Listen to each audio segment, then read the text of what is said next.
Day, 14th of September, 1811. On the road between Merton Abbey and London. Fear twisted Dominic Stanton's stomach, compressed his chest until his breath came shallow and quick. He told himself he was being a fool and a coward. He was a Stanton, for Christ's sake. In less than 2 months he would be 19 years old. Men his age, younger, much younger, went off to war. Yet here he was, just a few miles outside London, and he was acting like some silly girl from the village, about to pee his pants with fear every time the thunder rumbled or the rising wind rustled the oak leaves overhead. A copse of mingled oak and chestnut closed around him. Dominic kneed his mare into a canter. Dusk was only just beginning to fall, but the heavy cloud cover and the thickness of the grove created their own eerie air of twilight. Over the keening of the wind he could hear the faint clip-clop of a horse's hooves coming from somewhere behind him. He wasn't imagining it again, was he? He glanced over his shoulder at the empty road curving away out of sight. Jesus, he whispered. It was his mother's fault, he decided. She was the one who'd insisted he make it home in time for her stupid dinner party. If it weren't for her, he'd still be back at the pub with Charlie and Burlington and the rest, calling for another round and talking over each blow and rally of the prize fight they'd all ridden down to Merton Abbey to watch. Instead, here he was, riding back to London alone at dusk, with a storm about to break. Telling himself he was hurrying because he was going to be late, Dominic urged his mare on faster, and felt his saddle begin to slip. Shit! Stupid ostler, forgetting to tighten the girth. Dominic reined in, his face slick with cold sweat. Casting another quick glance around, he hopped down from the saddle. His fingers were shaky, clumsy. Throwing the stirrup leather out of the way, he fumbled for the buckle and heard the rattle of harness, the clatter of wheels coming up behind. He whirled around, his mare tossing her head and sidestepping nervously away from him. A horse and carriage loomed out of the darkness. "Oh, my God," whispered Dominic, as the driver drew up. Chapter 2. Sunday, 6:45 a.m., 15th of September, 1811. Westminster. Sir Henry Lovejoy, Chief Magistrate at Queen Square, Westminster, stood at the edge of the old palace yard. Thrusting his hands into the pockets of his greatcoat, he forced himself to look at the mutilated body sprawled before him. Dominic Stanton lay on his back, his arms flung wide, his eyes open to the misty sky above. Beads of moisture had collected on the boy's light, softly curling hair, while the dampness, left from last night's rain, had seeped into the fine cloth of his blue coat to darken it, until it looked almost black. From the hips up, the body appeared unmarked, except for the traces of blood on his cravat, and the strange object shoved in his mouth. What had been done to his legs was unspeakable. "For God's sake, cover him up again," said Lovejoy, his stomach heaving. A constable reached to flip the sheet of canvas back over the body. "Yes, sir." The early morning fog rolling in from the nearby river felt cold and damp against Lovejoy's face. Lifting his gaze, he stared up at the ancient, soot-stained walls of the House of Lords beside them. "Think it's the same killer, sir?" It had been just 3 months since they'd found another young man, a banker's son named Berkeley Carmichael in St. James's Park. His body had been mutilated in virtually the same horrid way. Lovejoy glanced over at his stocky, ruddy-faced constable. "You can't seriously be suggesting London has 2 such killers at work now, can you?" Constable Higgins shifted uncomfortably. "No, sir, of course not." Henry Lovejoy let his gaze wander around the yard. They'd roped off the area to keep back the crowds of curious onlookers already beginning to gather. Some 6 constables were walking the yard in a slowly advancing line, their heads bowed as they searched the ground. Lovejoy didn't expect them to find anything. They hadn't found anything before with Carmichael's son. "You're certain the lad is Dominic Stanton?" said Lovejoy. "Appears so, sir. There's an engraved watch in his pocket, and the caretaker who found the body recognised him. Says he used to come here all the time as a little one with his daughter." Lovejoy pressed his lips together. Alfred, Lord Stanton, was an active member of the House of Lords and an intimate of the Prince Regent.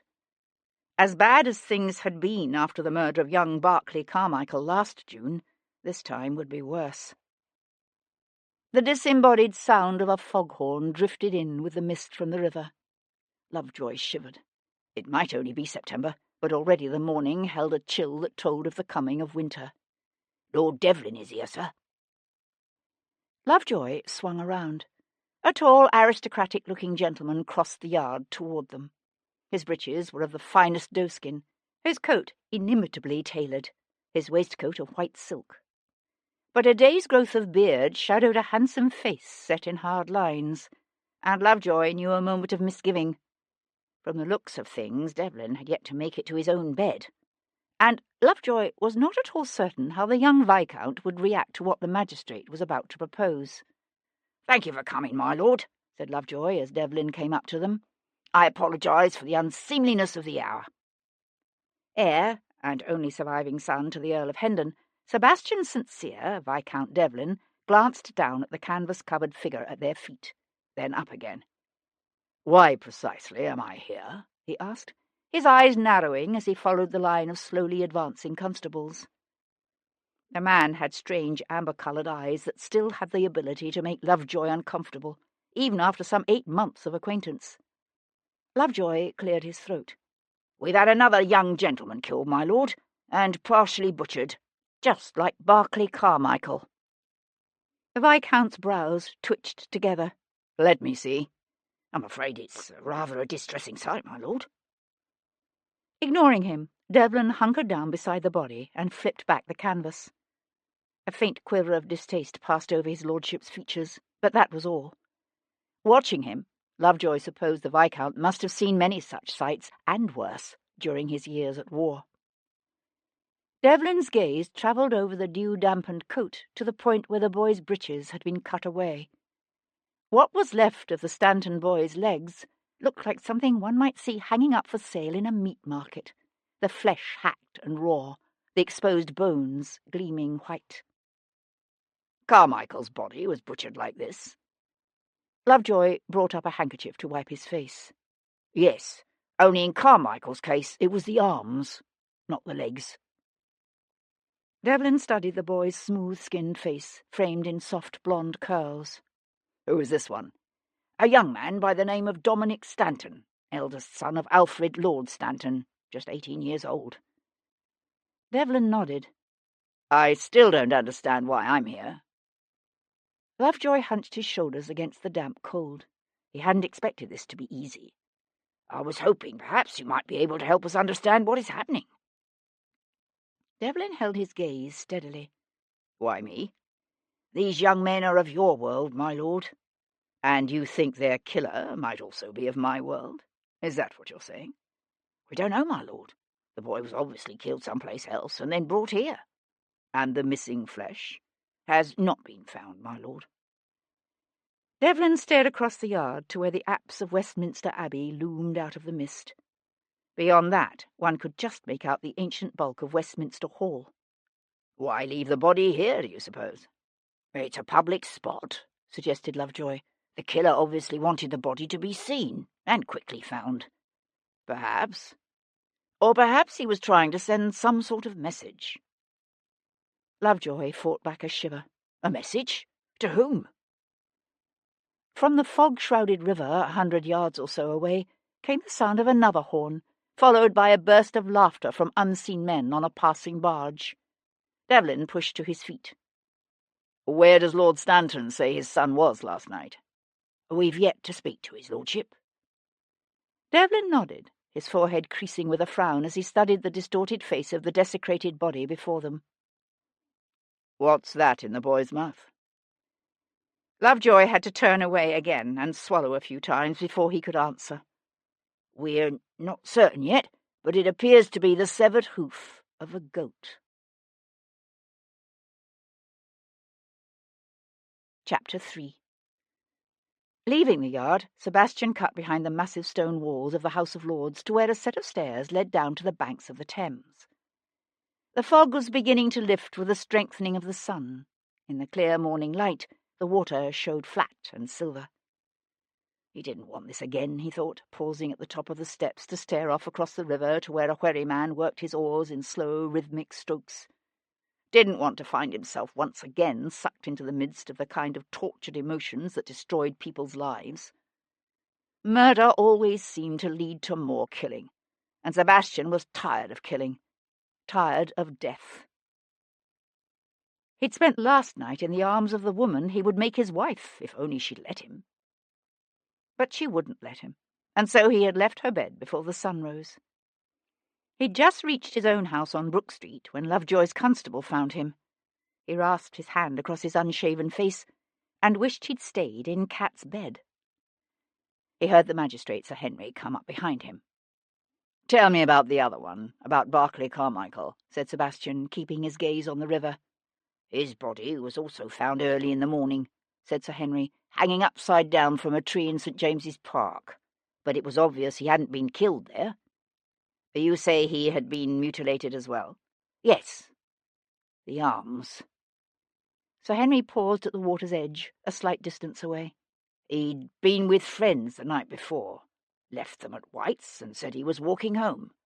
According to his friends, he was slightly foxed, but not excessively so." Sebastian glanced at the magistrate. "That was nearly 3 months ago.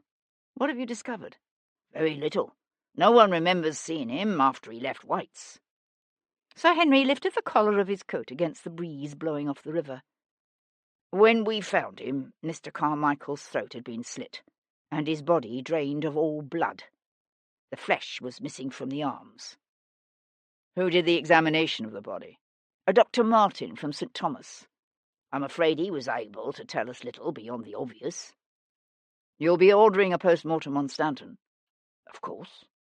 You'd do well to send him to Paul Gibson on Tower Hill." If Dominic Stanton's body had any secrets to tell, Paul Gibson would find them. Sir Henry nodded. Sebastian stared down at the waters of the Thames, lapping the algae-covered stones of the steps at their feet. The smells of the river were strong here, the stench of dead fish mingling with the odour of the tanneries on the river's banks. "You say Stanton was 18. How old was Mr. Carmichael?" 26. 27. 9 years difference. I doubt you'll find the two had much in common."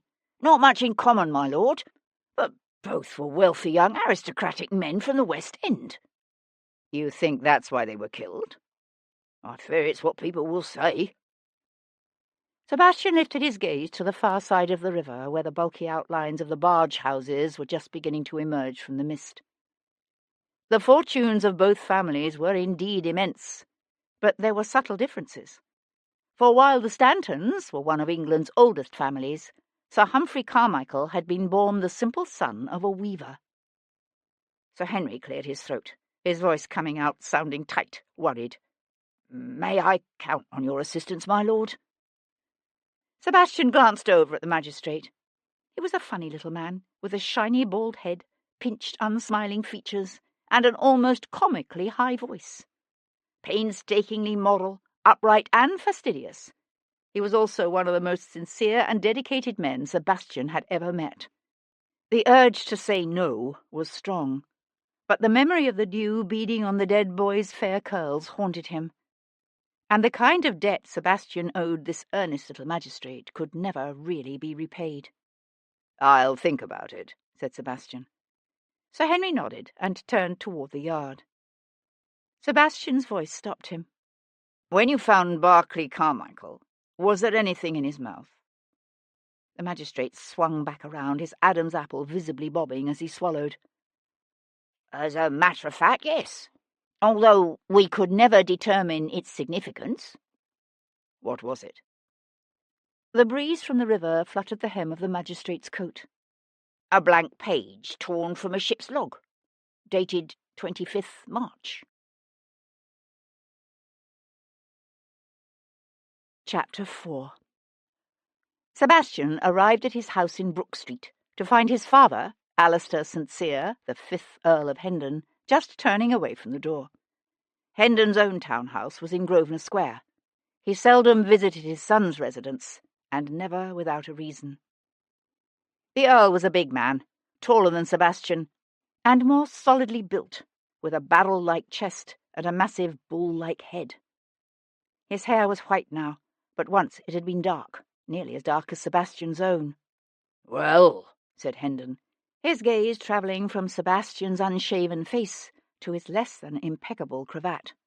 "I thought to catch you before you went out. I see that instead I've come too early, before you arrived home." Sebastian felt his lips twitch up into a reluctant smile. "Join me for breakfast?" he asked, leading the way into the dining room. "Thank you, but I breakfasted hours ago. I'll take some ale, though." Sebastian caught the eye of his major domo, Maury, who bowed discreetly. "Your sister tells me you've instituted a search for your mother," said Hendon, pulling out a chair beside the table. Sebastian paused in the act of spooning eggs from the sideboard dish onto his plate. "Dear Amanda. However did she come to hear of that? So it's true, is it?" Sebastian brought his plate to the table. "It's true." Hendon waited until Moray set the ale before him and withdrew. Then he leaned forward, his arms on the table, his vivid blue gaze hard on Sebastian's face. "Why, Sebastian? Why are you doing this?" "Why? Because she's my mother. When I first found out the truth about what happened in Brighton that summer, I was angry. With you. With her. Maybe even with myself for believing all the lies I was told. I'm still angry, but I've also realized there are things I'd like to ask her." "But she's on the continent." "That's where I'm looking." Hendon's bushy white eyebrows drew together in a frown. "There's still a war on, you know." "It's a complication, I admit, but not an insurmountable obstacle." Hendon grunted and reached for his ale. The relationship between father and son had never been an easy one, even before Cat, even before the revelations of last June. The marriage of the Earl of Hendon and his gay, beautiful Countess Sophia had produced 4 children, the eldest child, a girl named Amanda, and 3 sons, Richard, Cecil, and Sebastian. Of them all, it was Sebastian, the youngest, who had been the least like his father. Yet for most of Sebastian's childhood the Earl had been content to let his youngest son go his own way, secure in the knowledge that the strange boy with the feral eyes and a fascination for poetry and music would never be called upon to inherit the estates and the exalted position that went with them. Then death had taken first Richard St. Cyr, then Cecil, and Sebastian had found himself the new Viscount Devlin. There had been times, particularly during the long hot summer of Cecil's death and Lady Hendon's mysterious disappearance, that it had seemed Hendon hated his youngest son, hated him for living when both his brothers had died.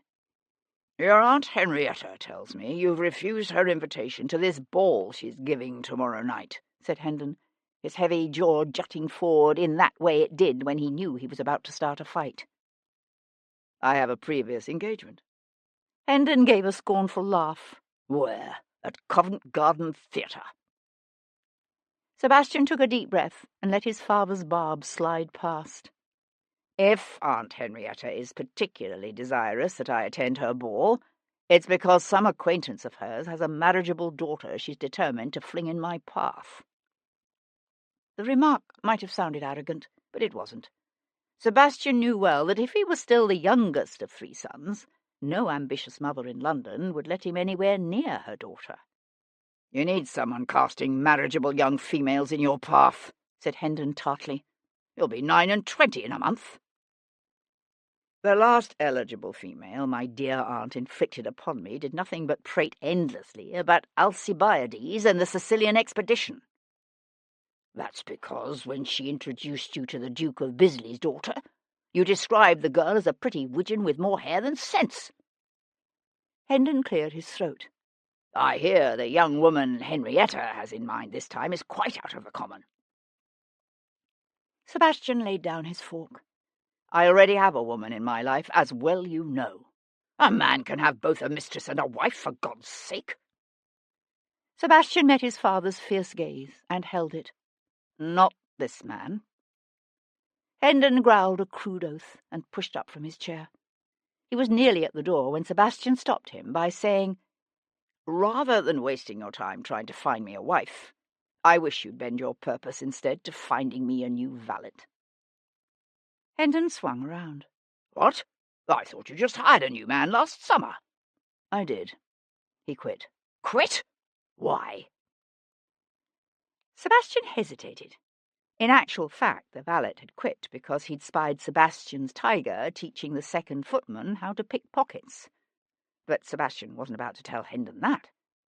Instead, he said, Do you know of anyone? I'll have my man look into it. After his father left, Sebastian tried again to apply himself to his breakfast, but soon gave it up. He thought about going over the stack of valet's credentials in his library, or perhaps applying himself to some overdue correspondence. But he knew he wasn't going to do either of those things. He was going to the city to hear what Dr. Paul Gibson could tell him about the death of young Mr. Dominic Stanton. Chapter 5. It's the wound across his throat that killed him, said Paul Gibson, tying what looked like a stained butcher's apron around his waist. They were old friends, Sebastian and this one-legged Irish surgeon with a scholar's mind, a healer's touch, and a secret burning hunger for the sweet relief to be found in poppies. They had met on the battlefields of Europe. Theirs was the friendship of men who'd faced death together, who knew each other's greatest strengths and private demons. No one in all of England could analyse the dead like Paul Gibson. Sebastian knew it, and he also knew why.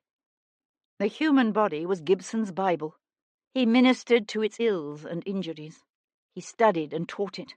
And on dark nights, when men with muffled lanterns prowled the churchyards of London, Paul Gibson was known to offer a ready market for what they had to sell.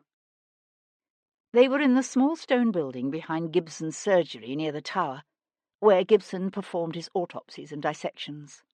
The mist had long since burned away, revealing a clear blue sky morning. Through the open door, Sebastian could see the bright golden sunshine of a warm September day, hear the sweet song of a lark and the faint buzzing of bees around the overgrown roses in the yard that stretched between the outbuilding and the surgery itself.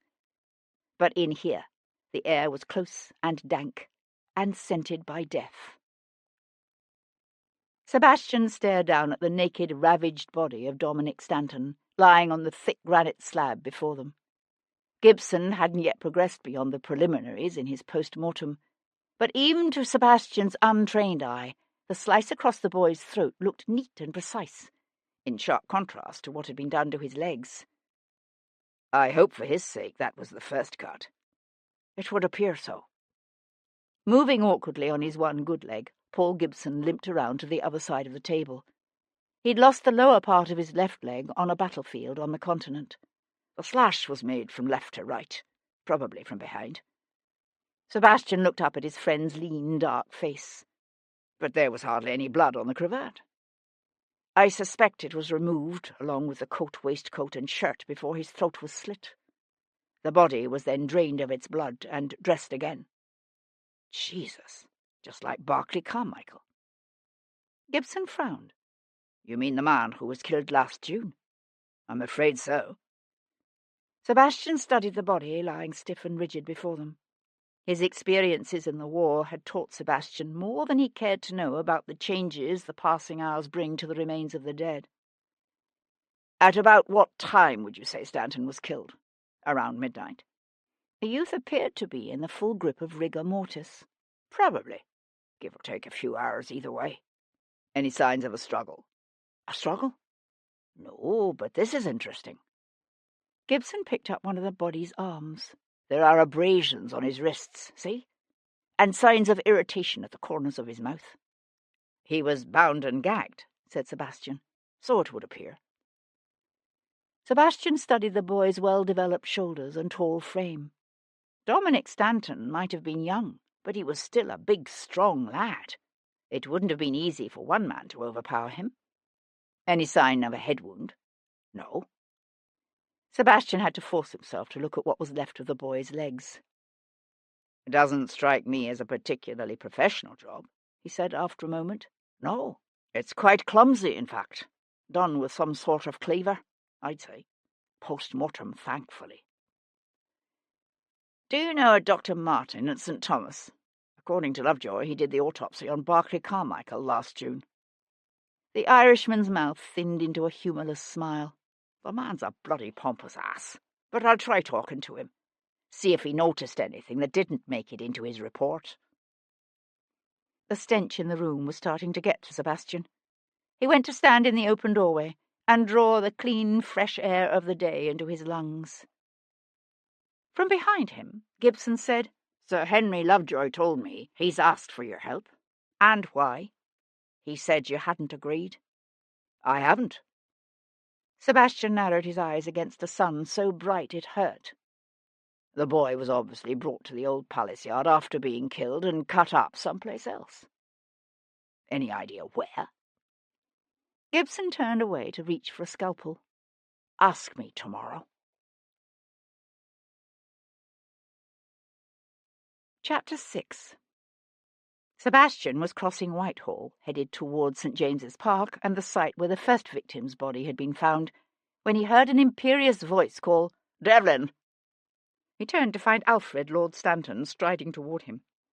A haughty-looking man in his late 40s, Stanton had the broad shoulders and substantial height of his son. But when Sebastian looked into the Baron's brown eyes and bony, sun-darkened features, he found himself thinking that the boy, Dominic, must have taken his fair colouring and full cheeks from his mother.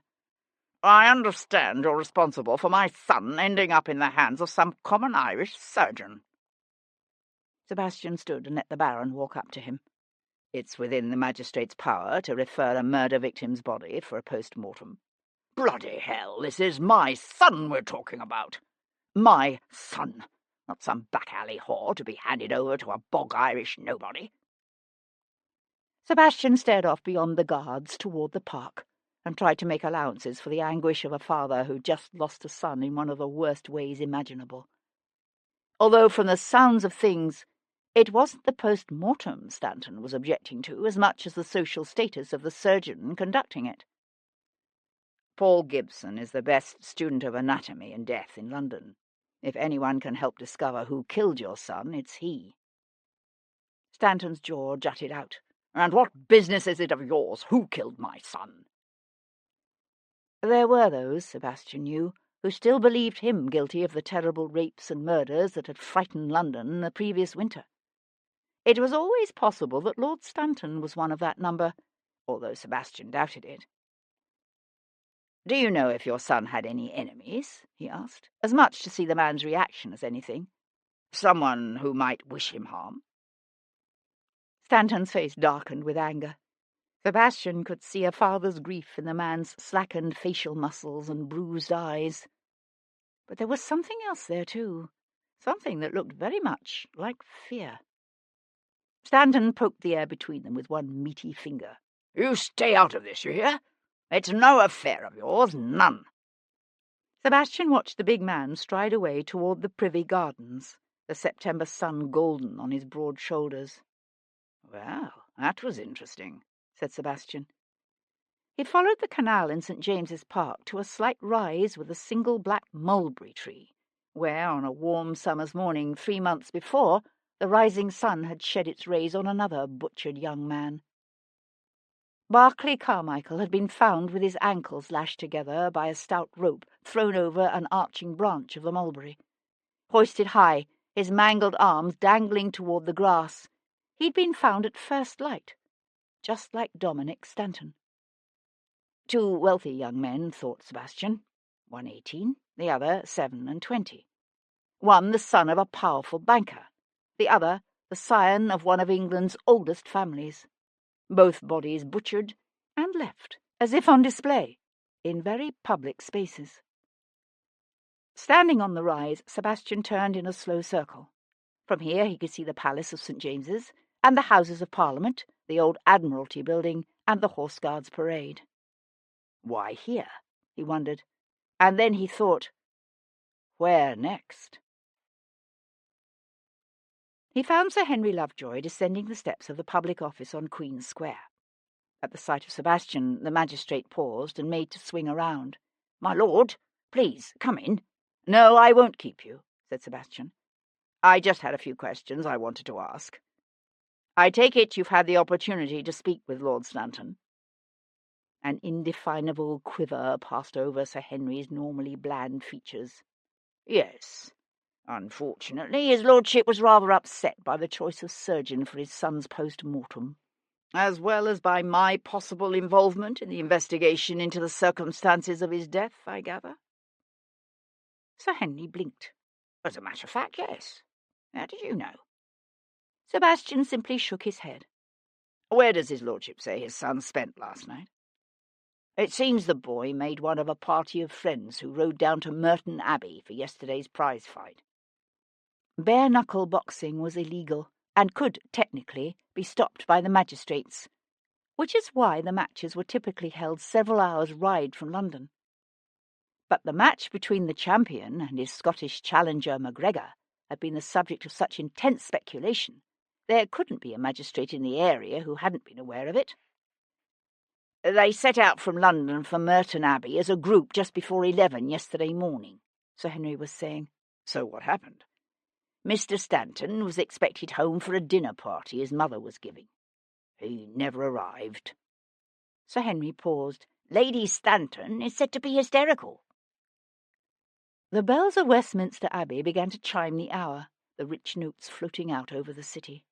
"Do you have the names of these friends?" "Yes. Young Lord Burlington, Sir Miles Geoffrey's son Davis, and a Charlie Macdermot. At the moment they're gathered at a pub in Fleet Street. I was just on my way there to interview them." Sebastian squinted against the bright September sun. "Let me approach them first." He was aware of Sir Henry studying him. "I didn't think you were interested in the case, my lord." Sebastian gave a grim smile and turned away. "I've changed my mind." Chapter 7. The Boar's Head on Fleet Street was one of those comfortable old pubs with dark panelled walls and low ceilings that reminded their patrons of winter evenings spent tucked away in the cosy Jacobin inns of Leicester and Derby, Northampton and Worcester. Sebastian supposed it was that warm familiarity that had made it an attractive refuge for 3 young men with bruised spirits and aching memories. Ordering a pint of ale, Sebastian paused beside the low ancient bar. The 3 friends huddled around the table in the corner, unaware of his presence. A sombre group, they sat with shoulders hunched, hands cupped around pewter tankards, chins sunk in ambitiously tied cravats. Occasionally one would make a comment, and the others would nod. No one laughed.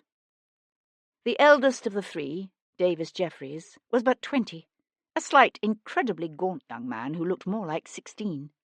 To his left sat Charlie Macdermot, another slim youth with the pale skin and flaming red hair of the far north. Only Lord Burlington, a baron's son from Nottingham, who'd come into his title as a child, approached Dominic Stanton in size and bulk. Sebastian watched the men for a time, then walked over to their table, pulled out a chair and sat down. 3 startled pairs of eyes turned toward him. "I'd like a few words with you, gentlemen," he said quietly, "if you don't mind." The 3 exchanged hurried glances. "No, of course not," said Jeffreys, stammering slightly. "How may we help you, my lord?" "I understand you attended yesterday's mill down at Merton Abbey?" Jeffreys hesitated a moment, then said, "Yes." "With Mr. Dominic Stanton?" The red-headed Scotsman, Macdermot, spoke up, saying in a rush, "I beg your pardon, my lord, but what is this about?" Sebastian leaned back in his chair. "I'm wondering if you know of anyone Stanton might have angered lately. A gentleman annoyed by Mr. Stanton's attentions to his lady, perhaps. Or perhaps someone he'd bested in a game of chance, or a wager." The 3 were silent for a moment, thinking. Then Jeffreys shook his head and said, "Dominic wasn't much in the petticoat line, and he never could pick a winner, or run a bluff." "Was he in any way acquainted with Mr. Barclay Carmichael?" "Are you roasting me? A bang-up Corinthian like Carmichael? No. We all admired him, but that was it." Burlington spoke up suddenly. "You're trying to figure out who did it, aren't you?" The boy's face was pale and puffy. When Sebastian looked into his soft grey eyes, Burlington glanced quickly away. Do you have any ideas about what happened to him?" All three boys shook their heads, their eyes wide. "Where did you gentlemen go after yesterday's fight?" "To the White Monk," said MacDermot, "outside Merton Abbey." "Until when?" "Just before midnight, but Dominic left long before that. His mother wanted him home for some dinner party she was giving." "So he left alone?" Again the three exchanged glances. It was Burlington who swallowed and licked his lips before answering. "He asked me to go with him. Said he didn't want to ride back to London by himself, but I just laughed at him. Made fun of him. Told him he was acting like a shrieking little housemaid." The boy's voice cracked, and he looked away again, blinking rapidly. "What time did he leave?" "About 5:30, I'd say." MacDermot looked around the table for confirmation. The other two nodded their heads. Yes, 5:30. "Driving himself in his caracal?" "No, we all rode. Dominic has—" "Had?" he corrected himself quickly. "A sweet-going little mare named Roxanne. Last I heard, she was missing too." "What does she look like?" "A dapple grey, with 4 white socks and a white blaze." Sebastian pushed back his chair, then hesitated. "You said Mr. Stanton was nervous. Was he often so?" "Dominic? No, at least not until lately." When you say lately, what exactly do you mean?" Again there was that brief consensus-taking. "The last month," said Jeffries. "Maybe more." "Do you know what was making him nervous?" The question was met with a heavy silence. After a moment Burlington cleared his throat and said, "He thought someone was following him, watching him." "Did he ever see anyone?" "No, no one. It was just a feeling he had. He was spooked. It's why we all laughed at him. God help us, we laughed at him." Chapter 8. Riding his neat little black Arab, Sebastian took the road south from London toward Merton Abbey, following in reverse the route Dominic Stanton would have taken the night before. The afternoon was hot, the sun a golden blaze of late summer glory. By now the traces of last night's rain had been reduced to an occasional patch of mud drying quickly in the heat. Insects whined, the ripe uncut fields of wheat and rye stood motionless, unstirred by any breeze. When a stand of oaks and chestnuts near the base of a hill closed around him, Sebastian welcomed the shade. The road had proved to be little travelled. Sebastian suspected that even with yesterday's mill, by the time Dominic Stanton left the White Monk on the outskirts of Merton Abbey, the surge of spectators returning to London would have already passed. Sebastian might welcome the coolness of this shady wood, but for a young man, riding at dusk, alone and frightened by an unseen menace, the shadowy copse must have seemed anything but pleasant. Sebastian slowed his horse to a walk. The ground here fell away to the east, deep into a rocky gully where the trees grew close and tangled with vines. As Sebastian scanned the sides of the track, he noticed his mare's ears flick forward and back. Tossing her head, she whinnied softly. Sebastian reined in and listened. From the depths of the gully came a soft answering nicker. He found the grey deep in the gully, her trailing reins caught fast in a thicket. Dismounting, he approached her with softly crooned words. "Easy there, girl, easy." She quivered a moment, her eyes wide, then hung her head. He stroked her neck and let her nuzzle his chest. Slowly, looking for traces of blood, he ran his hand over the saddle leather. His hand came away clean. "What happened, girl, Do you know?" He checked her hocks and hooves, but she seemed sound. Then, skimming his fingers along the girth, he found the place where a sharp knife had sliced through the strap. Not enough to cut it completely, but enough that it would eventually work itself loose, and a rider would feel his saddle begin to slip.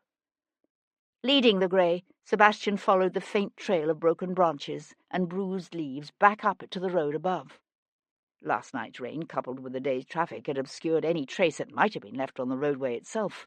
But at the edge beneath the trees, he found a place where the grey had trampled the earth with nervous, sidling feet, and beyond that, tracks left by a two-wheeled carriage or cart that had pulled over to the soft verge.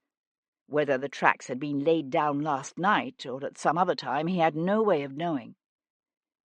He spent the next 15 minutes walking the area, looking for any other indications of what might have happened there last night. He was about to give up when a flash of white caught his eye. Reaching down into the tangle of long grass, he found himself holding a small porcelain vial decorated with a blue and white flower pattern. He'd seen such vials before. They were imported by the thousands from China and the Far East. Raising the vial to his nostrils, he sniffed, and caught the familiar pungent scent of opium. Chapter 9. Leading Dominic Stanton's grey mare, Sebastian arrived at the White Monk in Merton Abbey to discover that Sir Henry Lovejoy's constables had already done a commendable job of setting up the backs of every one of the White Monk's ostlers and serving maids. Located on the outskirts of town, the White Monk was a rambling, half-timbered country inn with an old-fashioned cobbled yard and busy stables. "We must have had 100 or more carriages and gigs through here yesterday after the fight," said the head ostler, fixing Sebastian with a malevolent glare. "Which one you asking about?" Sebastian bounced a half-crown on his palm. "The one whose driver was behaving in some way out of the ordinary." The ostler eyed the coin with undisguised longing. He was a thin, wiry man in his late 50s, with grey stubble shadowing his cheeks and a prominent Adam's apple that bobbed when he swallowed. "Didn't see that one." Sebastian tossed the coin into the air and caught it. "Do you recall which ostler took care of this grey?" "Aye, that were me." "Really? Did you notice anything amiss with the saddle?" "Course not. Why you ask?" "Look at it now." The ostler cast Sebastian a quizzing glance, then went to run an expert's hand over the rig. At the sight of the cinch, he froze. He fingered the neatly sliced edge, his back held rigid, then swung slowly to face Sebastian. "You think I did this?" "No, I think you want this half-crown. Who really took care of the mare?" The ostler hesitated, his chest rising with his laboured breathing. At last he said, "It were me. But I swear to you there weren't nothing wrong with the cinch when I brung this horse to the young gentleman." "At the time Mr. Stanton called for his mare, was there a crowd in the yard?" "Aye, more than a few. Why?" "Do you think one of them could have sliced the cinch?" The ostler squinted off across the cobbled yard to where a pair of geese was coming in to land on the holding pond, the rich light of the evening sun turning their outstretched white wings to gold. "I suppose it's possible, but I didn't see nothing." "Did you notice exactly who was in the yard at the time?" "No." He shook his head with what looked like genuine regret. "Not that I recall." The geese filled the air with their plaintive calls. "You've been most helpful," said Sebastian, pressing the coin into the ostler's palm. "Thank you." Sebastian spent the next hour drinking a couple of pints of dark ale in the White Monk's public room. Tonight the patrons were all locals, but yesterday's fight had brought a crowd of young men, such as Dominic Stanton and his friends. Sebastian talked to a farmer with ruddy cheeks and a bulbous nose who remembered the young gentleman clearly. "I've a son about their age myself," said the farmer, wiping the foam from his upper lip with the back of one hand. "Those lads were in high spirits, to be sure, but no harm in that. A man's only young once, I always say." "They didn't quarrel with anyone?" Sebastian asked. "Not that I saw." Sebastian spent the next hour buying drinks and talking to the inn's various patrons, but they all told him the same tale. Calling for his horse, he checked the cinch, then rode back to London, Dominic Stanton's pretty little grey trotting contentedly behind him. Sebastian employed numerous servants, both at his house in London and at the small estate near Winchester, left him by a maiden great-aunt. Many were family retainers. Almost all were solid, respectable employees. Only one, a 12-year-old former street urchin named Tom, whom Sebastian had taken on as his tiger, was neither. Returning to the mews behind his Brook Street townhouse, Sebastian handed his black Arab into the care of one of his grooms. But he entrusted Dominic Stanton's mare to Tom. "I suppose by now you know all about the body found in Old Palace Yard this morning," said Sebastian. Aye. Tom ran an expert's hand down the grey's near flank and bent to study a gash Sebastian hadn't even noticed. Butchered like a side of beef from what I hear. They're calling the cove what did it the Butcher of the West End. Sir Henry won't like that. Tom's nearly lashless grey eyes sparkled with expectation. He's asked for your help, ain't he? Hasn't he? Corrected Sebastian absently. How did you know that? I knows. Sebastian eyed the brown-haired, sharp-faced lad beside him. Any speculation on the streets as to who might be behind all of this? Oh, there's plenty of speculation, said Tom, pronouncing the word carefully. People are saying it's everything from French devil worshippers to witches, but nobody really knows nothing. He patted the grey's neck. This is horse. Sebastian nodded. I found her just off the road to Merton Abbey.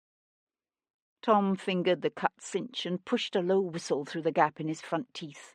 Look at that. Look at that indeed. Sebastian turned toward the house. I want you to take the mare to Sir Henry in Queen Square. Tell him I have a few possibilities I intend to pursue. So, we're going to be looking into these murders, are we? Said Tom with obvious delight. Sebastian swung back around. We? But Tom only laughed. Chapter 10. An hour later, Sebastian took the stairs of the theatre's Covent Garden entrance 2 at a time. The theatre's principal front, with its columned portico and classical bas-reliefs, faced onto Bow Street. But that entrance was still chained closed, for the theatre didn't officially open for the fall season until Monday night. Tonight's performance was a dress rehearsal only. Handing a coin to the attendant, Sebastian hurried across the ornate box lobby. Even before he slipped into the row of empty boxes, he could hear a hard-pressed Petruchio exclaiming from the stage, "You lie, in faith, for you are called Plain Kate, and Bonny Kate, and sometimes Kate the Cursed, but Kate, the prettiest Kate in Christendom." Easing into a seat, Sebastian watched the woman on the stage below prop her hands on her hips and throw back her head. "Asses are made to bear," she told her theatrical suitor with a scornful curling of her lip. "And so are you." Then, for the briefest instant, her eyes lifted to the boxes and she smiled. She knew Sebastian was there. Her name was Cat Boleyn, and at 23 she was the most acclaimed actress on the London stage, famous as much for her dark good looks and vivid blue eyes as for her considerable talent on the boards. Once, long ago, Sebastian had asked her to marry him. Much had happened since then, although her love for him remained undiminished. That Sebastian knew.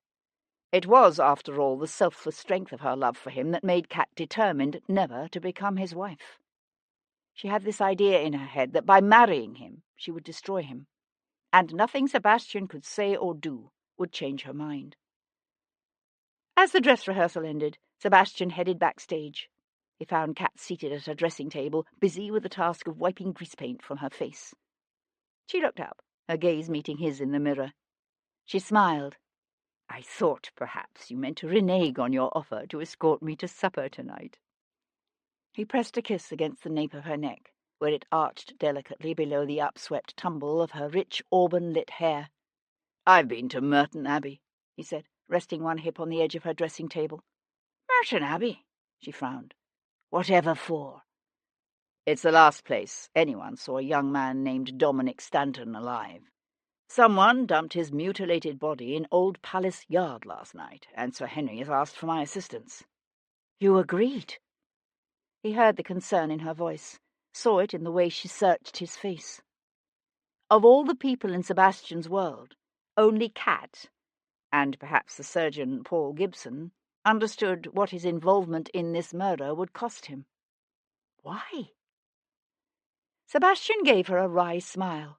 "I'd like to think I agreed simply because Sir Henry asked it of me." But I suspect it's also because the boy's father warned me that it was none of my affair." Cat frowned. Why would he do that? Most likely because he, or his son, has something to hide.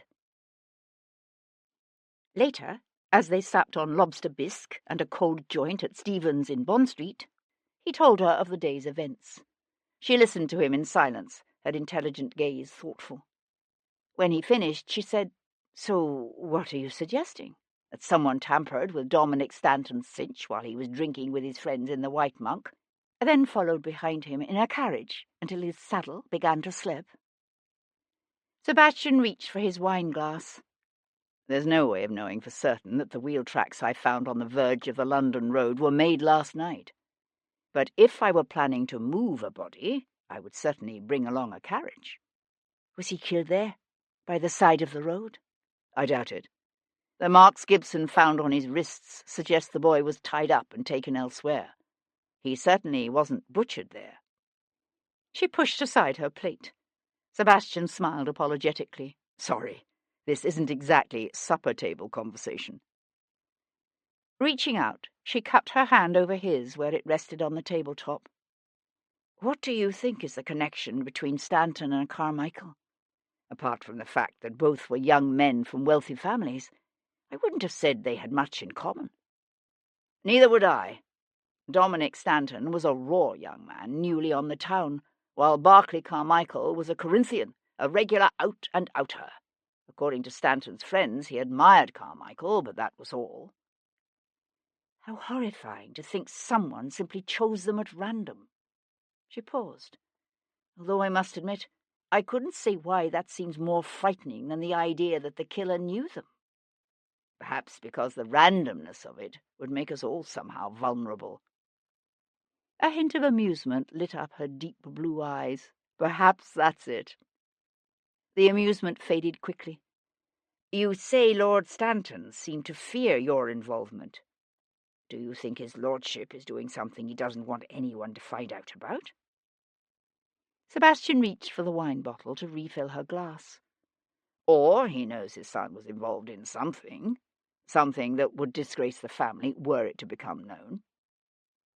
Sebastian emptied the last of the wine into his own glass, then sat in silence for a moment, watching the candlelight gleam on the deep burgundy liquid. "I suppose it's possible Dominic Stanton inadvertently attracted the attention of his killer at the White Monk. Although, from what his friend said, I think it's more likely the killer was watching Stanton for some time, following him and waiting for the chance to catch him alone. Last night he got that chance." He was aware of Kat's gaze upon him. She knew him like no other, knew the dark dreams that haunted his nights, the dark deeds that haunted his past. "You think this won't be the end of it, don't you?" she said. Sebastian drained his glass in one long pull and set it aside. "No, it won't be the end of it." Chapter 11. Monday, 16th of September, 1811. Cat Boleyn awoke in the grip of a fear that crushed her chest and left her gasping for breath. It was a dream, she told herself. This time it was only a dream. A thin thread of light showed around the heavy drapes at the windows, hinting at the dawn to come. Turning her head, she found Sebastian asleep beside her. A smile touched her lips. He had stayed. He didn't often stay. Her smile faded as the vague feeling of unease left by the dream resurged. In her dream, she had been walking down a darkened alley.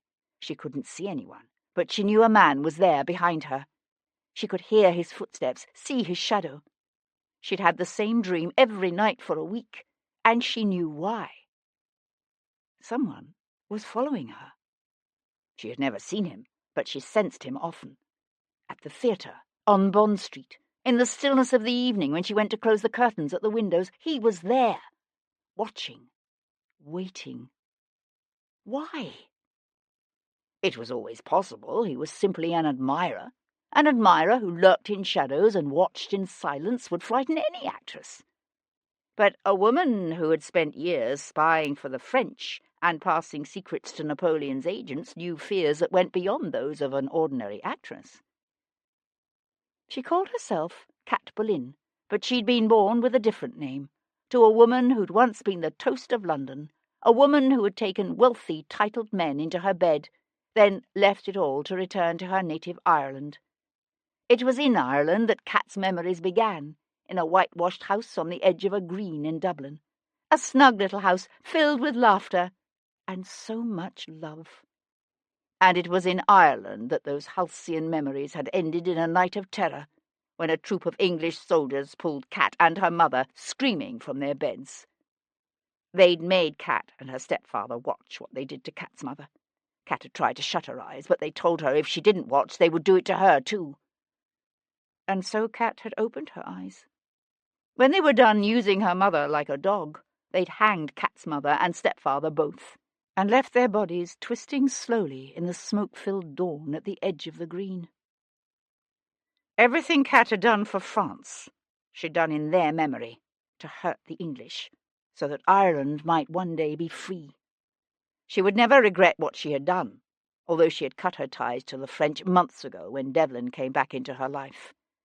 Her dedication to Ireland remained, but she could not, in all conscience, accept Devlin's love while working to aid those against whom he had fought.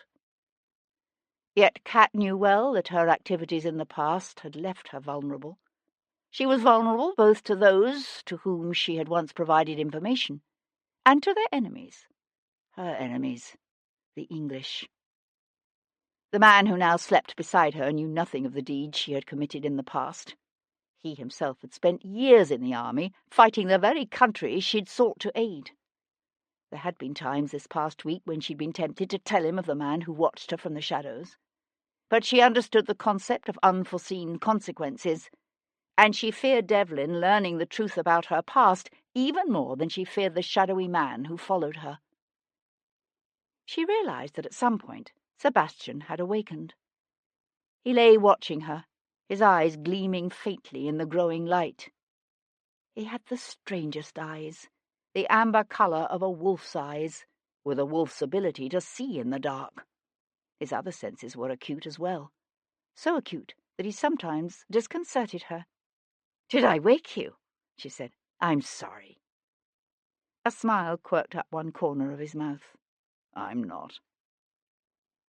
He reached for her, his fingers tangling in the heavy fall of hair at the nape of her neck as he drew her to him. She brushed her lips against his, felt his hands drift down her bare back. There was peace in his touch, joy in his kiss. She gave herself to him, and let the peace and joy of his love wash over her and through her. But the fear remained, a cold and heavy presence like the man who watched unseen in the night. Chapter 12. At just past 7 o'clock that morning, Sebastian turned his black Arab mare through the gate into Hyde Park. The morning was clear and cool, the park largely deserted at this hour, except for a single rider hacking his grey up and down the row. It was the Earl of Hendon's habit each morning he was in London to begin the day with a ride in Hyde Park. As Sebastian watched, the gelding missed its stride, and a gentle breeze brought him the sound of his father's words of admonishment, mingling with the familiar drumming of hoofbeats. It had been Hendon himself who taught Sebastian and his brothers to ride. Even in those days, Hendon was always busy with affairs of state, but the task of teaching his sons to ride was one he would delegate to no mere groom. The Earl had been a relentless taskmaster, his expectations high, his comments at times brutal. But his pride in his son's accomplishments had been there too, in the gleam of satisfaction in his eyes, in the rare words of praise for a movement well executed. Remembering those days now with a smile, Sebastian brought his Arab in beside his father's grey. They posted side by side for a moment in silence. Then the Earl threw Sebastian a quick glance from beneath lowered brows. "You're obviously here for a reason, and it must be damnably important to drag you out of bed at this hour. What is it? Lost your aunt's fortune on the change, have you?" Sebastian laughed. It was a never-ending source of chagrin to Hendon that his son and heir had inherited a small country estate and comfortable independence from a great-aunt. An heir with an independent income was difficult to control, and control was important to the Earl of Hendon. Actually, I wanted to ask your opinion of Sir Humphrey Carmichael. Carmichael? Hendon let his breath out between his teeth in a sound of disgust. Damned upstart. His father was a weaver. Did you know that? A bloody weaver. So I'd heard. Owns a number of mills someplace up north, does he not? Yorkshire. That's where he got his start. Now the man has interests in everything, from coal mines to shipping and banking. Sebastian studied his father's dark face. Hendon possessed all the arrogance and prejudices of his class, but his harshest condemnations were saved for those in political opposition to the ruling Tories. Sebastian smiled. Carmichael's a Whig, is he? Ostensibly, no. He claims to support the Tories. But in practice the man is a bloody radical. He builds houses for his workers. Imagine that. Hires surgeons to tend their ills. Even feeds them a midday meal. And he won't let a child under 12 work more than 10 hours a day in his mills or his mines. What is the nation coming to? Hendon cast him a dark look, but Sebastian kept his gaze fixed ahead. Does Carmichael have any association with Alfred Lord Stanton? Stanton's a banker. He has associations with every man of wealth or standing in the city. There was a pause. Then Hendon said, It's because of what they're saying happened to Stanton's son, isn't it? That's why you're asking. Because Berkeley Carmichael died the same way. Yes. Hendon frowned, but said nothing. What of Stanton's politics? Sebastian asked. Is he a Tory? Good God, of course. The Stantons go back to the Conqueror. Sebastian laughed. The implication being, I suppose, that such a proud lineage naturally confers upon its descendants protection against all radical philosophies. Don't be ridiculous. Again they rode in silence, Hendon working his jaw back and forth in the way he had when he was annoyed or thoughtful. After a time he said, It's a ghastly thing, what was done to those two young men. What sort of vile beast would perpetrate such a barbarity upon men of wealth and breeding? Sebastian stared off across the park to where the calm waters of the Serpentine reflected the clearing blue sky. Their wealth was the most obvious link between the two murdered men, a link that suggested their killer might harbour a vicious resentment of men of wealth and privilege. Except that Sebastian wasn't so sure it was that simple. Berkeley Carmichael had been wealthy, but his family's origins were humble. What do you know of Carmichael's son, Berkeley? Hendon shrugged. I've encountered him in the clubs. He seems to have been well regarded. Despite the lingering odour of the shop? Sir Humphrey Carmichael married the Marquis of Lethaby's daughter, Caroline. Ah, and paid handsomely for her, I've no doubt. Hendon grunted. Pulled Lethaby out of the River Tick. It was an old story. Once proud, noble families brought to the edge of ruin by bad luck, dissipation, or bad management, forced to marry off their daughters to rich cits in order to maintain their precarious hold on respectability.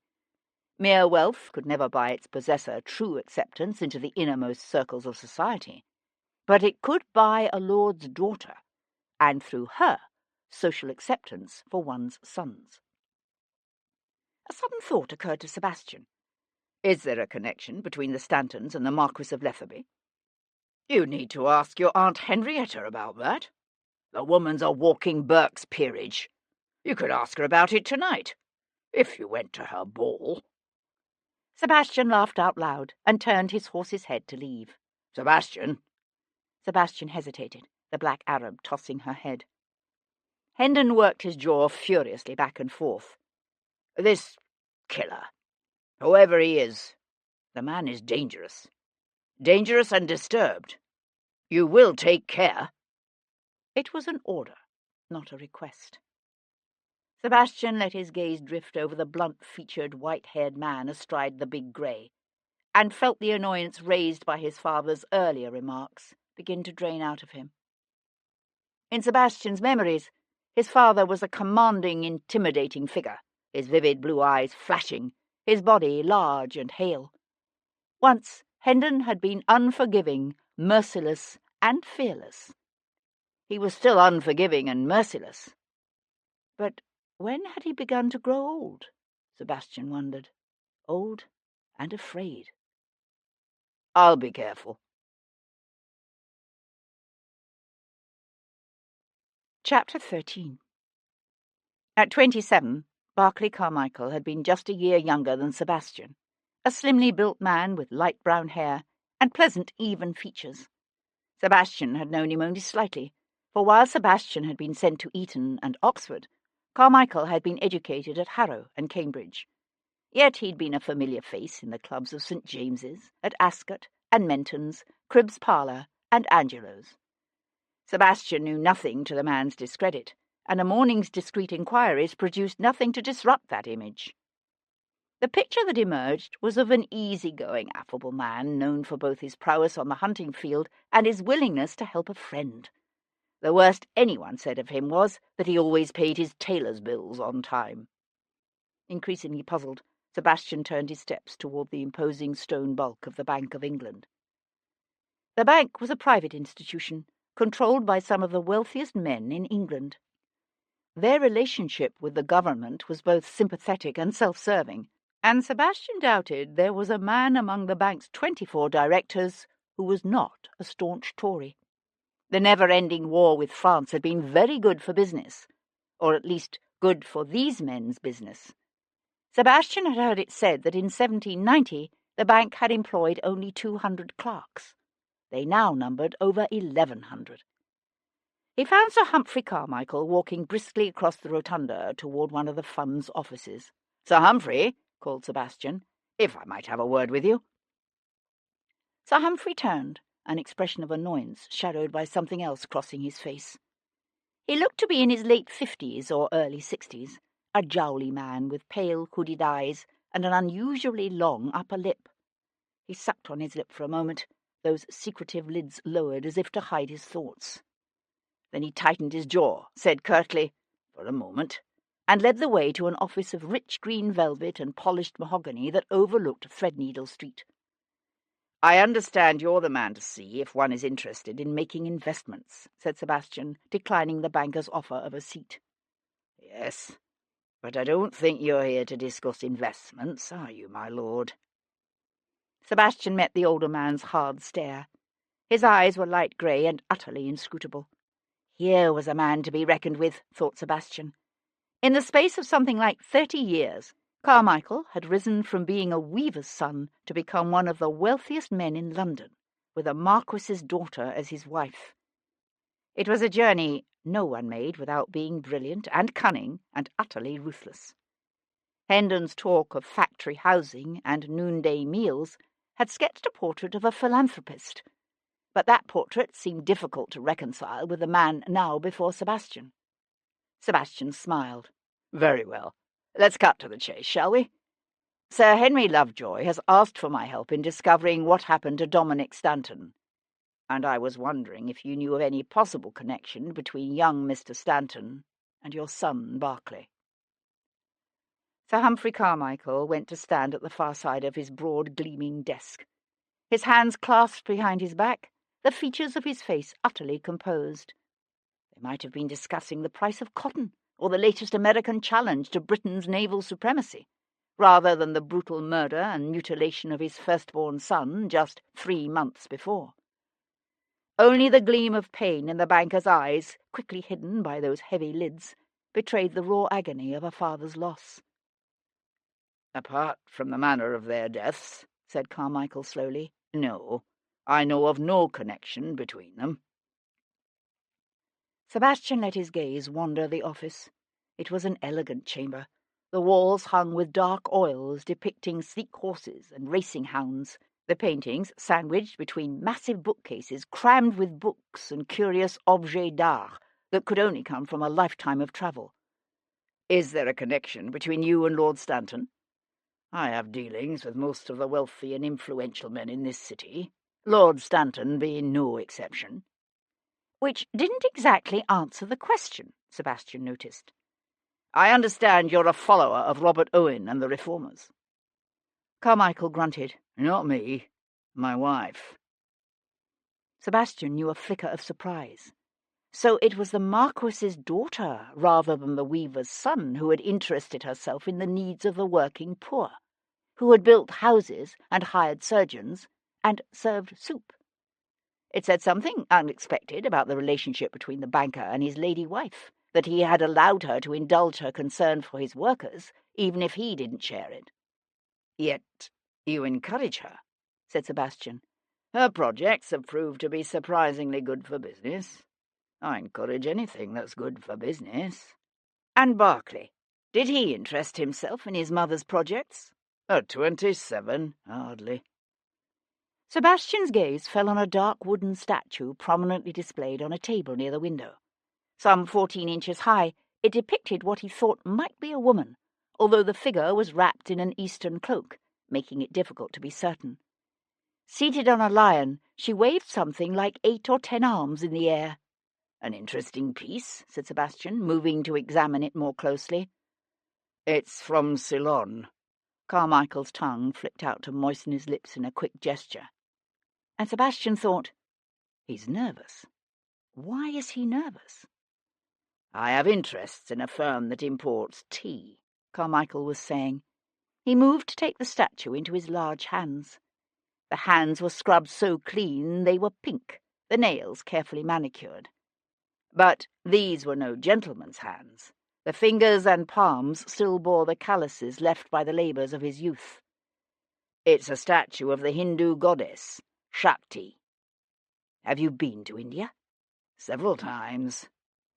Sebastian thought about the page from the ship's log shoved in Barclay Carmichael's mouth by his killer. What about your son? Did he ever travel with you? I travel on business. My son was a gentleman, snapped Carmichael. It was, after all, the reason Sir Humphrey Carmichael had paid through the nose for the privilege of marrying the daughter of a marquis, so that his son might call himself a gentleman. A gentleman's wealth came from land, or investments, or inheritance. He never actually took a direct hand in the vulgar business of earning money. Your son was a remarkably well-liked man, said Sebastian. Do you know of anyone who might have wished him harm? No. Carmichael's eyes narrowed. But if I did, do you really think I would tell you? It was said without any apparent heat, only a glimmer of something that was visible for an instant in those hooded eyes, then gone. Sebastian stared at the man's sad, fleshy face. It might help to make sense out of what is happening in this city. And what concern might that be of mine at this point? To ensure that such a thing doesn't happen again, Sebastian suggested. My son is dead. You think I care if it happens to some other man's son? He swiped one large, work-worn hand through the air in a quick, dismissive gesture. Well, I don't. Sebastian's fingers twitched on the brim of his hat. If you change your mind, you know where to find me. Good day, sir, he said, and strode from the room. Behind him, Sir Humphrey Carmichael's hand tightened around the head of the Shakti. With a sudden oath, he whirled, his arm jerking to send the statue hurtling across the room. Chapter 14. A curious conversation, said Paul Gibson, when Sebastian met with the surgeon later that day. They were drinking ale and dining on a joint of cold ham at a battered old table overlooking the surgery's neglected back garden. It reminded me of my meeting with Lord Stanton yesterday morning, said Sebastian. There's more than arrogance going on here, more than suspicion or resentment of my involvement. Their reaction is simply not natural. Grief can drive men in strange ways. Sebastian swallowed the last of his ale and set aside his tankard. Perhaps. Gibson pushed awkwardly to his feet. Come see what I've found, although I'm afraid it's not much. Sebastian followed the surgeon through the weed-grown garden to the small stone building behind the surgery. The scent of blood and decaying flesh hit them halfway across the yard. Sebastian breathed through his mouth. What was left of Dominic Stanton lay on the room's altar-like table covered with a sheet. Sebastian stared at that long, silent form and said, "I suppose, in all honesty, it's impossible for anyone to truly grasp what it would be like, knowing this had been done to his son." "Probably." Gibson flipped back the sheet. "Unfortunately, I can't tell you much more about his death. I still believe it's the wound across his throat that killed him, which I suppose would be a relatively merciful way to die, considering the horrors of what came after." "It's the way you'd slaughter a lamb," said Sebastian, his gaze on the boy's face. Dominic Stanton's features were relaxed in death. He might have been sleeping. "Except this was no lamb, but a big, hale young man. I would think it must have taken more than one assailant to subdue him." Gibson rolled up the sheet and shoved it aside in a rough gesture. "Although it's difficult enough to imagine one man committing such an act of barbarity, let alone two." Slipping a hand into his pocket, Sebastian drew forth the small blue and white Chinese vial he'd picked up from the grassy verge on the road to Merton Abbey. "I found this where I think the boy was set upon."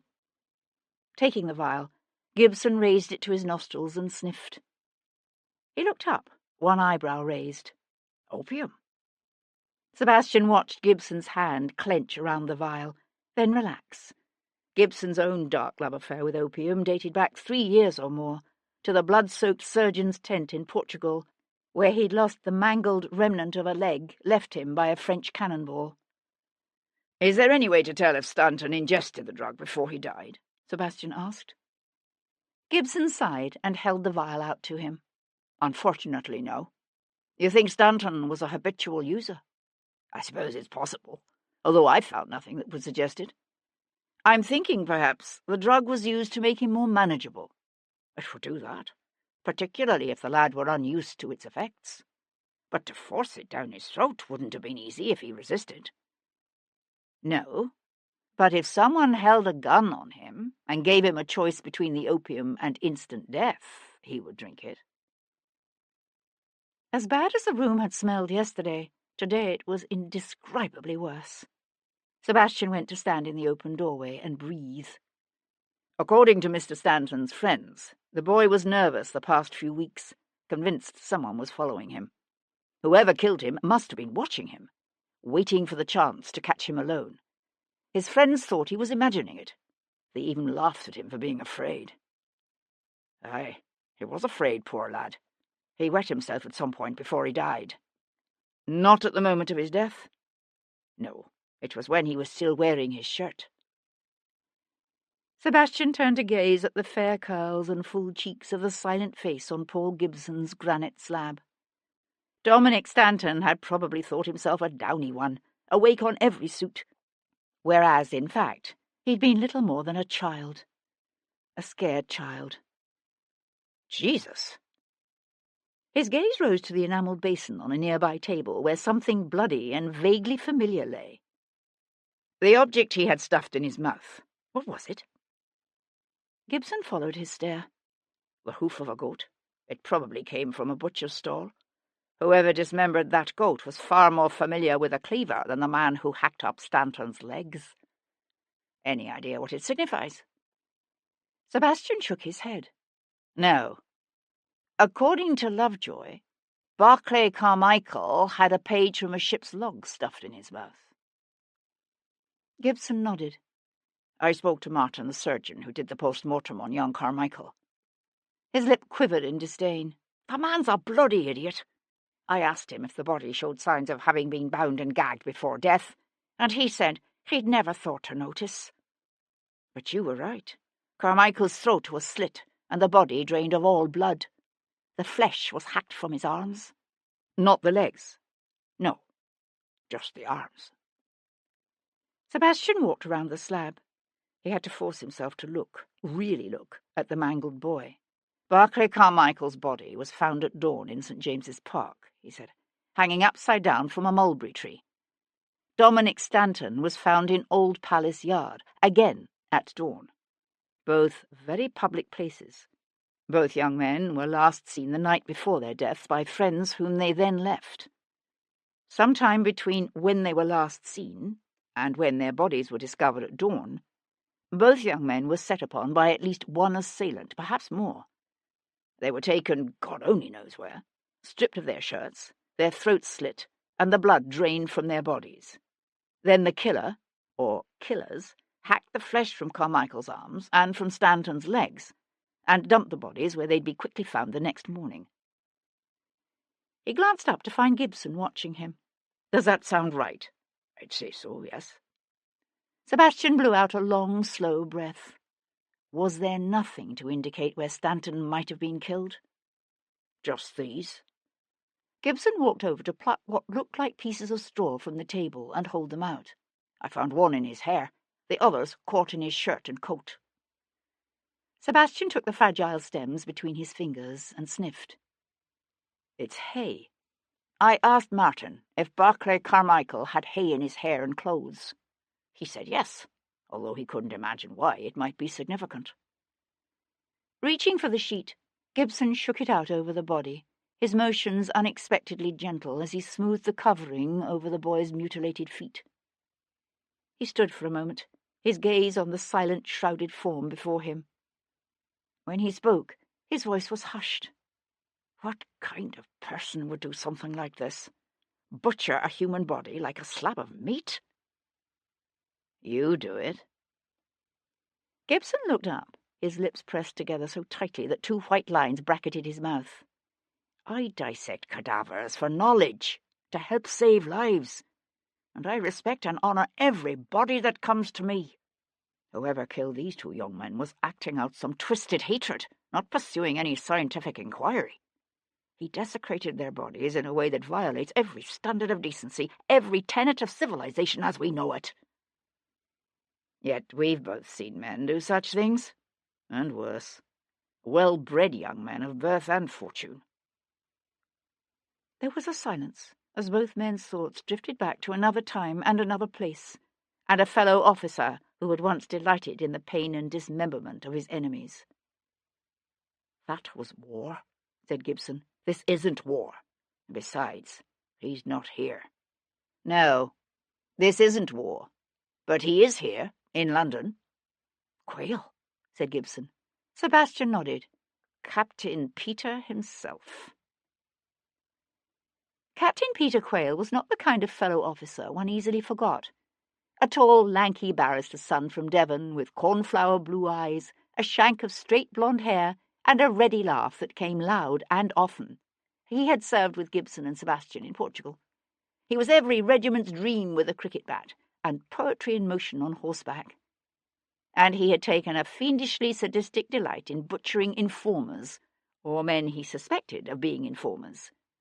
He used to dump his victims' mutilated bodies on their families' doorsteps. As time passed, he developed what he considered his calling card. Various parts of his victims' anatomy sliced off and stuffed into their mouths. "I'd heard he lost an arm at Ciudad Rodrigo." "He did, but he was able to use an inheritance from his wife's people to buy a transfer to the Horse Guards. Commissions in the Horse Guards were the most expensive in the army." Gibson stared at the silent figure before them. "What possible reason could he have to do this?" "I don't know," said Sebastian. "Maybe he simply developed a taste for it." "I want you to find someone for me," Sebastian told his tiger, Tom, as he drew Sebastian's caracal up before the surgery. Tom handed over the chestnut's reins and scrambled back onto his perch. "Oh!" "A captain in the Horse Guards named Quayle. Peter Quayle." Chapter 15. Kat set the casquette at a rakish angle on her head, then turned this way and that, studying her reflection in the shop's looking-glass. Once she dressed in rags, a frightened child alone on the streets of London who'd learned to beg and steal just to stay alive. Now she owned a wardrobe full of clothes, but it wasn't enough. It would never be enough to make her forget. After the death of her mother and stepfather, Kat had found a brief refuge with her mother's sister, an ostentatiously religious woman named Emma Stone. Determined to prevent Kat from following her mother's path to sin and damnation, Aunt Emma had wielded her whip with brutal purpose. But it was the lecherous advances of Mr. Stone that had finally driven Cat to escape into the night. The experience had left her with a bitter contempt for sanctimonious piety, and a child's delight in the joys of soft sheets and fine clothing. This particular hat's brim was of cherry velvet, with a bunch of silk flowers tucked beneath a darker ribbon at the crown, and the entire effect was "Charming," said a deep male voice behind her. Cat spun around to find a tall, dark-haired man regarding her through a quizzing glass. Nattily dressed in buff-coloured breeches, an olive coat, and gleaming hessians, he leaned casually against the frame of the shop's open doorway. Behind him she could see the bright sunshine of a fine September afternoon, the street crowded with dowagers and matrons in elegant carriages, and town bucks on horseback. Yet she felt, and understood herself, to be utterly alone. She knew him, of course. His name was Colonel Bryce Epsom Smith. Once an officer in the Hussars, he had for some 3 or 4 years served as the personal agent of Charles, Lord Jarvis, cousin to the King, and the acknowledged power behind the Regent. "Why, thank you." Lifting the cheery confection from her head, Cat reached for a chip hat with a forest green velvet band and a matching wisp of a veil. "Or do you prefer this one?" "Why not take both?" Cat smiled. "Why not, indeed?" She turned to the woman behind the counter, a thin slip of a thing who had suddenly gone very quiet. "Wrap them up for me." Dropping his quizzing glass, Epsom Smith pushed away from the doorframe and took a step toward her. "Miss Boleyn will be sending someone to pick them up." He spoke to the girl behind the counter, but he kept his gaze on Cat. Cat met his inflexible stare. "I'd rather take them with me now." "Unfortunately, that won't be possible. Lord Jarvis would like a word with you. He doesn't appreciate being kept waiting." In spite of herself, Cat knew a flutter of fear. People had been known to simply disappear when Jarvis expressed an interest in seeing them. Others were later found dead, dumped in outlying fields after frightening things had been done to their tormented bodies. "And if I refuse?" Epsom Smith's eyes were grey and hard. It took all of Cat's courage and determination to continue to hold his stare. "I don't think you're that stupid." Chapter 16. That afternoon, following a tip from Tom, Sebastian tracked Captain Peter Quayle to the horse auction yard of Tattersall's. Even in that crowd, Captain Quayle was easy enough to spot. A tall, blonde-haired man with the left sleeve of his regimentals hanging conspicuously empty. He was inspecting a carriage horse, a glossy bay with a gracefully arching neck and regally held tail, when Sebastian came up behind him. "Showy," said Sebastian, "but a bit short in the back, wouldn't you say?" Quayle turned, the expression on his face closed and watchful. "I wouldn't have said so, no. But then you always did have the best horses in the regiment." "I heard you'd purchased a transfer to the Horse Guards. How comforting for your wife to have you once again by her side." Quayle's eyes narrowed. When they'd served together in the Peninsula, Quayle had never been without a Portuguese mistress, sometimes keeping 2 whores at a time. "What's this about, Devlin? I don't flatter myself that you sought me out simply for the sake of Auld Lang Syne." Sebastian ran one hand down the bay's neck.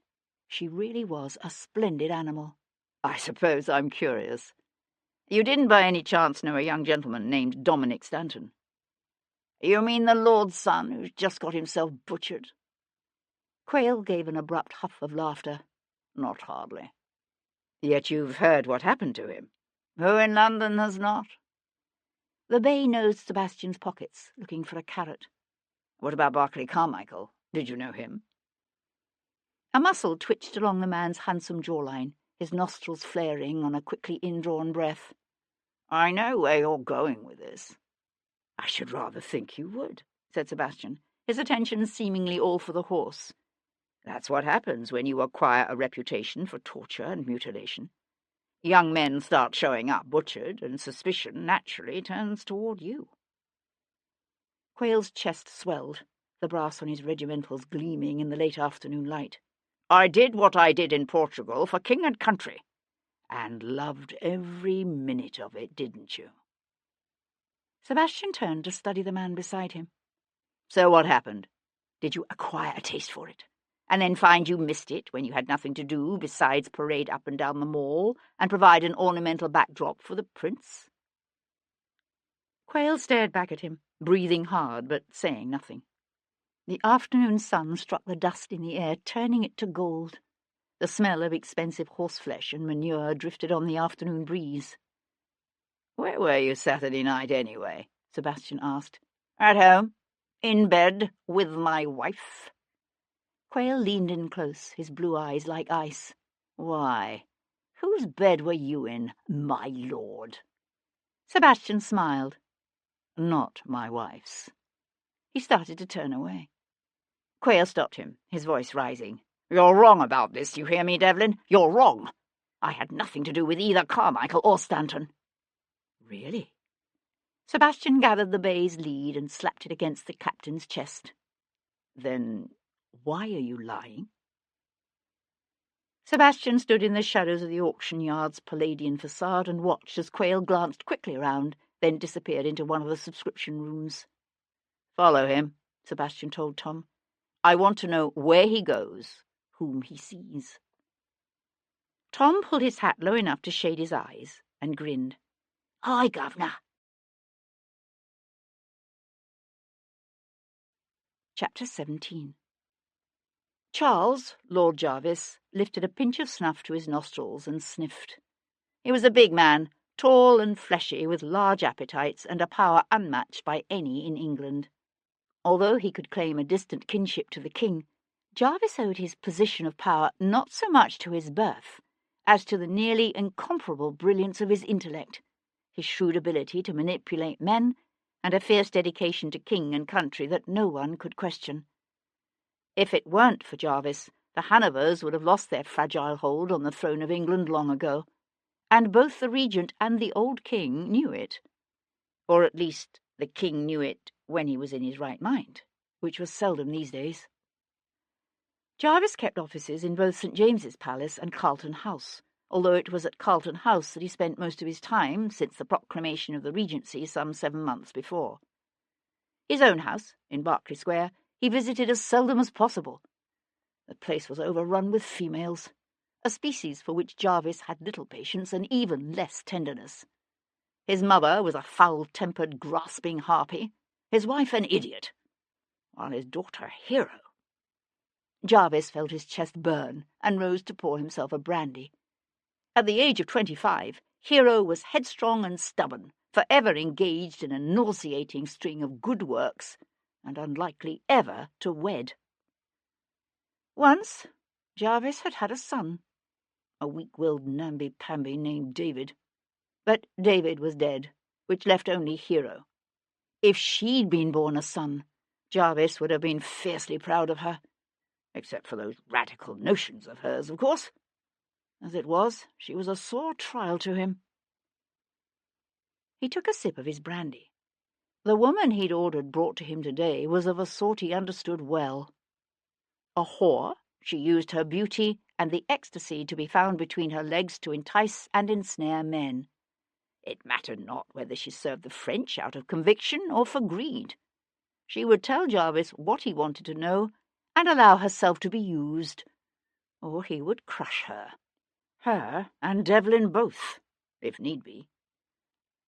The discreet knock at his door brought his head around. He watched Cat Boleyn sweep into his chamber with a regal bearing that Princess Caroline and her horsey daughter Charlotte would do well to emulate. She held her head high and was pretending not to be afraid, although he knew she was. Only a fool wouldn't be afraid, and this little actress was no fool. She was a beautiful woman, even if she wasn't his type. Jarvis's taste ran to delicate flaxen-haired women, while Cat Boleyn was dark and tall. She fixed him with a fierce blue stare and said, "I understand you wanted to see me."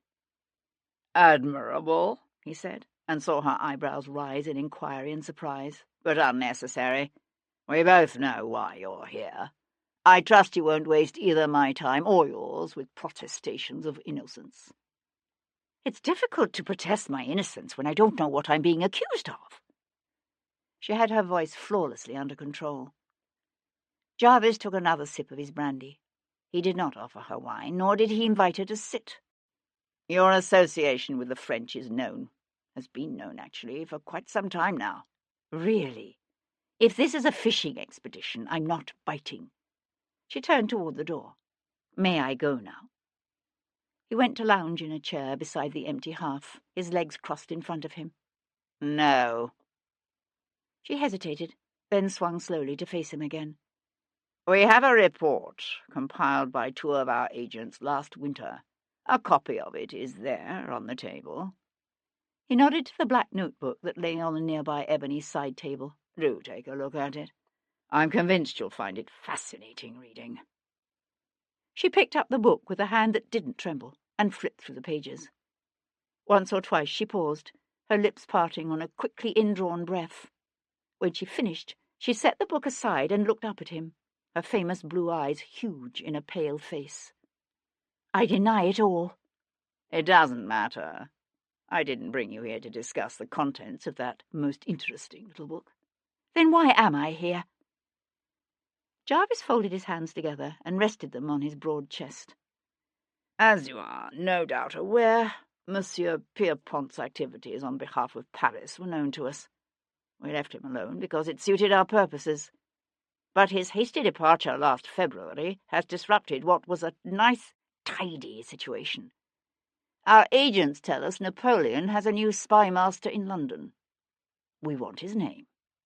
You're going to give it to us.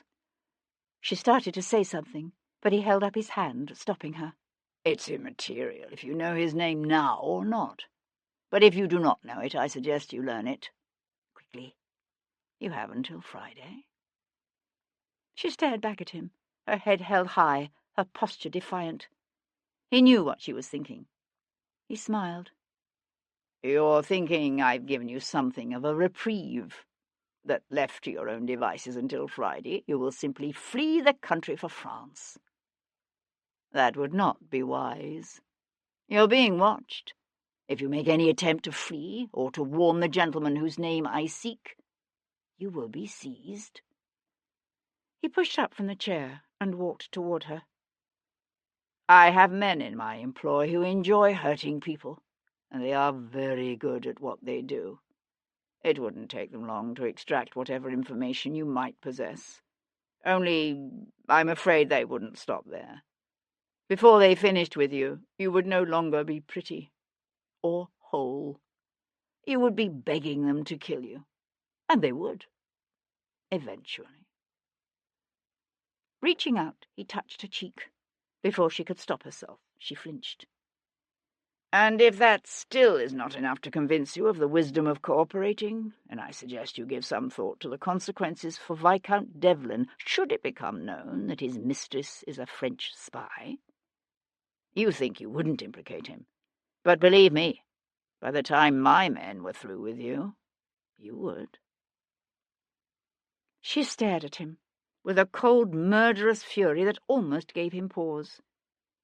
He dropped his hand from her cheek, but he was careful not to turn his back on her. You have until Friday.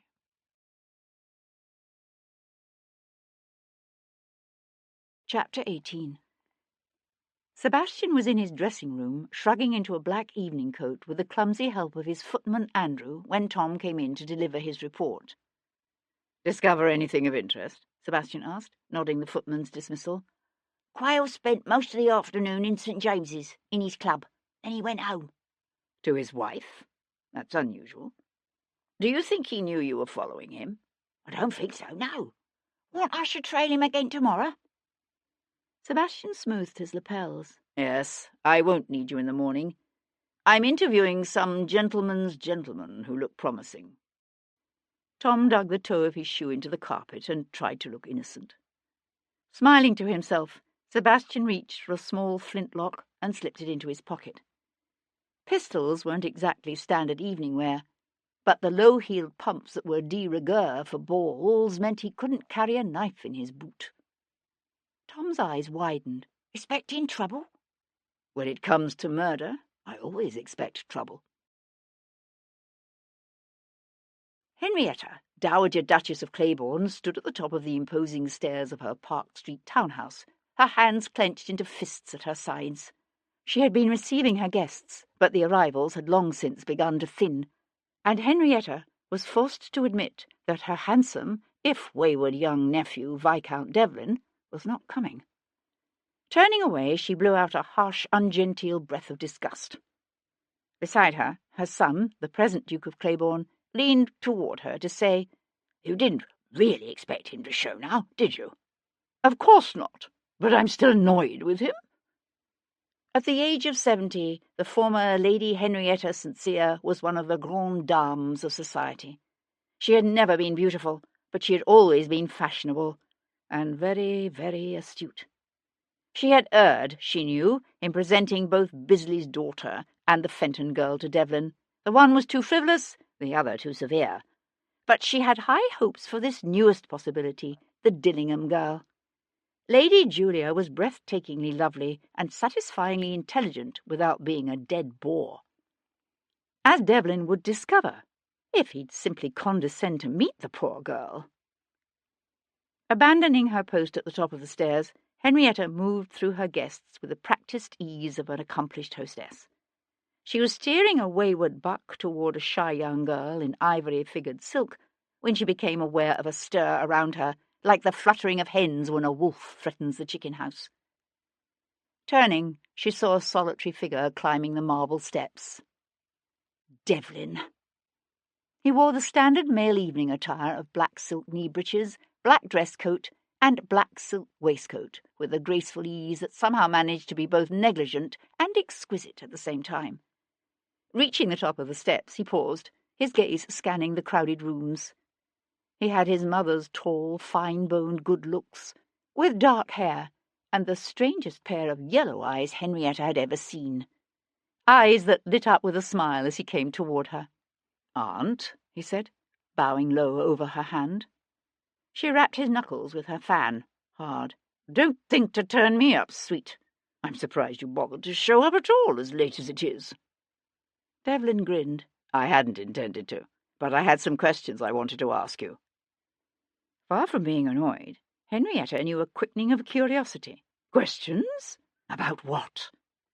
Taking her arm, he steered her toward a small withdrawing room. "Not here. I have guests," she protested. His smile widened into something devilish. "I can come back tomorrow morning. Early." Henrietta sighed. It was well known that she never left her room before 1 o'clock. "You unnatural young man. I don't know what sordid mess you've involved yourself in this time, but I refuse to tell you anything until you promise to at least dance the quadrille with Lady Julia." "Who?" "Lady Julia Dillingham." She thought he might balk, but he only laughed and said, "A fair enough exchange. The quadrille it is. Now, tell me what you know about the Stantons and the Carmichaels." Henrietta felt her smile slide off her face. "What have you to do with that ghastly business?" "A friend has asked for my help." He closed the door behind him and leaned back against it. "I understand Sir Humphrey Carmichael married the daughter of the Marquis of Letherby. Is Letherby in any way related to the Stantons?" "Only very distantly." She went to lower herself into a curving chair of puce velvet and sighed. "He was such a charming young man, Barclay Carmichael. He had every girl of marriageable age in London on the scramble for him. What a pity." "Do you know of any connection between Stanton and Carmichael?" "The fathers or the sons?" "Either one." Henrietta tapped one finger thoughtfully against her lips.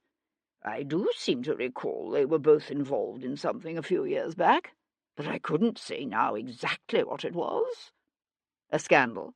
"No, I don't believe so. If I remember correctly, Russell Yates was also involved in some way." Devlin raised one eyebrow. "Russell Yates? Now that's interesting." Russell Yates was one of society's more colourful characters, a born gentleman who'd made his fortune as a privateer. There had always been whispers about Yates, about his murderous past, and the connections he still maintained with smugglers and free traders. But lately there had been other rumours, dark hints about certain activities that seemed to belie his virile image, and that weren't discussed in mixed company. It was all said in whispers, of course, for in an age in which vice and sin were commonplace, there still remained this one taboo, this one prohibition, the violation of which could lead not to mere ostracism, but a sentence of death. Henrietta studied her nephew's face, but he was giving nothing away. "Have you heard the rumours about him?" "I've heard them." "Do you believe there's anything to them?" "I don't know, but it does suggest a new angle of inquiry." "You can't be serious." "I don't know about young Stanton, but no one ever questioned Barclay Carmichael's interest in the ladies." Devlin shrugged. Henrietta pressed her lips together and made an exasperated sound deep in her throat. "Hendon told me you'd involved yourself in these latest murders. Don't you think it's a bit, well, common, Devlin?" His brows twitched together into a frown that was there and then gone. "Common?" "Dreadfully so.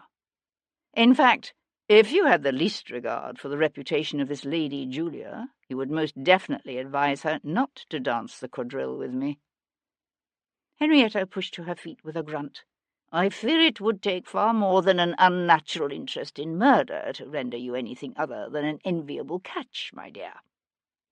She looped her arm through his. "Now, take me back to my ball, you troublesome child. I believe the quadrille is next." Chapter 19. Kat stood beside the heavily draped windows of her bedroom, her arms wrapped across her chest. The room behind her was dark. The night watchman had long since called out, 2 o'clock on a fine night and all is well. But she still wore the robe en caleçon of blue satin piped in white that she'd worn home from the evening's performance. She hadn't been to bed. She didn't want to look, but she had to. Touching the edge of the curtain, she shifted it so that she could peer down on the street below. The night was unusually bright, the moonlight mingling with the light from the street lamps to bathe the pavement in a soft glow. She searched the shadows, looking for a shape that shouldn't be there, a hint of movement on a still night. Sebastian would have seen the figure in an instant. It took Kat several minutes. She had almost given up looking when he raised his hand to his mouth, like a man stifling a yawn. She let the curtain fall back into place, then simply stood there, her breath coming hard and fast. She had no illusions about the situation she was in. Jarvis was not a man given to idle threats. He had meant everything he said. She had until Friday. She'd found it curious at first that he'd given her several days to deliver up to him the spymaster's name. Then she'd realized he must have had agents watching her for months, ever since Pierpont's flight last February. It must have been when Jarvis grew frustrated by his inability to ascertain the spymaster's identity by stealth that he had decided to approach Kat directly. Convinced that she didn't indeed know the new spymaster's name, he had decided it necessary to allot her that brief span of time in which to discover it. Pressing the fingertips of one hand against her lips, Kat swung away from the window. She had no need to discover the name of Napoleon's new spymaster in London, for she knew it. Aidan O'Connell was an Irishman who cooperated with the French for the same reason Kat once had. For Ireland. He had approached her last summer, hoping to re-establish the connection she had once enjoyed with his predecessor, Leo Pierpont. She had told him at the time she wanted out of the game, but that wouldn't save her now from Jarvis.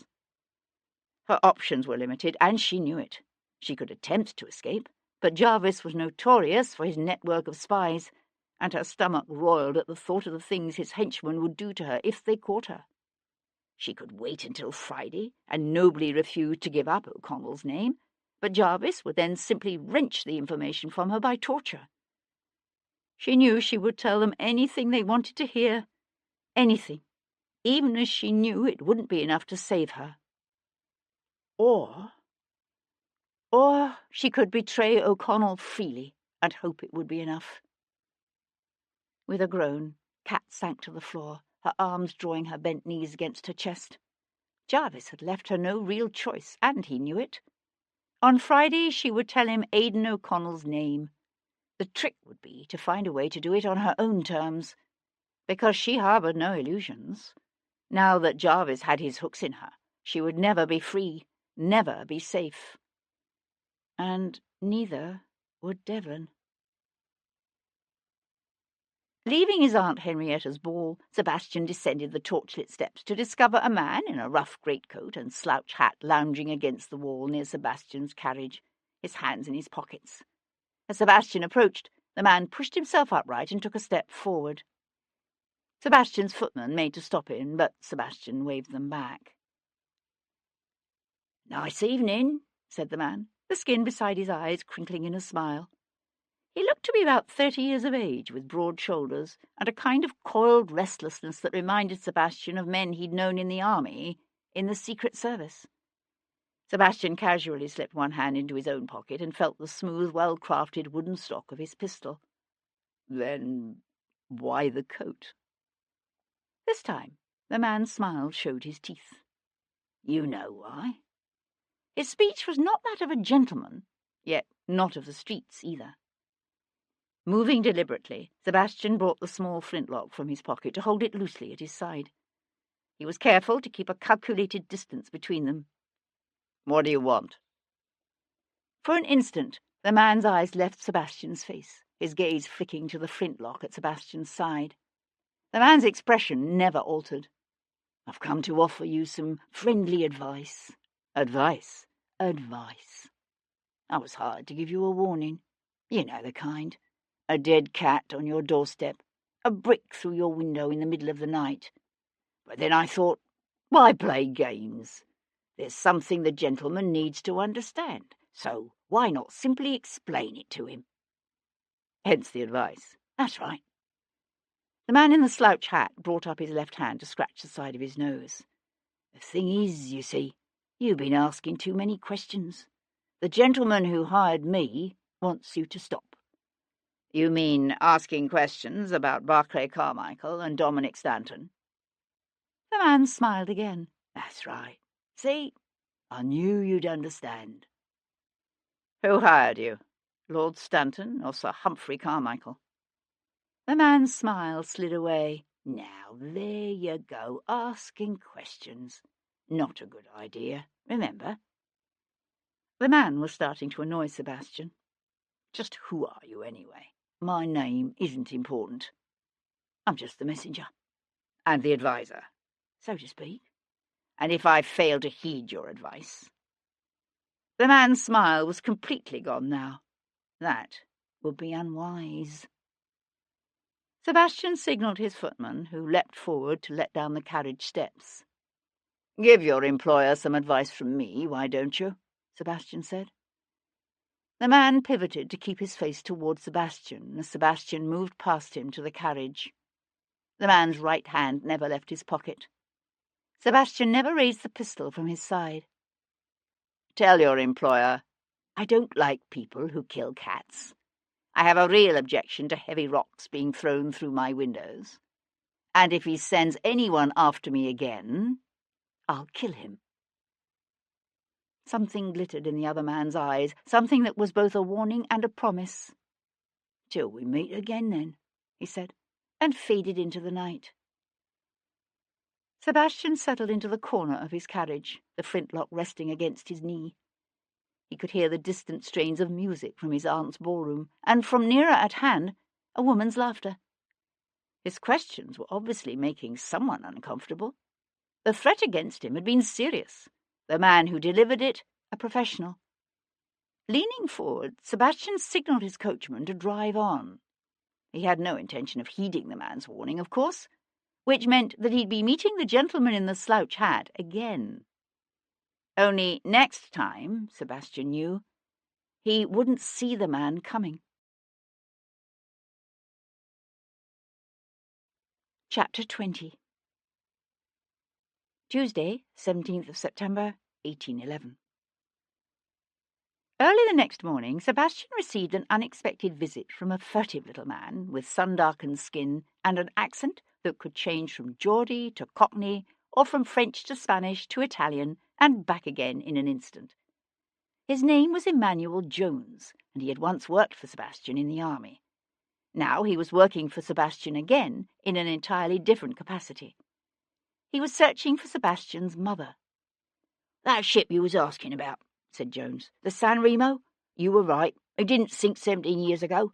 It made port at The Hague, then worked its way along the coast in slow stages, through the Straits of Gibraltar and around the toe of Italy to Venice." Sebastian rested his elbows on his library's broad desktop and studied the enigmatic features of the man who stood before him. "And the Englishwoman who was on it? She calls herself Lady Sophia Sedlow now." Sebastian nodded. Sedlow had been his mother's maiden name. "And?" "She lived for a time in Venice." "With a poet. He died 9 years ago." "Where is she now?" "She left Italy in the company of a Frenchman sometime around 1803. One of Napoleon's generals." "Which one?" "Becknell." Sebastian stood from behind his desk and went to fiddle with the inlaid Moroccan box he kept on a shelf near the hearth. It was a moment before he trusted himself to speak. "She is in France now?" "Yes, but I don't know exactly where." Sebastian swung to look at him. "Then why are you here?" Something flickered across the man's normally impassive face. "I'm not messing with Becknell." Crossing to his desk, Sebastian opened a drawer and drew forth an envelope from which he counted a stack of banknotes.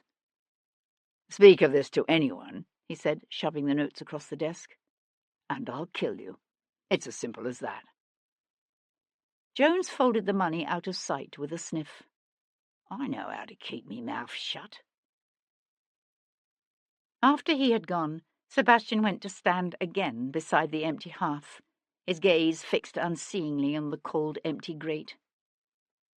He would need to find another agent, someone both trustworthy and unafraid to venture into the heart of Napoleon's France. It wouldn't be easy, but it could be done.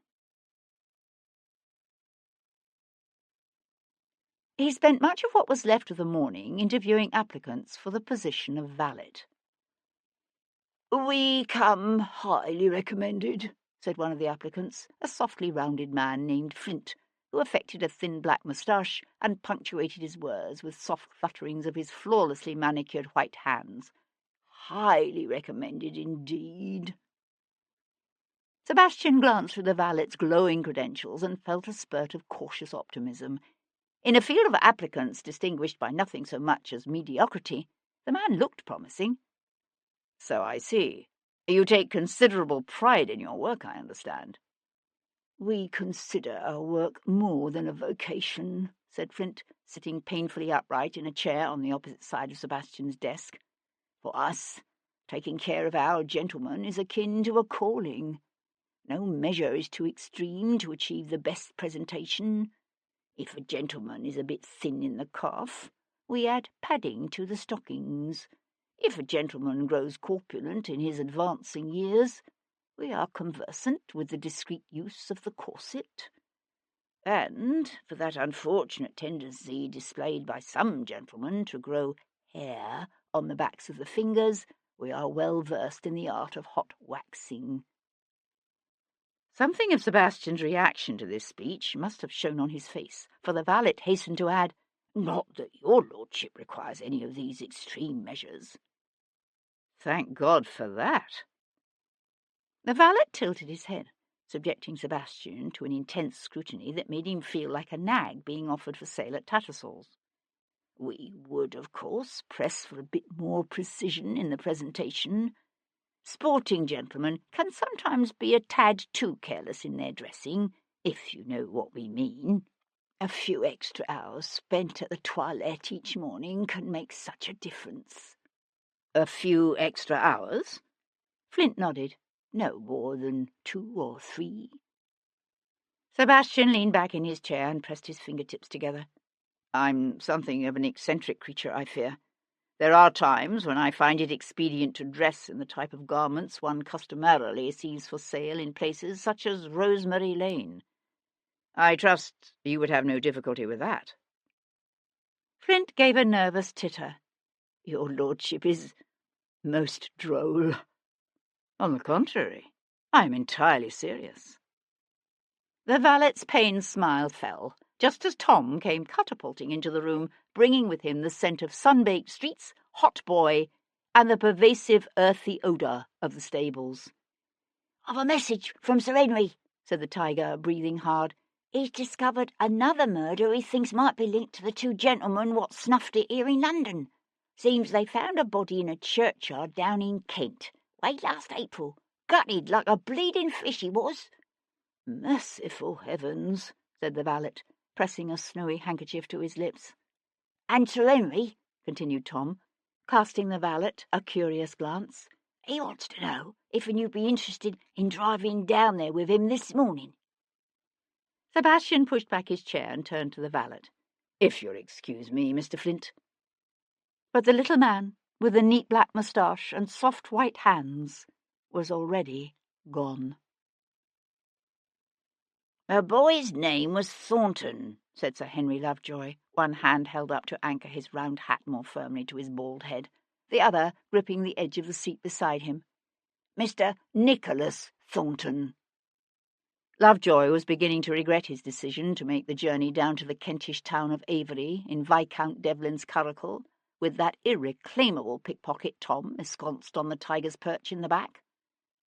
Lovejoy did not have a fondness for horseflesh, nor did he share his lordship's obvious delight in speed.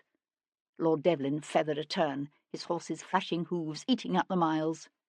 Lovejoy closed his eyes. "How old was he?" asked the Viscount. Lovejoy forced himself to open his eyes. There was no denying that the Viscount seemed to have his horses under perfect control. Lovejoy loosened his hold on the seat and drew in a deep breath.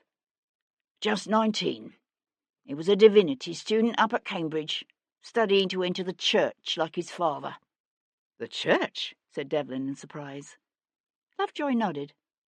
"The boy's father is the rector at St. Andrew's, the Reverend William Thornton."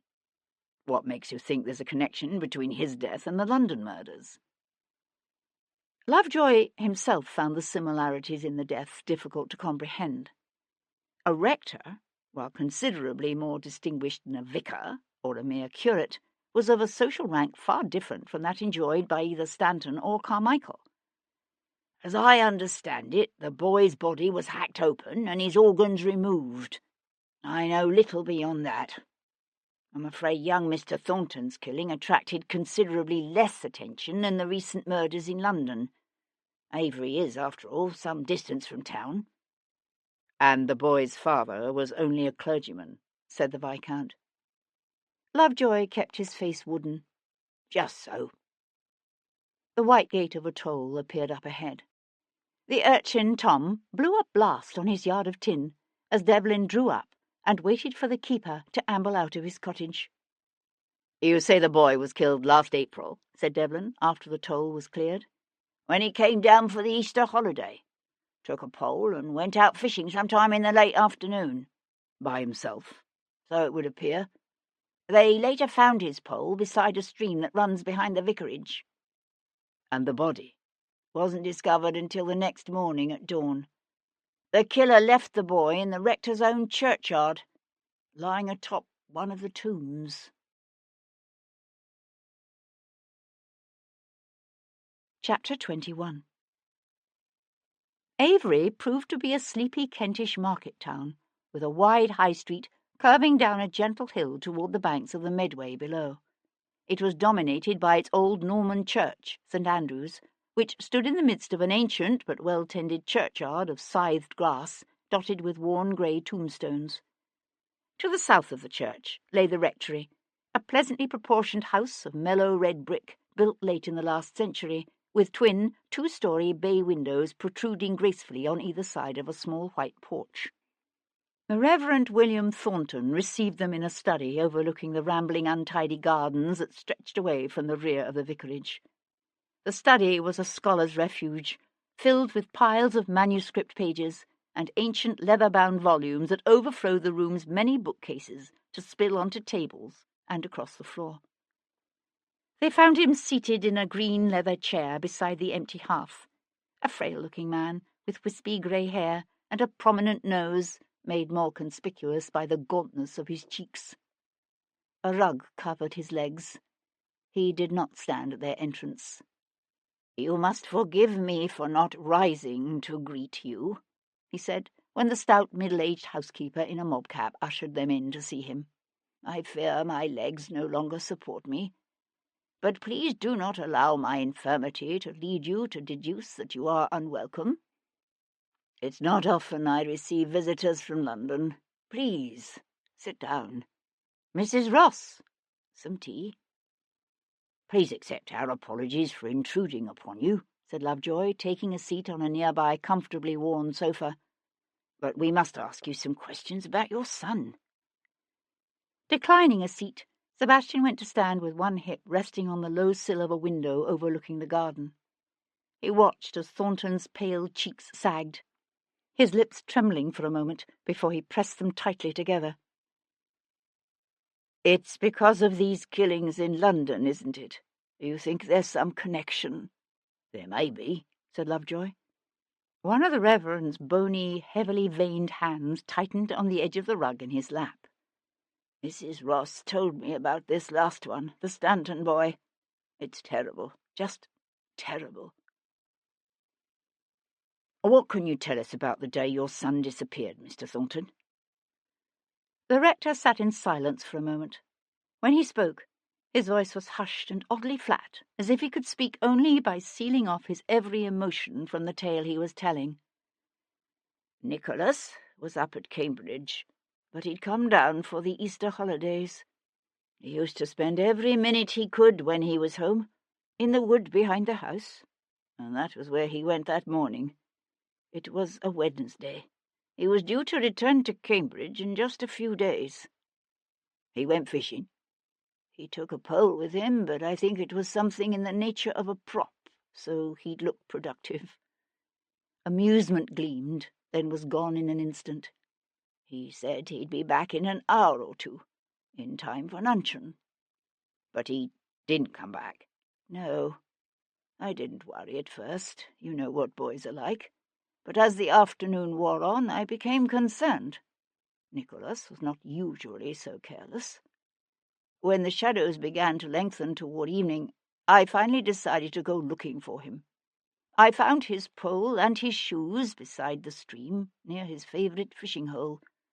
But nothing else. It was as if he had vanished." "Was there any sign of a struggle?" "No.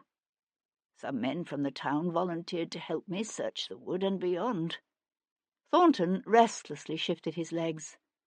"I wasn't so infirm then, you see. We fanned out over the entire area, but we found nothing. Not until the following morning." "When his body was discovered in the churchyard?" The Reverend's lower lip quivered. "Yes." Sir Henry hesitated, as if reluctant to press on.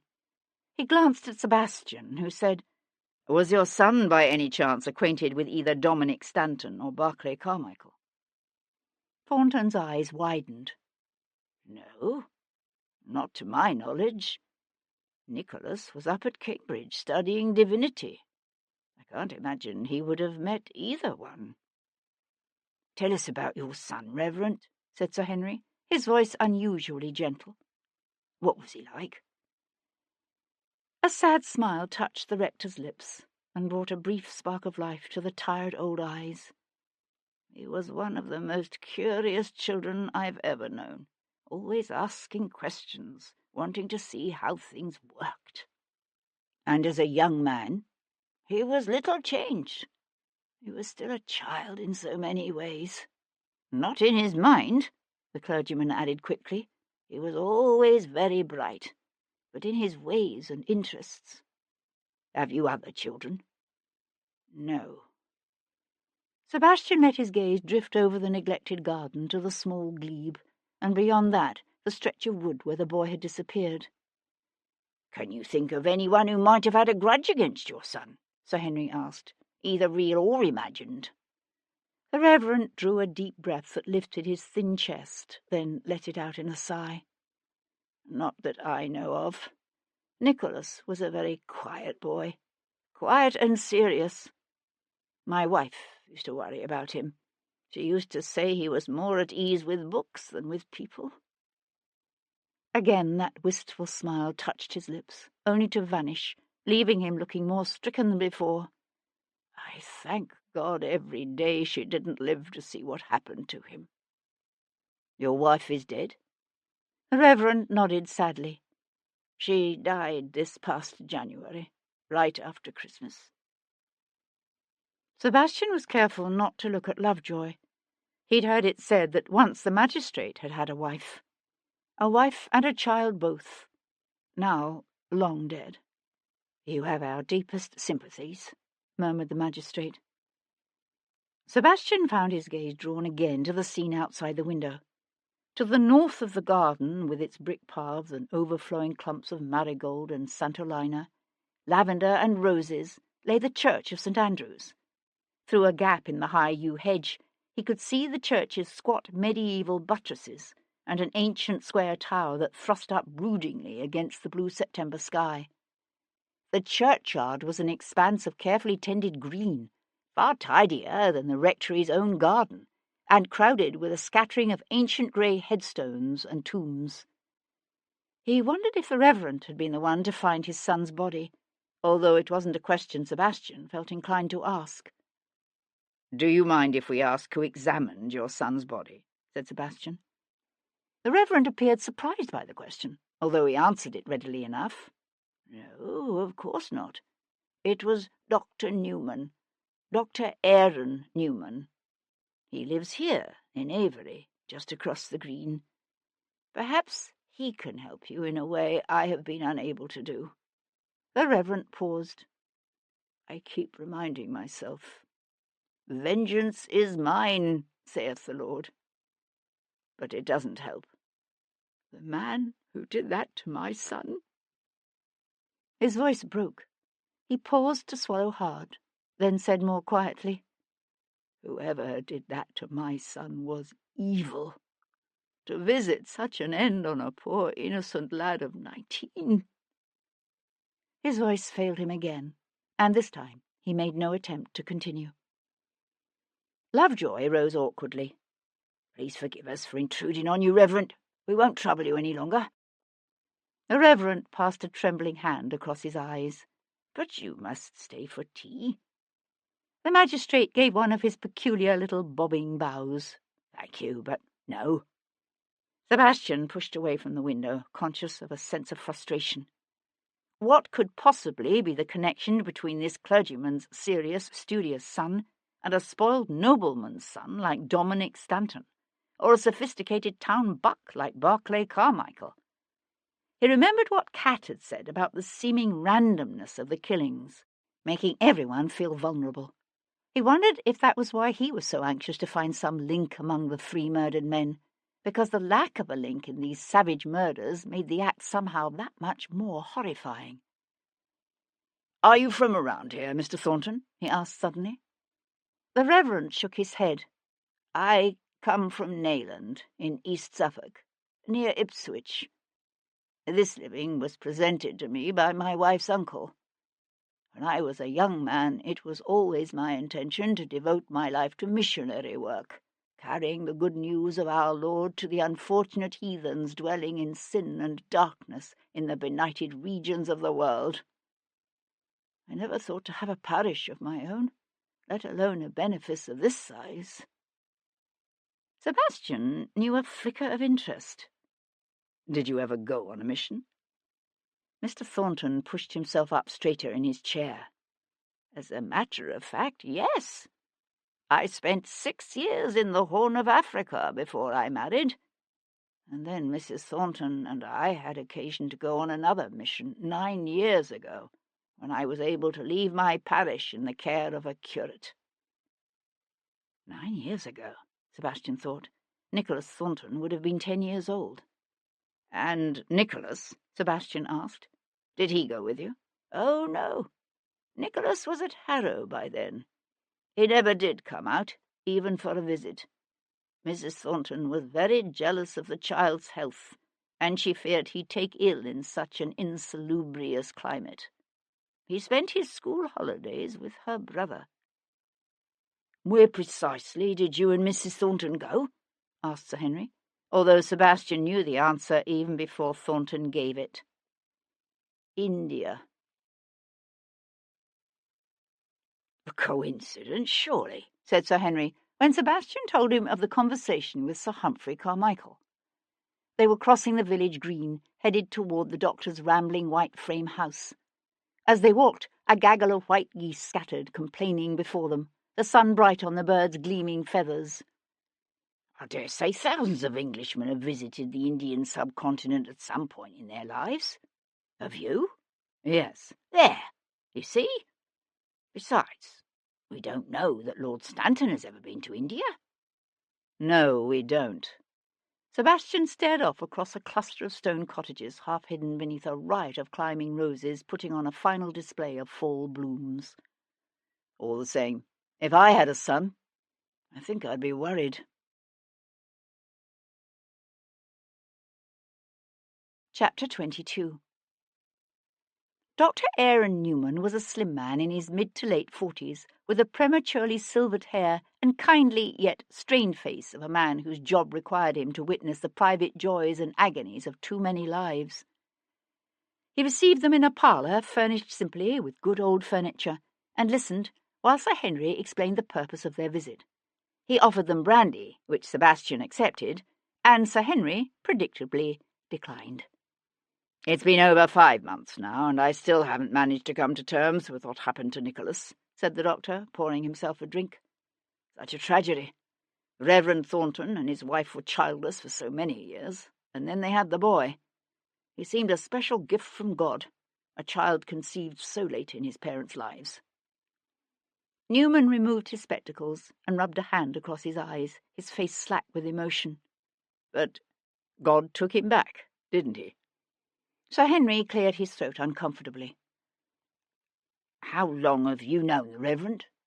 "Since he took up the living here in the village, more than 20 years ago now. I assisted with Nicholas's delivery, you know." Dr. Newman replaced his spectacles and came to settle in one of the deeply upholstered chairs encircling the tea-table. "Tended him through all his childhood illnesses." Sir Henry nodded sympathetically. "I understand the Reverend found the boy?" The doctor's lips tightened into a grimace. "I'm afraid so. Lifted Nicholas into his arms and tried to carry him here. He collapsed halfway across the green." "He suffered a seizure?" asked Lovejoy. The doctor nodded. "It affected his left side. He has gradually regained the use of his arm, but I'm afraid he still doesn't walk well." "We understand the boy was left in the churchyard?" A spasm of distaste crossed the doctor's features. "Yes. Reverend Thornton saw him when he went to open the church that morning. It was horrible, quite horrible. The killer had left the body atop one of the old tombs near the south transept door. It's the door the Reverend always uses." "Interesting," said Sebastian. "Whoever killed the boy must be familiar with the Reverend's habits." The doctor's eyes widened. "I suppose so. I hadn't thought of that." "What can you tell us of your examination of the body?" asked Sir Henry. Dr. Newman pushed up from his seat and went to a writing table covered with a scattering of books and notes, one hand restlessly riffling the pages of a worn volume lying near the edge of the table. It was a moment before he spoke. "Nicholas's throat had been slit." "From behind?" asked Sebastian. The doctor hesitated. "I couldn't say, actually." He drew a deep breath and let it out slowly. "I console myself with the thought that it was a relatively merciful death, considering what came after." "There were other wounds?" The doctor nodded. The torso had been slit open and the heart, lungs, and liver removed. Rather inexpertly, I might add. "Hacked in anger?" Sebastian asked. Newman looked thoughtful, then shook his head. "I wouldn't have said so, no. There were no extraneous wounds to the body, just the slice across the throat, the opening of the body cavity, and the removal of the organs." Lovejoy pressed a cleanly folded handkerchief against his tightly held lips. "Had the blood been drained from the body?" Sebastian asked. As a matter of fact, yes. How did you know? From the condition of the two most recent victims found in London. You think there's a connection? There would seem to be, wouldn't you say? Yes, I suppose so, but do you have any idea who's doing this? Any idea at all? We're working on it, said Lovejoy, tucking his handkerchief away. Had the Thornton boy been bound and gagged before he was killed? I'm a physician, Sir Henry, not a surgeon. I'm afraid I've never made such things a study.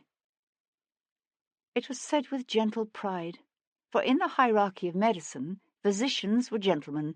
Educated at Oxford and Cambridge, they could discourse at length in Latin on the medical texts of the ancients. They used their learning and their observations of their patients' pulse and urine to prescribe drugs or physics. They did not involve themselves in such vulgar practices as physical examinations, nor did they deal with broken bones. They certainly did not perform surgeries or carve up cadavers in an attempt to learn the secrets of life. Because of the rarefied nature of their husbands' activities, the wives of physicians, like the wives of barristers, could be presented at court. The wives of solicitors and surgeons, such as Paul Gibson, could not. The doctor drew a pocket watch from his waistcoat and smiled apologetically. I'm afraid you gentlemen must excuse me, but I've an elderly patient I promised to see before 2 o'clock. I'll ask my housekeeper to bring you some tea, shall I? Thank you, but no. Lovejoy pushed to his feet. If you think of anything else that might be considered relevant, you will contact Queen Square? Yes, of course. Rather than ringing for the housekeeper, Dr. Newman walked with them to the front door himself. As they passed the stairs, an old beagle stretched to its feet and padded over to the physician's side. By the way, said Sebastian, as he prepared to follow Lovejoy into the bright sunshine, did Nicholas Thornton have anything in his mouth when he was found? Actually, yes. Newman bent to pull absently at the dog's ears, his face troubled. I can't imagine how I could have forgotten to mention it. It looked like a star. A silver papier-mâché star. Chapter 23. There was a peace to be found in graveyards. Sebastian had always felt it as a gentle acceptance of the passage of time and the cycles of life. A peace tinged with sorrow, perhaps, but rarely with violence. Standing beneath an ancient elm tree near the south transept of the ancient Norman bulk of St. Andrew's, Sebastian looked out over a churchyard of neatly scythed grass dotted with moss-covered headstones and crumbling grey tombs. Bees buzzed at a nearby scarlet rosebush that was scattering spent petals across the grass. Yet there was no peace to be found here, Sebastian thought. The very air seemed charged with expectation and unassuaged anger. Sir Henry cleared his throat. This one, wouldn't you say? Sebastian turned to find the magistrate peering at a low tomb that lay just off the worn path leading from the rectory to the ancient iron-banded door of the south transept.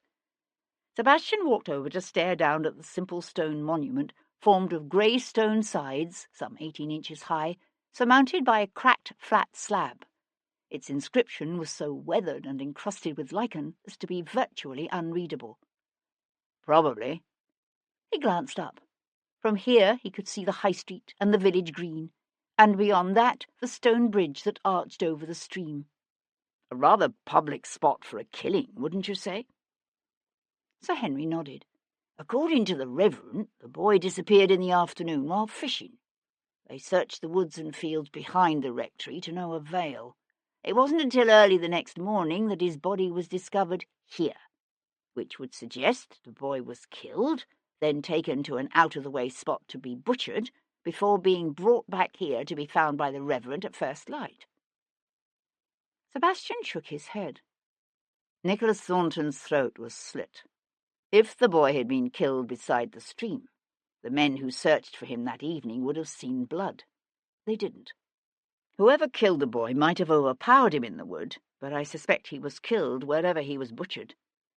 Yes, of course. Sir Henry stared off across the churchyard, lost deep in thought. I wonder how many others there have been, he said after a moment, half to himself. could be a dozen or more such killings scattered across the length of England and beyond. How would we know? I learned of this one only by chance." "I suspect this was the first," said Sebastian.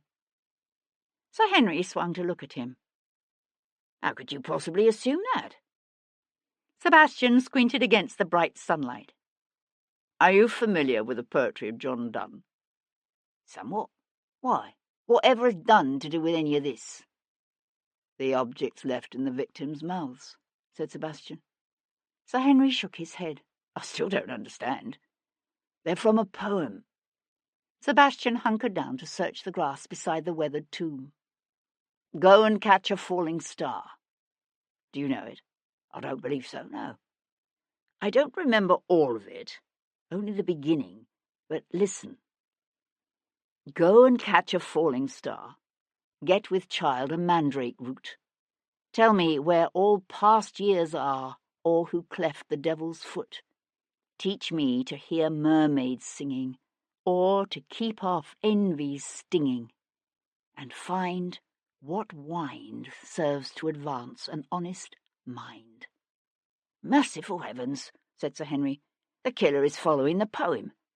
First the star, then the page from the ship's log, and now the goat's hoof. Only the mandrake root is missing." His lips tightened into a grim line. "There must have been another murder. A murder that took place at some point between April and June that we've yet to discover."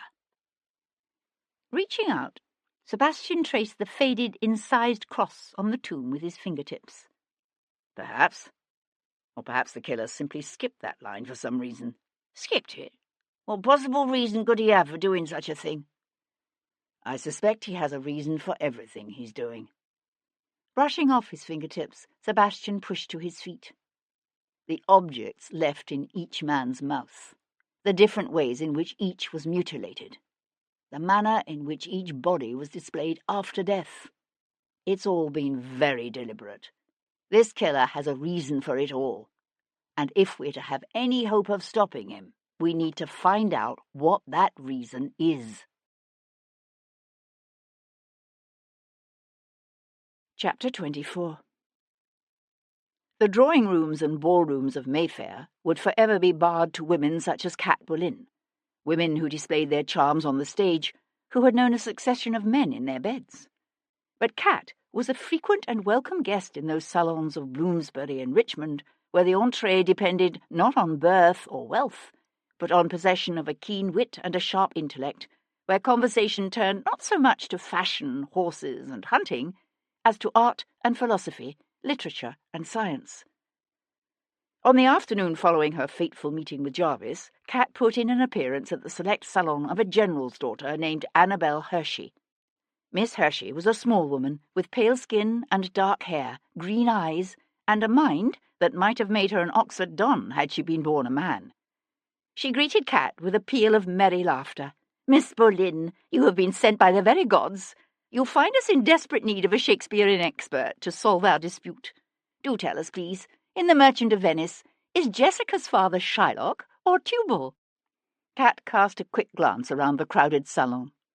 The assembled company ranged from scientists such as Humphrey Davy to the renowned literary hostess, Miss Agnes Berry, and a moody, brilliant but little-known poet named Lord Byron. The man Cat sought was not here. "Shylock," Cat said. "Tubal is his friend." Annabel Hershey threw up her hands in mock surrender. "You were right, Miss Berry. It's back to the schoolroom for me."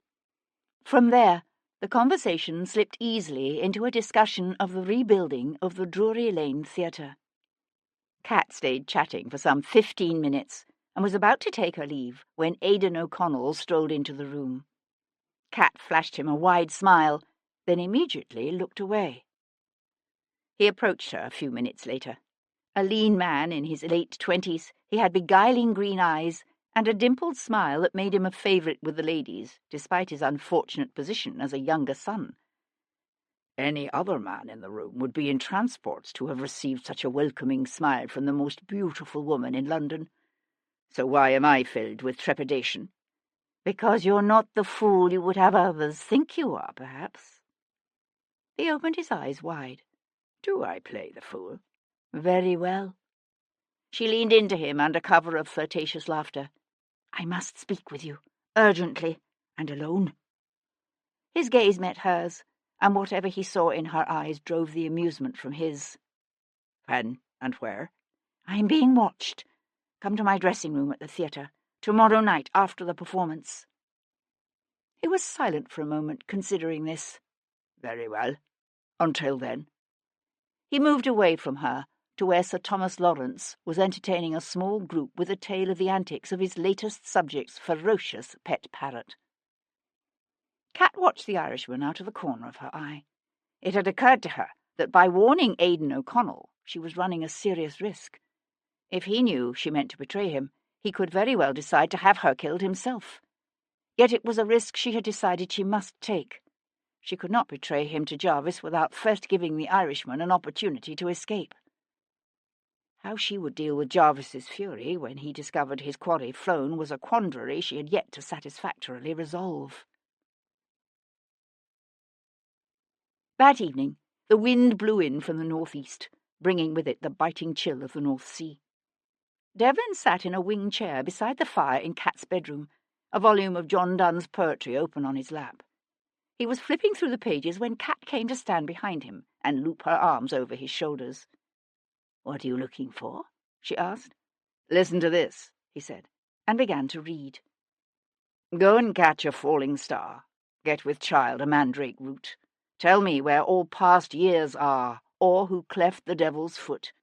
Teach me to hear mermaids singing, or to keep off envy's stinging. And find what wine serves to advance an honest mind. If thou beest born to strange sights, things invisible to see, ride 10,000 days and nights till age snow-white hairs on thee. Thou, when thou returnest, wilt tell me all strange wonders that befell thee, and swear nowhere lives a woman true and fair. If thou findest one, let me know. Such a pilgrimage were sweet, yet do not. I would not go, though at next door we might meet. Though she were true when you met her, and last till you write your letter, yet she will be false ere I come to 2 or 3. "Well," said Cat, "Mr. Dunn didn't like women much, did he?" Devlin smiled. "He was a clergyman. It's something of an occupational hazard." Cat ran her fingers through the dark curls at the nape of his neck, felt the tension coiled within him. "The young man who was killed down in Kent last April." She left the rest of the question unsaid. "Was found with a papier-mâché star in his mouth." Dear God. She came around to curl up on the rug at his feet, her hands folded together on his knee, her head tilted back so she could see his face. What does it all mean? He closed the book and set it aside. "I wish I knew." She rested her cheek against his leg. "Tell me about today." He told her in soft, measured tones. When he finished, she lifted her head and said, "Get with child a mandrake root." It's the second line of the poem. Why would the killer skip one line of a poem he's obviously following so deliberately? Lovejoy thinks there must have been a similar killing someplace in England between April and June, a killing he simply hasn't heard about yet. But you don't think so? I don't know what to think. She sat back, her hands trailing down his leg in a gentle caress. Turning her head, she stared into the fire. For a moment she thought of the clergyman's son in Avery, the lines of Donne's poem running over and over in her head.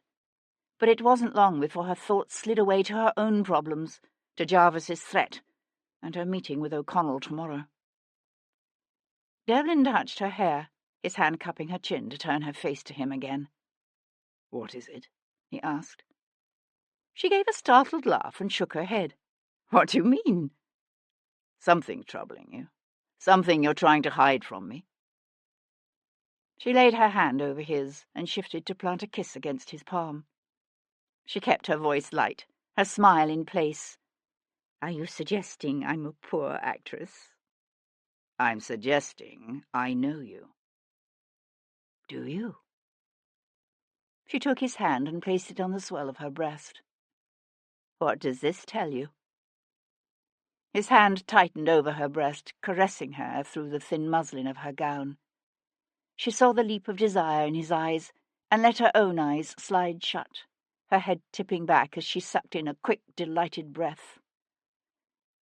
He slipped from the chair, his knees denting the carpet beside hers, his lips warm against the bare flesh of her throat. His hands found the tapes of her high-waisted gown, loosened them. He eased the gown from her shoulders, taking with it the light chemise she wore beneath it. Her lips closed over his, hungry now. Pressing her naked body against his clothed one, she drove all thoughts but this from her mind. This man, this love, this moment, and surrendered herself to it utterly. Later, as she lay naked and spent in his arms, he traced the features of her face with one softly sliding finger and said, "Marry me, Cat." A pain swelled in her chest, a pain of want and longing that could never be eased. But she was an actress, and so she was able to summon up a smile, even though her voice shook slightly. "You know why I can't?" He propped himself up on one elbow, his fierce eyes glowing in the dying light of the fire. "My Aunt Henrietta has found another suitable bride for me. A Lady Julia something or other." He entwined his hand with hers and kept his tone light, although she knew he was intensely serious. "If you truly loved me, you would rescue me from the matrimonial machinations of my family by marrying me yourself." "You need a lady something or other as a wife." "No. I need you." "I would destroy you." Her voice was a torn whisper. He slid his hands beneath her, drawing her up close so that he could bury his face in her hair. "No," he said, all hint of lightness gone from his own voice. "Not having you in my life would destroy me." Chapter 25. Wednesday, 18th of September, 1811. Early the next morning, Sir Henry Lovejoy was just leaving his bed when one of his constables banged at his door. "What is it, Bernard?" Henry asked when the constable came stomping in, bringing with him the cold damp of the morning. "You know that case you was telling us about yesterday? The one you think might be linked to some poem about mermaids and mandrake roots?" Henry felt a twist of anxiety deep within his being. "Yes?" Bernard ran a hand across his beard-roughened face. "I think there's something down near the docks you need to see." In the dim light of dawn, the forest of masts out on the river were mere ghostly things without form or function. Sir Henry Lovejoy thrust his hands into the pockets of his greatcoat and suppressed a shiver. The mist coming off the water swirled around him, cold and damp, and smelling strongly of hemp and tar and dead fish. "Oi, you there!" The bulky form of a constable appeared out of the gloom. "Take nobody allowed any further here. Orders of Bow Street." "Sir Henry Lovejoy, Queen Square," snapped Henry. He brushed past the constable, his footsteps echoing on the wooden planking of the docks. He could see a knot of men clustered near an old warehouse up ahead. Henry paused, aware of a hollowness yawning deep inside and trying to swallow the thickness that had come to his throat. The sight of violent death was never easy for Henry. He had to steel himself for the sight of yet another human being butchered like a side of beef. At Henry's approach, one of the men near the warehouse straightened and came toward him. A fleshy man with protruding, watery grey eyes and loose, wet lips, Sir James Reed was one of Bow Street's 3 serving magistrates, a small-minded man Henry knew to be both ambitious and fiercely jealous of his dignity. "Sir Henry," said the magistrate, with a show of bluff good humour, "no need for you to have braved the cold on such a foul morning. This one had the courtesy to get himself oft well away from Queen Square." The Thames side docks in the city fell under the authority of Bow Street, and Sir James's words were carefully chosen to let Henry know his presence here was both unnecessary and unwelcome. Henry looked beyond the magistrate to the shadows of the warehouse. I heard the victim has a mandrake root stuffed in his mouth. Sir James's show of bluff good humour slipped away. Well, yes. But what has that to say to anything? I believe this gentleman's death may be linked to the recent murders of Mr. Barclay Carmichael and young Dominic Stanton. You mean the butcher of the West End? Sir James gave a harsh laugh. Hardly. No one's been carving up this gentleman. Henry knew a moment's confusion. The body wasn't mutilated? No, just a neat knife wound through the side. And that bloody mandrake root in his mouth, of course. Henry let his gaze drift around the docks. In the growing light, he could now make out the dark hulls of the ships lying at anchor out on the river. He had to force himself to bring his gaze back to the sprawled figure beside the warehouse. The man lay on his back, one leg buckled awkwardly to the side, as if he'd simply been left where he had collapsed. No butchering of the body, no careful display of the remains. The cause of death was different as well. A knife wound to the side rather than a quick slitting of the throat from behind. Yet the presence of the mandrake root in the man's mouth surely tied this man's death to the murders of Thornton, Carmichael, and Stanton. So why the differences? Henry's footsteps echoed dully as he approached the body. No one had covered the man up. He lay with his eyes staring vacantly, the features of his face relaxed in death. He was young, as Henry had known he would be, probably somewhere in his early 20s. A handsome young man with light brown hair and even features, and the sun-darkened skin of a man who lives his life on the sea. He wore the uniform of a lieutenant in His Majesty's Navy, the brass of his buttons and buckles neatly polished. "He's a naval lieutenant," said Henry. "That's right. Lieutenant Adrian Bellamy, from HMS Cornwall. A far cry from the likes of your banker's son and future peer." It was said with a faint sneer that Henry ignored. "How long has the Cornwall been in port?" "Put in Monday night, I believe. They were meant to sail again at the end of the week." Lovejoy frowned. It had been less than a week since Mr. Stanton's murder, which meant that after leaving a lapse of 2 or more months between his other killings, their murderer had struck again within days. Why? "You've spoken to the captain of the Cornwall?" Henry asked. "Of course. According to the captain, the lad came ashore last night after receiving a message." "From whom?" "From his family, it would seem. At least he told the captain he was going to visit them in Greenwich." Sir James stared down at the body at their feet.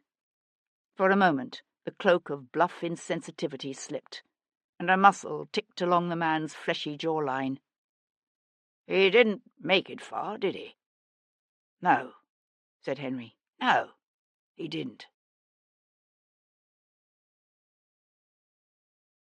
Chapter 26. Sebastian found Sir Henry seated behind his desk in Queen Square. The magistrate had his head bowed, his forehead furrowed by a frown as he scribbled furiously on a notepad. "I heard about Lieutenant Bellamy," said Sebastian, as soon as the clerk Collins had bowed himself out. Sir Henry removed the small set of spectacles he wore perched on the end of his nose and rubbed the bridge. "It's puzzling, most puzzling. There was no mutilation of the body, and the young man was killed by a knife wound to the side. Yet the presence of that mandrake root surely links his murder to the other 3. "I would have said so." Sir Henry picked up a volume from his desk top and rose from his chair. "When I saw him on the docks, Sir James was dismissive of my conclusions. I then spoke to his colleagues, Aaron Graham and Sir William, and presented them with my notes on the case. Both agreed the evidence suggests the death of Mr. Nicholas Thornton may well be linked to the murders of Mr. Carmichael and Mr. Stanton. However, they remain sceptical of the relevance of the poem by John Donne. They therefore agree with Sir James that the docks killing is unrelated to the other 3. Sebastian watched the magistrate lock the volume away in a glass-fronted case beside the door. "And they've taken over the investigation?" "Yes. It was inevitable, given the breadth of the case. Sebastian nodded. Bow Street was the first public office formed in London back in 1750. The original Bow Street magistrate had been Henry Fielding, followed by his brother John. Together, the brothers had been so successful at stemming the rampant spread of crime in the growing metropolitan area that another half-dozen public offices were established in 1792, including the one at Queen's Square. But of them all, only the magistrates of Bow Street exercised authority over the entire metropolitan area and beyond. Bow Street's famous runners operated the length of England. My jurisdiction is limited, Sir Henry was saying. Technically, I should have contacted Bow Street after our discoveries in Kent. Sebastian watched Sir Henry resume his seat behind the desk. So what can you tell me about Adrian Bellamy? Little you won't be able to read in the papers, I'm afraid. The young man was from Greenwich. His father is one Captain Edward Bellamy. Also a Navy man? No, retired merchant captain. Sir Henry hesitated, then said, The differences in the murders are considerable, not simply in the manner of killing and the lack of mutilation, but in other ways as well. Bellamy was left where he fell, in the shadow of one of the warehouses beside the docks. There was no public display of the remains, no flaunting of what had been done. Perhaps the killer was pressed for time, Sebastian suggested. Lovejoy carefully fitted his spectacles back on his face. You may be right. You were certainly correct about the mandrake route. It's as if the killer deliberately skipped that line of the poem, fully intending to return to it later. But why? Because Bellamy's ship was out of port. The designated victim was beyond his reach. Sir Henry looked at Sebastian over the top of the spectacles. You think he's putting his victims in some sort of order? So it would appear. Teach me to hear mermaids singing, whispered Sir Henry. What? It's the next line of the poem. Teach me to hear mermaids singing. If he's putting his victims in order, he must already have the next one selected. Sebastian blew out his breath in a harsh sigh. And Bow Street doesn't believe any of it. Chapter 27. Sebastian studied his reflection in the mirror, then leaned forward to add a touch more ash to his hair, blending it in until he gave all the appearance of a man just beginning to go grey. He wore a decidedly unfashionable coat and sturdy breeches of a cut that would give his Aunt Henrietta an apoplexy if she were to see them, for they had come not from the exclusive shops of Bond Street, but from a second-hand clothing dealer in Rosemary Lane. There were times when Sebastian's aristocratic bearing and the trappings of wealth gave him a decided advantage, but there were other times when it served his purpose better to pretend to be someone else. He was just slipping a slim but deadly knife into a sheath in his right boot when Tom came hurtling into the dressing-room, bringing with him the scent of the rain that had been threatening all morning. There's something you might want to know about that captain in the Horse Guards, that Captain Quayle you asked me to trail. I think he might have run into debt. Seems his wife threatened to leave him if he didn't spend more time with her. And seeing as her Da's the one with all the blunt, that's why he's been sticking pretty close to home. Sebastian kept his attention on the task of tying his dark cravat. Keep looking into it when you have the chance. There's no doubt the man's hiding something. I'm just not certain it's related. Tom eyed Sebastian's unfashionable rig. What's this for, then? Sebastian adjusted his modest shirt points. Greenwich. He turned away from the mirror. How would you like to take a ride on a hoy? Cool, said Tom, on a breath of pure ecstasy as the hoy slid past the Tower of London and the docks beyond, past merchantmen lying heavy in the water with their cargoes of sugar and tobacco, indigo and coffee, their masts thick against the cloud-filled sky. Sebastian stood at the rail, the moist wind cool against his face as he watched the Tiger dart from one side of the boat to the other, dodging coiled lines and scattered crates and some half a dozen fellow passengers. Sebastian smiled to himself. Ever been to Greenwich? Tom shook his head, his eyes wide, as the hoy slipped past the massive bulk of India House, and, beyond that, the docks and warehouses of the West India Trading Company on the Isle of Dogs. We should have time to take a look at the Queen's House and the Naval Academy, if you're interested. And the observatory? Sebastian laughed. And the observatory. Tom squinted up at the rusty red-brown canvas flapping in the wind. The hoy was spritsail-rigged, with a topsail over a huge mainsail and a large foresail. Its flat-bottom design made it perfect for the shallow waters and narrow rivers of the Thames estuary it plied. This cove you want me to nose out about, this Captain Edward Bellamy, what are you expecting to find? I'm hoping for something that might link either the captain or his son to Carmichael, Stanton, and Thornton. Tom screwed up his face.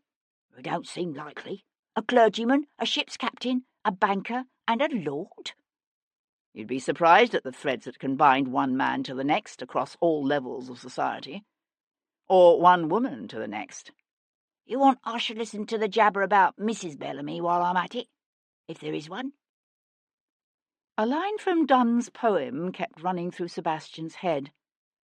And swear, nowhere, lives a woman true and fair. It had occurred to him that he'd given little thought to the mothers of these murdered young men. The Reverend's recently dead wife, Mary Thornton. Lady Stanton, who'd insisted her son return early for her dinner party and was now said to be so hysterical her doctors were keeping her sedated. And Barclay Carmichael's mother, the Marquis's daughter, the woman who tended to the needs of the working poor and had lobbied her husband to limit the hours laboured by children in his factories and mines. He'd been focused on finding a tie among the young men's fathers. Yet couldn't the link as easily lie with the victims' mothers? Sebastian settled back against the rail. I think that might be a good idea. Chapter 28. Captain Edward Bellamy lived in a sprawling white-framed house trimmed with dark green shutters and set in expansive gardens overlooking the river. Slipping into the demeanour of Mr. Simon Taylor of Bow Street, Sebastian climbed the short flight of steps to the front door and worked the knocker. His peal was answered by a slip of a tow-headed housemaid, who looked to be no more than 14 or 15. She started to deny both her master and mistress, but hesitated when Sebastian removed his hat and said loftily, "Mr. Simon Taylor from Bow Street, please announce me." The little housemaid opened her eyes wide and scuttled off. Captain Bellamy proved to be a tall man, well over 6 feet, and robust, despite his 60-plus years. A life at sea had given him a weathered, deeply grooved face, and left his flaxen hair liberally streaked with white. His stunned grief at the death of his son could be read in every feature. He received Sebastian in a spacious sitting-room overlooking the gardens and the river beyond. With him sat a small olive-skinned woman with dark hair and liquid brown eyes, her pretty unlined face streaked with tears. Looking at her, Sebastian at first assumed her to be the murdered man's sister, but Bellamy introduced her as his own wife. "My apologies for intruding on you at such a time," said Sebastian, bowing low over her hand. "Please, sit down," she said in Portuguese-accented English. "Brandy?" offered the captain in a very gruff voice, going to lift the stopper from a crystal decanter on a nearby table. Sebastian took a seat on a graceful settee covered with green and cream striped silk. "Thank you, but no." He let his gaze drift around the room. It was elegantly furnished, with heavy mahogany tables and glass-fronted cases filled with everything from Chinese jade carvings and delicate ivory statues to Murano glass from Venice. Captain Bellamy had obviously prospered in his voyages. "A constable who was here this morning said someone would be calling later," said Bellamy, splashing a hefty measure of brandy into a glass for himself. "But I must admit I hadn't expected to see you so soon. Bow Street is most anxious to come to a better understanding of this dreadful series of killings." Bellamy paused with his glass raised halfway to his lips. "Series of killings? What other killings are you referring to?" The recent murders of Barclay Carmichael and Dominic Stanton. Bellamy took a long, slow swallow of his drink. What little colour he'd had seemed to drain from his face. What makes you think my son's death is in any way related to the deaths of those other young men? My son was stabbed on the docks. What happened to young Carmichael and Stanton was an abomination. Whoever killed your son left a mandrake root in his mouth. Mr. Stanton was found with the severed hoof of a goat in his mouth, while Mr. Carmichael was found with a page torn from a ship's log. There's also another young man, a student of divinity at Cambridge named Nicholas Thornton, who was found with a papier-mâché star in his mouth. We believe all 4 killings are related in some way. Bellamy downed the rest of his brandy in one swallow and turned to pour another drink with a hand that was not quite steady. I heard what happened to Carmichael and Stanton, but not Thornton. When was that? Last April. And he was butchered, like the others? Not exactly. Certain of his internal organs were removed. Mighty Deus, whispered Mrs. Bellamy, bringing a black-edged handkerchief to her lips. Sebastian turned to her. I beg your pardon, madam, but I must speak of these things. I don't understand, she said, her fist tightening around her handkerchief. What does it all mean? We believe the objects refer to a poem by John Donne, Go and Catch a Falling Star. Do you know it? I know it, said Bellamy. He went to stand at the window overlooking the green sweep of the front garden and the river beyond. But I don't understand what any of this has to do with my son. Are you in any way acquainted with Sir Humphrey Carmichael or Alfred Lord Stanton? No. What about the Reverend William Thornton? A muscle jumped along the captain's tight jaw. Who is he? A clergyman at Avery, Kent, the father of the first murdered man. Bellamy shook his head. No, I don't see how Adrian could have known any of them either. He was just a lad when he first went to sea. He was a midshipman on the Victory, you know. A father's pride shone through the heavy grief. Saw action with Nelson at Trafalgar. I understand his ship docked in London just this week. That's right, Monday. Did you see him? Right after he docked. He gave me a tour of the Cornwall.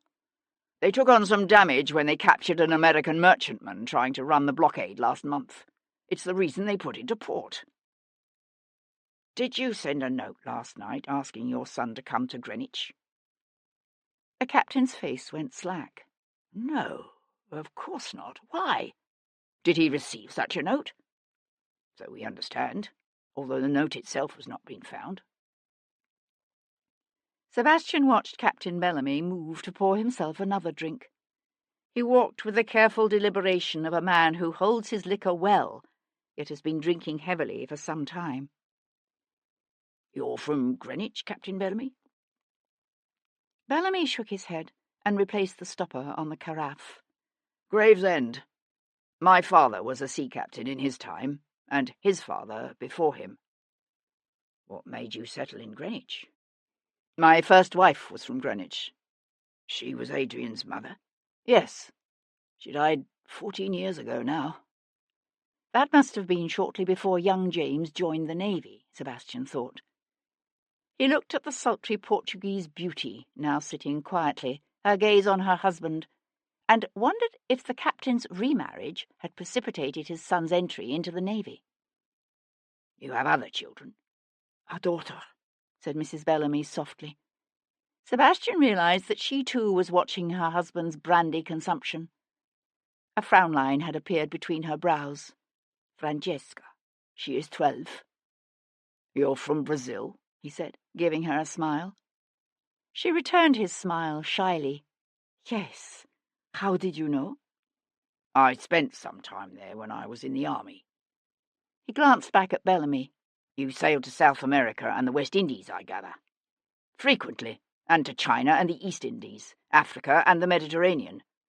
There are few places with a port I haven't been. Spend much time in India? Sebastian asked casually.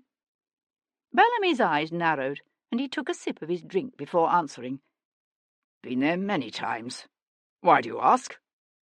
"His last voyage was to India," said his wife.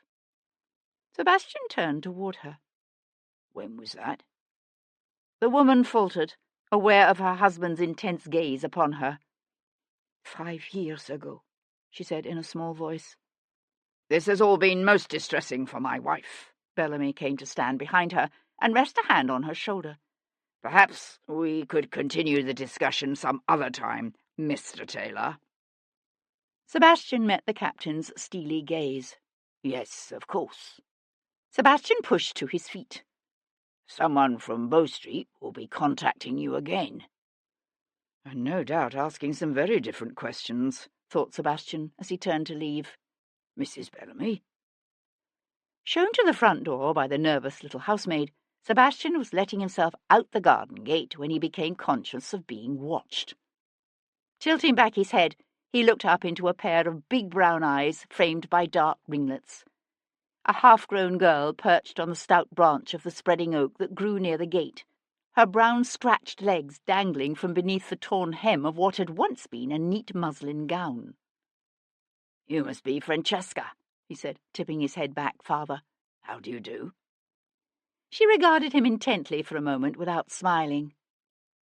"Gilly says you're from Bow Street." Gilly, Sebastian assumed, must have been the tow-headed housemaid who had opened the door to him. "Yes, I am." He executed a flourishing bow. "Mr. Simon Taylor at your service, Miss Bellamy." She frowned. "How do you know I'm Miss Bellamy?" "I'm a detective. It's my job to know these things." "Where's your baton?" "I carry my baton only when I'm chasing criminals." She considered this explanation for a moment and didn't seem to find it wanting. "Something's happened to Adrian, hasn't it?" Sebastian felt an ache pull across his chest. They hadn't told her yet. How could they not tell her? "I'm afraid that's a question you'll have to ask your papa," he said. "I know it's true. His ship's in, but he hasn't come home." "Does Adrian usually come home when his ship is in port?" She nodded. "He brings me presents." She fished a silver chain from beneath the ruffled neck of her dress, a chain from which dangled a filigreed representation of a hand. The hand of Fatima. "He brought me this from North Africa once." "But he didn't bring you anything this time?" "I don't know. Papa wouldn't let me go with him when he went to see Adrian." "Did your papa say why Adrian wasn't coming home?" "He said Adrian had to stay on his ship." "Did he say why?"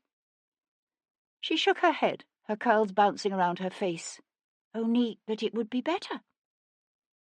She slid from the tree in a rush to stand before him, all skinny arms and legs and big brown eyes. "I saw Mrs. Clinton making a black wreath."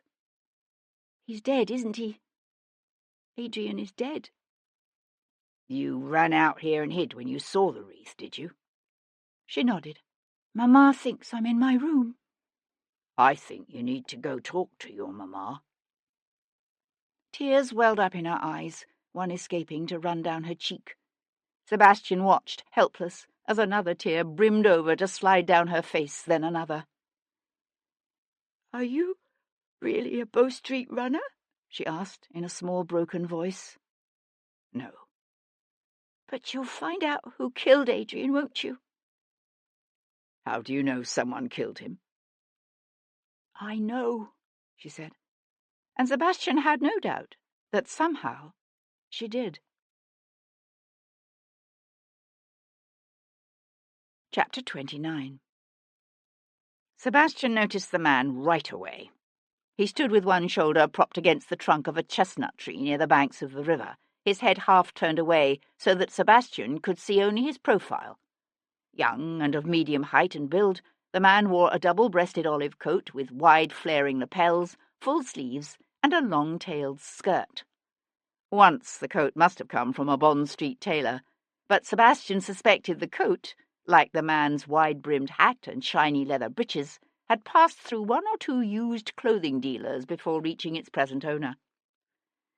Sebastian had seen the man before, amongst the handful of fellow passengers on the hoy down from London. At the time, Sebastian had paid him little heed.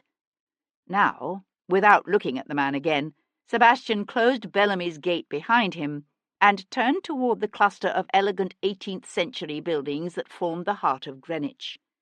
The olive-coated man lingered for a time, looking out over the wide expanse of the river. Then he pushed away from the tree to follow at a distance. The day was cool and overcast, with high white clouds. Sebastian crossed into the park, his gaze scanning the tree-shaded hillside for his tiger. He finally found the boy in a crowd of laughing children gathered before a Punch and Judy show.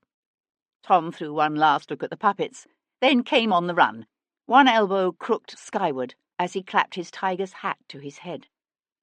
"Walk with me toward the top of the hill," said Sebastian as Tom came up to him. "There's a man following us. No, don't look back," he added hastily, when Tom's head jerked to do just that. "Who is he?" "I don't know. He followed us from London."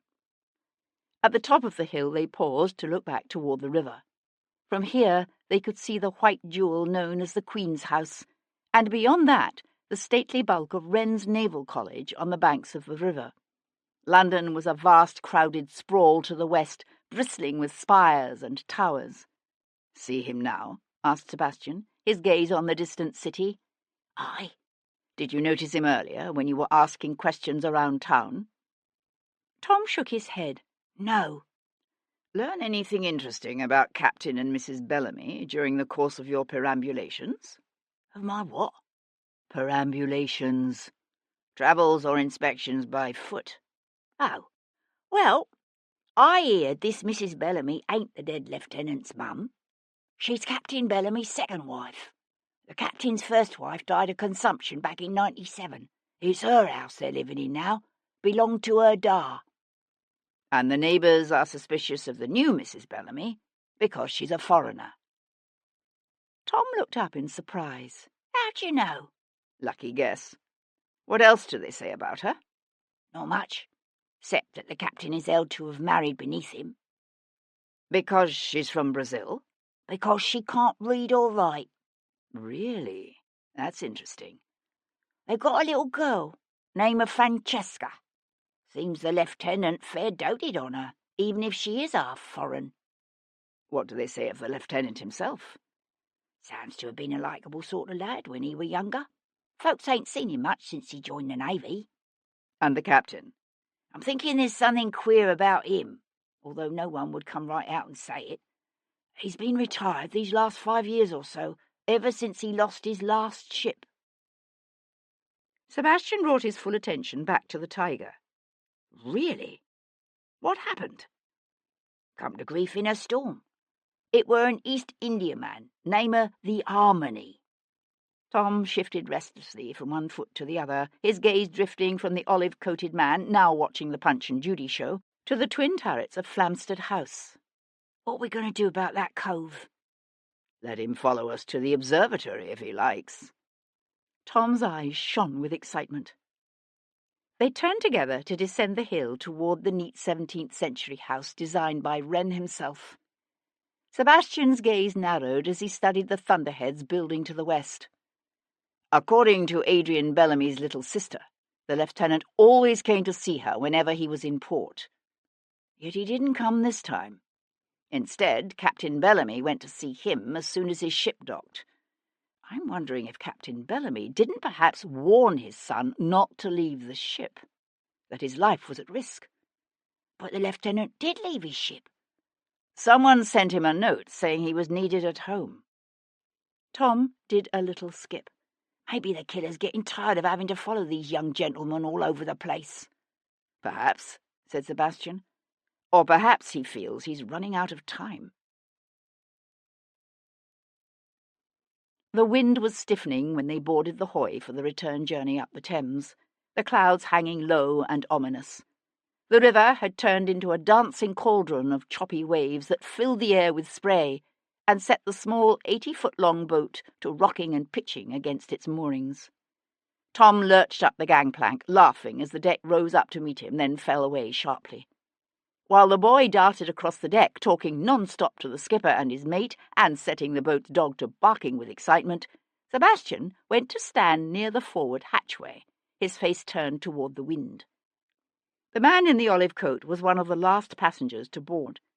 He went to lounge at the stern, his collar turned up against the mist-filled wind as the mate cast off, and the hoy pulled away from the wharf. The wind filled the brown canvas, setting the sails to snapping against the grey sky.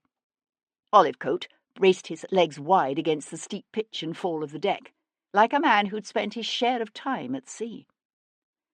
It was some 10 minutes later that Sebastian noticed Tom had grown increasingly quiet. His mouth hung slack, and his skin had taken on a greenish hue. Sebastian hauled the boy up from behind the crate where he'd sought shelter, and half steered, half carried him to the bow. "You need air.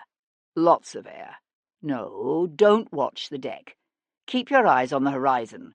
Pick a point in the distance and concentrate on it. It's no different from riding in a well-sprung carriage." "I never wanted to empty my breadbasket in no carriage," said Tom, wiping his sleeve across his mouth.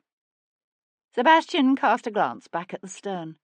Olivecoat was still there, his attention seemingly focused on the stately East Indiaman just off their port side, making its way downstream. "How much longer?" said Tom, in a small, reedy voice. Sebastian put a hand on the boy's shoulder and squeezed. "A while. The hoy's lee boards allow for a fairly effective windward performance, but she's sitting low in the water. Her cargo's heavy." Tom groaned. The boy lost it a few times over the side, but he stayed at the rail, grim-faced and plucky, until the hoy bumped up against its London wharf. The air filled with the whine of lines being uncoiled, the salt-cracked voice of the skipper shouting his orders, the scrape of the gangplank being slid out at midship. "Can I get off now?" asked Tom. Sebastian glanced down at the boy's ashen cheeks. "You go ahead. I'll stay behind and keep an eye on our olive-coated friend. Just be careful on the gangplank. The spray will have made it slippery." Tom nodded, his step unsteady as he lurched to midship. Sebastian hung back, letting most of the other passengers push past him. He was aware of his olive-coated shadow doing the same, falling behind him as Sebastian moved toward the gangplank. Sebastian had taken one step, two, out onto the gangplank, when he felt a rough hand clap on his shoulder. "He's got a knife!" screamed Tom from the wharf. Sebastian dropped to one knee and spun around, his hands coming up to close on the man's outstretched arm and jerk him sideways. Caught off balance, the man staggered, his feet sliding on the wet wood, the knife clattering as it fell. Sebastian let go and ducked back. For one unforgettable moment their gazes locked. The young man's grey eyes widened with quick comprehension and terror, his arms windmilling as he sought to catch his balance. Sebastian surged up, reaching for him, but it was too late. The man pitched sideways off the gangplank to splash into the narrow triangle of water between the wharf and the hoy's hull. The air filled with the snap of canvas, the creak of timbers as the wind caught the hoy and swung it toward the wharf. The man's head surged up to break water, his eyes wild, his arms flailing as he sought to kick out of the way. The hoy's black hull loomed over him, smashing him against the wooden embankment with a grinding, sickening thwomp that shook the wharf and ended the man's scream. "Bloody hell," whispered Tom. Chapter 30. "Your inquiries are obviously making someone nervous," said Paul Gibson, leaning back in his chair.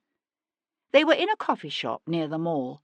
The morning's fog had returned to settle over the city like a cold, wet blanket that spoke of the coming end to summer's balmy days and soft sunshine. "Obviously," said Sebastian, with a wry smile. "The question is, who?"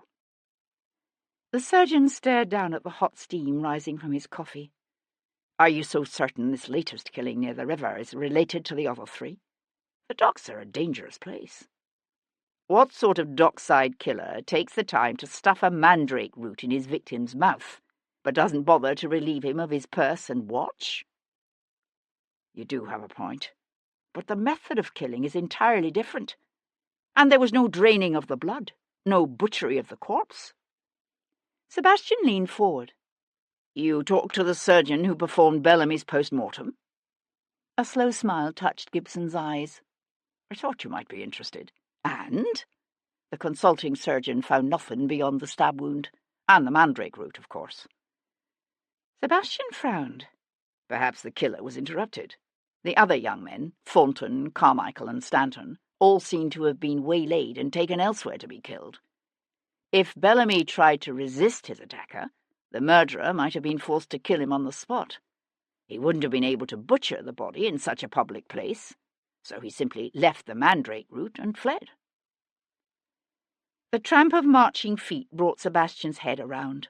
Through the paned glass of the coffee shop's front window, he could see a troop of pressed men marching down the street on their way to the docks, and a life of service in His Majesty's Navy. Hemmed in close by their press gang, the men looked to range in age from 15 to 50, their faces haggard with fear, their wrists manacled like criminals. "Poor bastards," murmured Gibson, following Sebastian's gaze. "I never see the unlucky sods without thinking of that line from Rule Britannia. You know the one. Britons never, never, never shall be slaves." Sebastian choked on his coffee, while Gibson leaned forward suddenly, his face intent. "That poem you were telling me about, the one by Donne. It suggests a life spent in travel. Perhaps this Lieutenant Adrian Bellamy is the key to it all." Sebastian shook his head. The man was at sea for half his life, since he was a lad. What kind of contact could he have had with the other three? No, I think the answer lies with the murdered men's fathers, or their mothers. An unfaithful woman, or unfaithful women. Gibson ran a finger thoughtfully up and down the side of his cup. "You say Reverend Thornton, Sir Humphrey Carmichael, and Captain Edward Bellamy have all visited India. What about Lord Stanton?" "I don't know yet, but they're all obviously hiding something, and at least one of them seems willing to kill me in order to conceal it." "What kind of a man continues to hide a secret that puts his own children at risk?" "All manner of men, or so it would seem." Gibson stared out at the street, empty now in the flat light of the dying afternoon. "It must be a terrible secret," he said, draining his cup to the dregs. "A terrible secret indeed." Sebastian was walking up the Mall, headed for the public office in Queen Square, when he became aware of an elegant town carriage slowing beside him. Glancing sideways, Sebastian recognized the crest of Charles, Lord Jarvis, emblazoned on the carriage door. He kept walking. "My lord!" A footman descended to hurry after him. "Lord Devlin, Lord Jarvis would like a word with you." Sebastian kept walking. "Tell his lordship I'm not interested." He turned the corner. He was aware of the carriage turning with him, then heard the sound of a window being let down. Lord Jarvis's voice was pitched low, but Sebastian had no difficulty hearing his words over the clip-clop of horses' hooves and the rumble of passing carriage wheels. "I know of your visit to Greenwich. I know Sir Henry Lovejoy asked for your assistance in solving this rather lurid series of murders, and I know that while Sir Henry has been removed from the investigation, you are obviously still determined to catch this killer." Sebastian swung to face him. "And?" Jarvis gave a grim smile.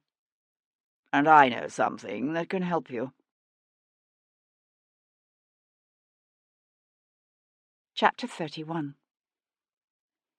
They faced each other across the elegant expanse of the library in Lord Jarvis's massive Berkeley Square townhouse. "Why?" Sebastian demanded. "What is your interest in any of this?"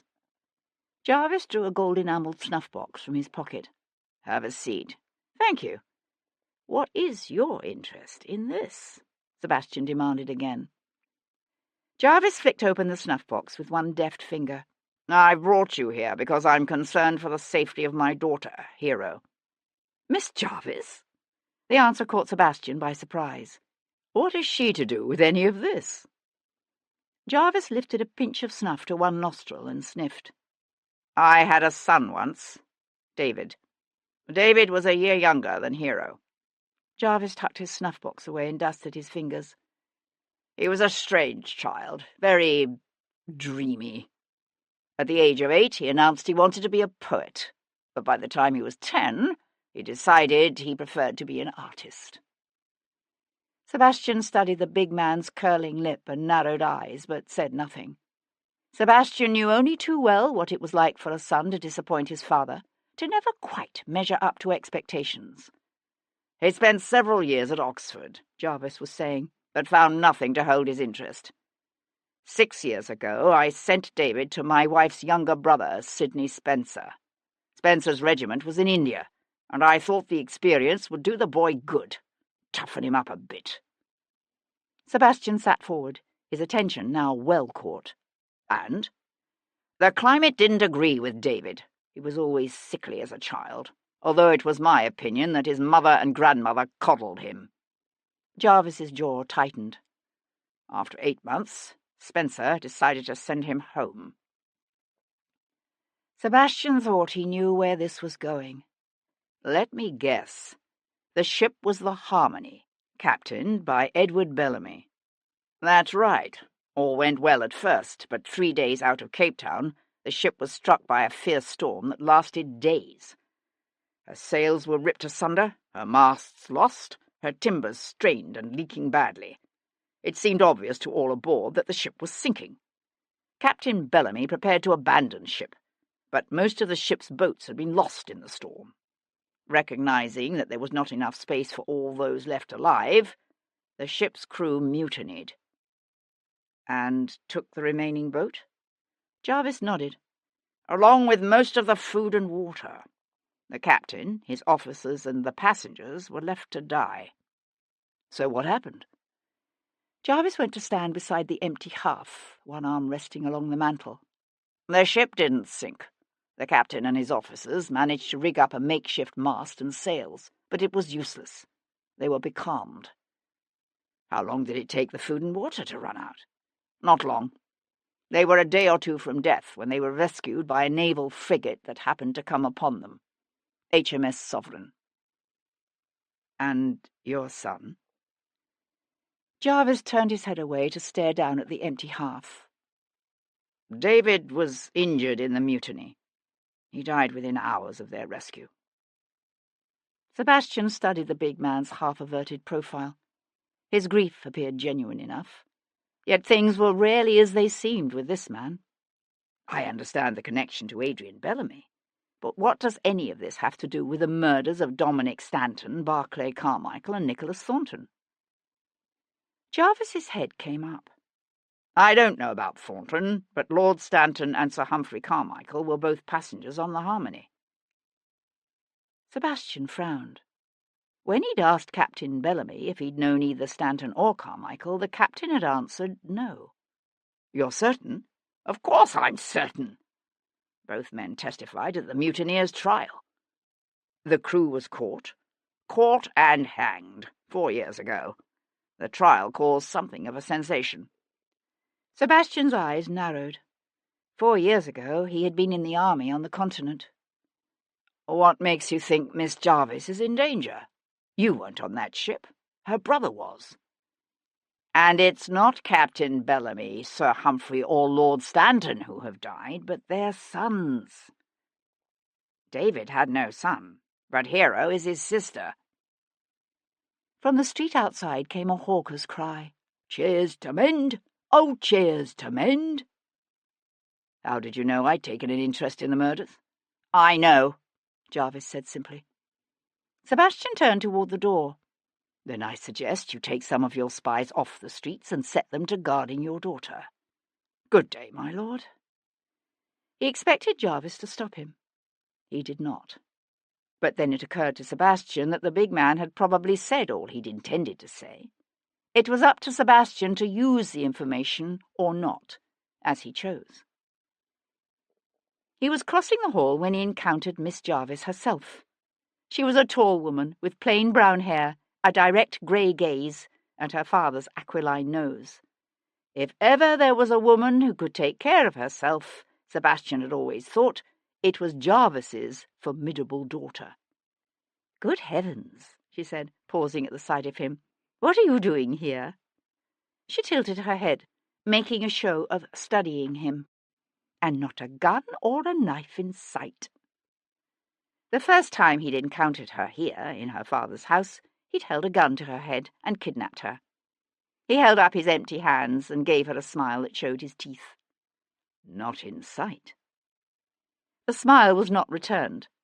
The fiercely intelligent eyes narrowed. What are you doing here?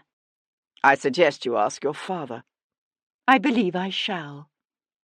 She headed toward the library door, pausing only to say over her shoulder, Oh, do kindly refrain from kidnapping any of the maidservants on your way out, if you please. Chapter 32. For several years now, Sir Henry Lovejoy had made his home in a neat row house on Russell Square. The district was genteel, but far from fashionable, which suited Henry just fine. Once, Henry had been a moderately successful merchant, but the deaths of his wife and only daughter had wrought changes in his life. Henry had undergone a spiritual revelation that turned him toward the Reformist Church, and he had decided to devote the remainder of his life to public service. He now sat in his favourite chair beside the sitting-room fireplace, a rug tucked around his lap to help ward off the cold as he read. The fire was not lit. Henry never allowed a fire to be laid in his house before October the 1st or after March the 31st, no matter what the weather. But he felt the cold terribly, and was about to get up and ring for a nice pot of hot tea when he heard a knock at the door below, followed by the sound of voices in the hall. Mrs. McCoy, his housekeeper, appeared at the sitting-room door. There's a Lord Devlin to see you, Sir Henry. Good heavens! Henry thrust aside the rug. Show him up immediately, Mrs. McCoy, and bring us some tea, please. Lord Devlin appeared in the sitting-room doorway, his lean frame elegantly clad in the buckskin breeches and exquisitely tailored silk waistcoat and dark blue coat of a gentleman. Well, said Henry, I see you've put off your Bow Street raiment. Amusement gleamed in the Viscount's strange yellow eyes. You've heard from Sir James, I take it. And Sir William. Please, have a seat, my lord. Do they still doubt the relevance of Donne's poem? Devlin asked, settling himself in a nearby chair. At the moment, I think Bow Street would investigate the Archbishop of Canterbury himself if someone were to suggest it might be relevant to these murders. It seems Lord Jarvis has taken an interest in the case. An intense interest. Ah, I've just had a rather remarkable conversation with a man myself. Lord Jarvis? Sebastian nodded. It seems his son was a passenger on a ship that sailed from India some 5 years ago. A merchantman named the Harmony, captained by Edward Bellamy. Among the other passengers were Sir Humphrey Carmichael and Lord Stanton. Merciful heavens! Henry sat up straighter. I remember the Harmony. It was in all the papers. His lordship hesitated as Mrs. McCoy appeared at the doorway, bearing a serviceable tray piled with a teapot and teacups and a plate of small cake slices. Lord Devlin waited until she had poured the tea and withdrawn. Then he gave a terse recitation of his conversation with Jarvis. I wasn't in England 5 years ago, he finished, but you say you recall the incident? Oh, yes. It was quite the sensation. Henry set aside his tea untasted and arose to pace thoughtfully up and down the small room. A lurid explanation was taking form in his imagination. He kept trying to push the idea from his mind, but the tie between the murders and the Harmony's harrowing experience raised a grisly possibility he couldn't seem to banish. At last he said, You know what this suggests, don't you? He turned to the Viscount. The butchering of the bodies, the draining of the blood. His voice trailed away. Devlin met his gaze and held it. Englishmen have resorted to cannibalism before when faced with starvation and death. Henry drew a handkerchief from his pocket and coughed into its snowy folds. I don't believe there was any suggestion that while they were becalmed, the officers and passengers of the Harmony— That doesn't mean it didn't happen, said Devlin, when Henry left the rest of his sentence unsaid. It's an unwritten rule of the sea that prohibition against cannibalism may be suspended in the case of shipwrecked survivors or men becalmed. Think of the Peggy, or the raft of the Medusa. Sometimes the survivors admit to what they've done. At other times, there is only a suspicion that lingers over them. Usually they eat the bodies of their companions who are the first to die. Is that not true? Usually. But lacking that option, lots can be drawn, and the loser sacrificed for the good of his companions. Only somehow I can't see Sir Humphrey Carmichael or Lord Stanton putting their names in a hat for the chance to become their companion's dinner. No, agreed Henry, which leads to the suspicion that the victim, if there was one, was selected more arbitrarily. We need to know the names of any other passengers aboard the Harmony on that voyage, as well as the owners of the ship and its cargo. The records of the inquiry should be on file at the Board of Trade, said Henry. Devlin set aside his cup and rose to his feet. Good. Let me know what you discover. You forget, my lord. Bow Street has taken over the case. Devlin smiled and turned toward the door, then hesitated. One more thing. There's a captain in the Horse Guards named Peter Quayle. When he was with my regiment on the continent, he took a fiendish delight in torturing and mutilating prisoners. I know of no link between him and the Harmony, but you might set one of your constables to discovering his whereabouts on the nights of the murders. Good evening, Sir Henry. Henry thought about that morning's terse conversation with the magistrates of Bow Street and sighed. Later that night, Kat sat before the mirror in her dressing room at the theatre. In the flickering candlelight, her reflection looked pale, strained. The scent of oranges, grease paint, and ale still hung heavy in the air, but the theatre stretched out quiet around her. The farce had long since ended. Aidan O'Connell had not come. With a hand that was not quite steady, she locked away the rest of her costume and stood. 2 more days. She had 2 more days, and she was, if anything, farther from finding a way out of her dilemma than she had been before. That night, Sebastian dreamed of broken bodies and torn flesh, recent images of young men with butchered limbs blending with older memories of endless bloody carnage on the killing fields of Europe. Waking, he reached for Kat, not remembering until his hand slid across the cool, empty sheet beside him that he slept in his own bed, alone. He sat up, his heart pounding uncomfortably, the need to hold her in his arms strong. Slipping from his bed, he went to jerk open the drapes. The waning moon cast grotesque patterns of light and shadow across the street below. It had been his intention to meet Kat at the theatre after her performance, but she'd told him no, she wasn't feeling well. She certainly didn't look well, her cheeks pale, her eyes heavy-lidded, but he knew from the way she failed to meet his searching gaze that she was lying. Another man might have been suspicious, jealous. Sebastian knew only a deep and powerful sense that something was terribly wrong.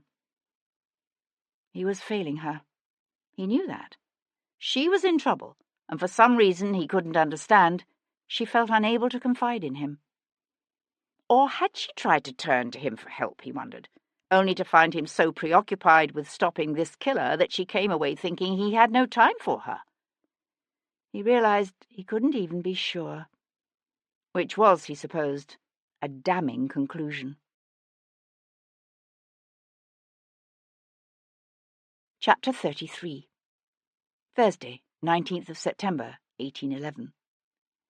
Sebastian hesitated in the cool morning shadows of the ancient arcade, his gaze on the gentlewoman ladling porridge at a table set at the far end of the courtyard. The poor and hungry of the city pressed past him, their gaunt frames clad in filthy rags, their faces drawn and desperate. The smell of unwashed bodies, disease, and coming death mingled with the dank, earthy scent of the old stones around them. Once, before Henry VIII cast his covetous eyes upon the wealth of the church, this had been the cloisters of a grand convent. Now it was a half-ruin that served as an open-air relief centre, part of a vast yet woefully inadequate network of private charities that struggled to alleviate the worst of the sufferings of London's burgeoning population of poor. A young girl clutching a wailing baby cast Sebastian a curious look, but he kept his attention fixed on the gentlewoman quietly dispensing porridge. Lady Carmichael. A tall, starkly thin woman in her late 40s, she wore a plain black apron tied over a fine walking dress, also of unrelieved black, for she was in deepest mourning. Beneath a simple black hat covering dark hair heavily laced with grey, her face looked nearly as gaunt and drawn as those of the men and women who crowded around her, cracked and chipped bowls clutched eagerly in desperate hands. Sebastian had known other women dedicated to good works. Most were nauseatingly condescending and self-righteously conscious of their ostentatious benevolence. Not Lady Carmichael. She worked with a quiet selflessness that reminded Sebastian of the nuns he'd encountered on the Iberian Peninsula and in Italy. She was as generous with her smiling words of encouragement as with her porridge. Yet she didn't strike Sebastian as either gentle or soft. There was a firmness there, along with a calm self-possession that marked her as a strong, formidable woman. Sebastian continued to hang back, watching her until the last of the porridge was distributed, and the throng began to thin. Only then did he step forward. "Lady Carmichael."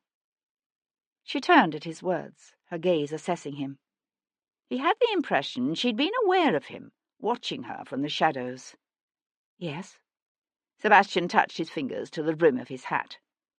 "I'm Lord Devlin. I'd like a word with you, if I may." Considering the way Sir Humphrey Carmichael had reacted, Sebastian knew he was taking a chance identifying himself to her. She continued looking at him steadily for a moment, then said, "You wish to talk to me about my son?" It was not a question. "Yes." She drew a deep breath that flared her nostrils, then nodded crisply. "Very well." She motioned to her servant to continue packing up the supplies, then turned to walk with Sebastian beneath the ancient arcade. "Why have you involved yourself in this, my lord? What prompts a wealthy young nobleman to participate in a murder investigation? Morbid curiosity? Arrogance? Or is it simple boredom?" "Actually, it was at the request of a friend." She glanced sideways at him, one eyebrow raised in inquiry. "Sir Henry Lovejoy," he said. "Ah, I see. Yet it's my understanding Bow Street has taken over the investigation. And still you persist? Is that not arrogance?" Sebastian found himself faintly smiling. "I suppose in a sense it is, but that's only part of it." "And what's the other part? Don't tell me it's a desire to see justice done. There is very little justice in this world, and you know it." "Perhaps. But I can't allow something like this to continue if I can stop it." Again, that arch of the eyebrow. "You think you can stop it?" "I can try." A brief flicker of what might have been amusement softened the grim line of her lips, then faded. "And have you discovered anything, my lord?" "I think so, yes." Sebastian studied the gentlewoman's delicately boned profile. "Did you by any chance accompany Sir Humphrey on his trip to India 5 years ago?" "India?" She swung to face him, the dark skirts of her mourning gown swirling softly around her. "Whatever has India to do with my son's death?" Sir Humphrey and Lord Stanton were both returned passengers aboard a ship called the Harmony, captained by Edward Bellamy. He watched her lips part on a quickly indrawn breath. "You think that's the connection between the deaths of Dominic Stanton and my son? The Harmony?" "Considering what happened to Adrian Bellamy on Tuesday night, yes." She brought up one hand to press her fingers to her lips. "You mean the young naval lieutenant killed on the docks? That was Captain Bellamy's son?" "Yes." "But his body wasn't." Her voice trailed off. "No. But there is evidence his death is connected, nevertheless. Were you a passenger on that ship?" She shook her head. "No. I do sometimes travel with my husband, but not on that trip, thankfully." She turned to continue walking, the soft soles of her shoes whispering over the worn stones. "You've heard what happened to them?" "Yes."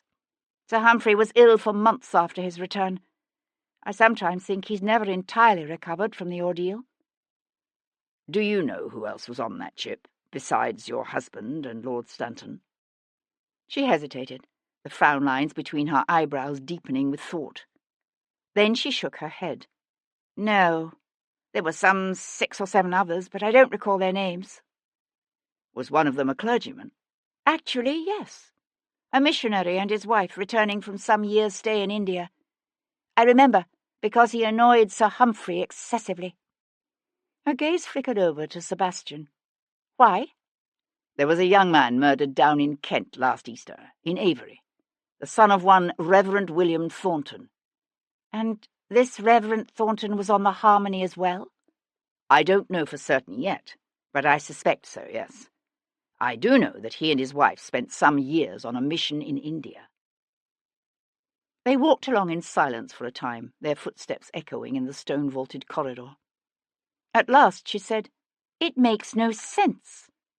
Why would someone be killing the children of the Harmony's passengers? Someone who wanted revenge, perhaps. Revenge for what? Sebastian met her gaze and held it, and the air between them crackled with all that remained unsaid.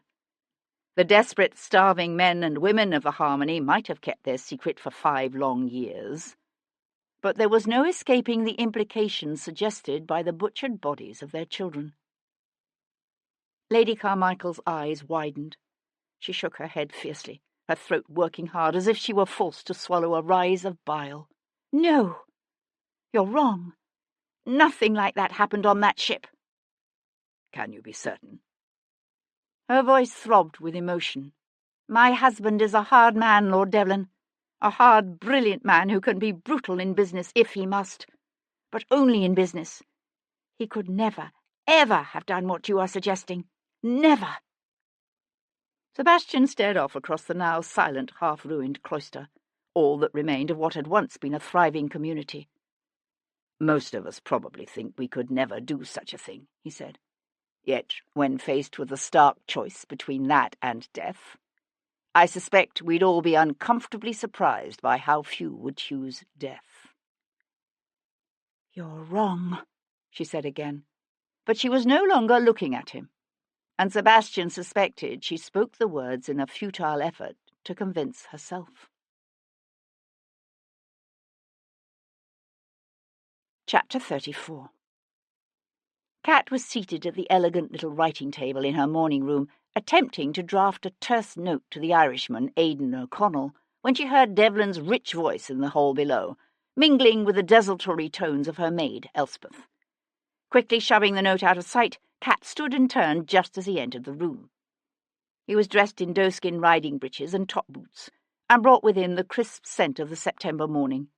He caught her to him for a quick kiss and said, Come, ride with me in the park. She held him just an instant too long, then laughed. I'm not dressed for riding. So change.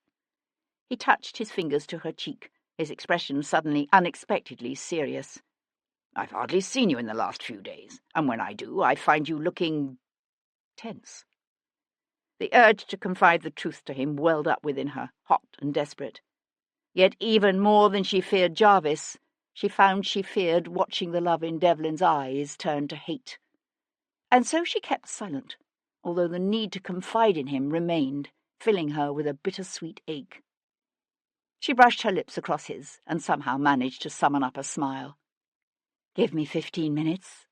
15 minutes, he said, with exaggerated incredulity, then threw up his hands to catch her playful punch. Some half an hour later, as they trotted side by side through the streets of the city, he told her of Captain Bellamy, his beautiful young Brazilian wife, and little Francesca. Kat knew a pang of fear when he told her of the knife-wielding assassin on the Thames. And then he told her of last night's meeting with Charles, Lord Jarvis. She listened to him in silence. And you believed him? She asked, when Devlin had finished. He glanced over her, a light frown touching his forehead. Sir Henry is checking into the particulars of the ship, but yes, I believe him. It simply fits too well. I suppose even Jarvis must tell the truth at times. She made an inelegant sound deep in her throat. Without an ulterior motive? Never. She was uncomfortably aware of him watching her as they turned through the gates of the park and rode in silence for a moment, She could fool all of London from the stage, but she couldn't fool this man. He said, "Why won't you tell me what's wrong?" She considered trying to laugh the question away, but knew she would never convince him. Forcing herself to meet his fierce yellow stare, she said in a low, strained voice, "I'm sorry. I can't speak of it." He continued to hold her gaze, his face drawn with worry.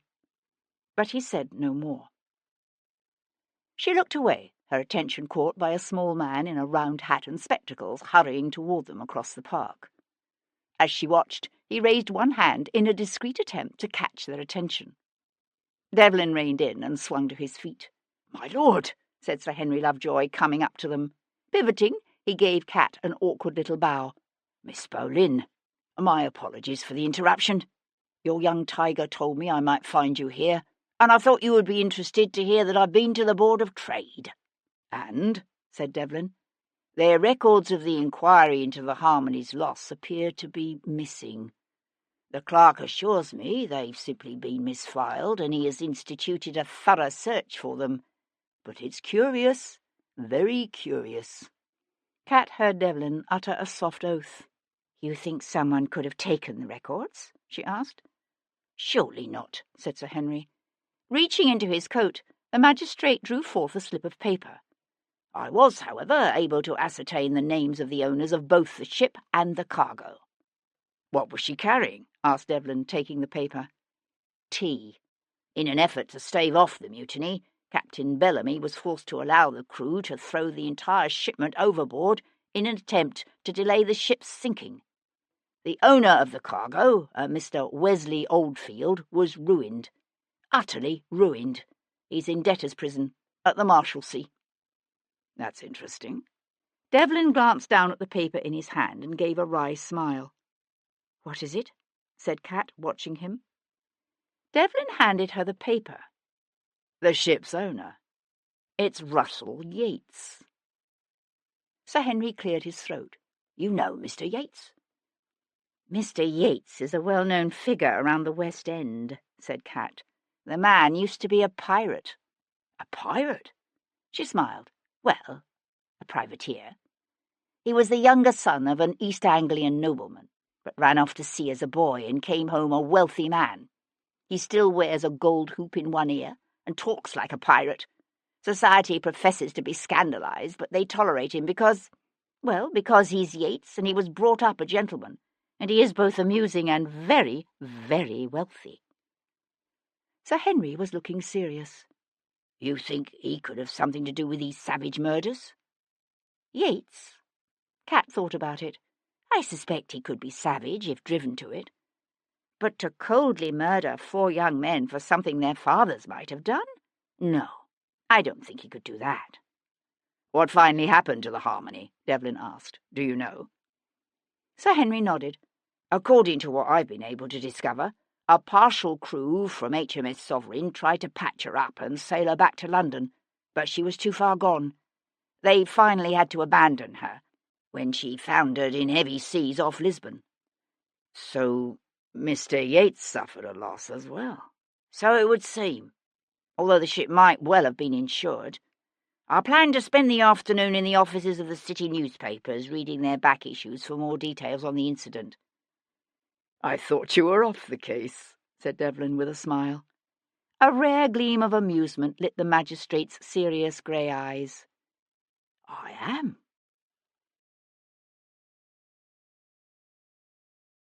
Chapter 35. Having exchanged the Black Arab for his curricle, Sebastian rattled across the worn stones of London Bridge into Southwark.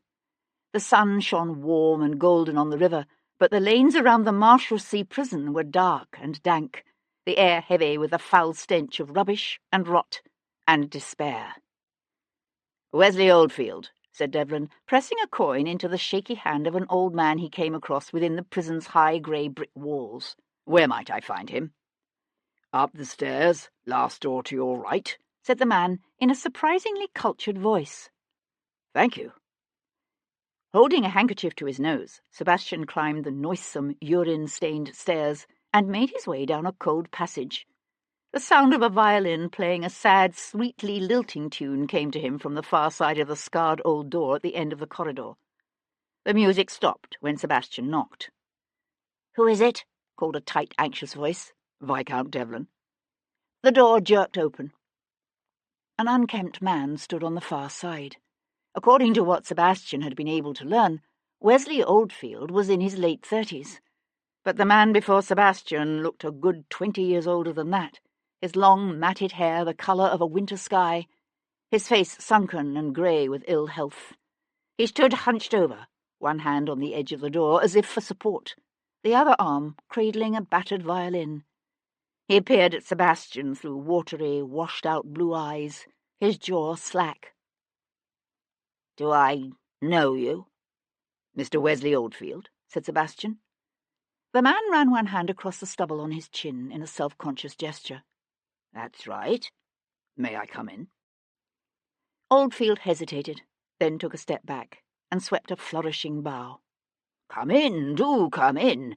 Pray accept my apologies for the less than salubrious nature of my accommodations." Sebastian stepped into a small, low-ceilinged room with a meagre, empty fireplace and a single barred window. The room was as unkempt as the man, and smelled foully of stale sweat and excrement, and the slowly creeping madness that can come from a once promising life, now hopelessly derailed. Oldfield moved awkwardly to clear the clutter of papers and books from the threadbare seat of a once grand chair. "Please, sit down. I get so few visitors these days, I fear I'm forgetting my manners. May I offer you brandy?" He reached for a bottle that stood open on a rickety table, then said, "Oh dear," and tusked softly to himself, staring down at the empty bottle. "I must have finished it last night." "I have no need of refreshment, thank you." Looking at the broken man before him, Sebastian found it difficult to believe Oldfield could have had anything to do with the murders. He wasn't sure the man was even capable of remembering anything of significance about the Harmony or its last fatal voyage. "You're the Earl of Hendon's son, are you not?" said Oldfield, turning away to lay the violin in its case with an almost reverent air. "You know my father?" "I know of him." The man swung back to fix Sebastian with an unexpectedly steady stare.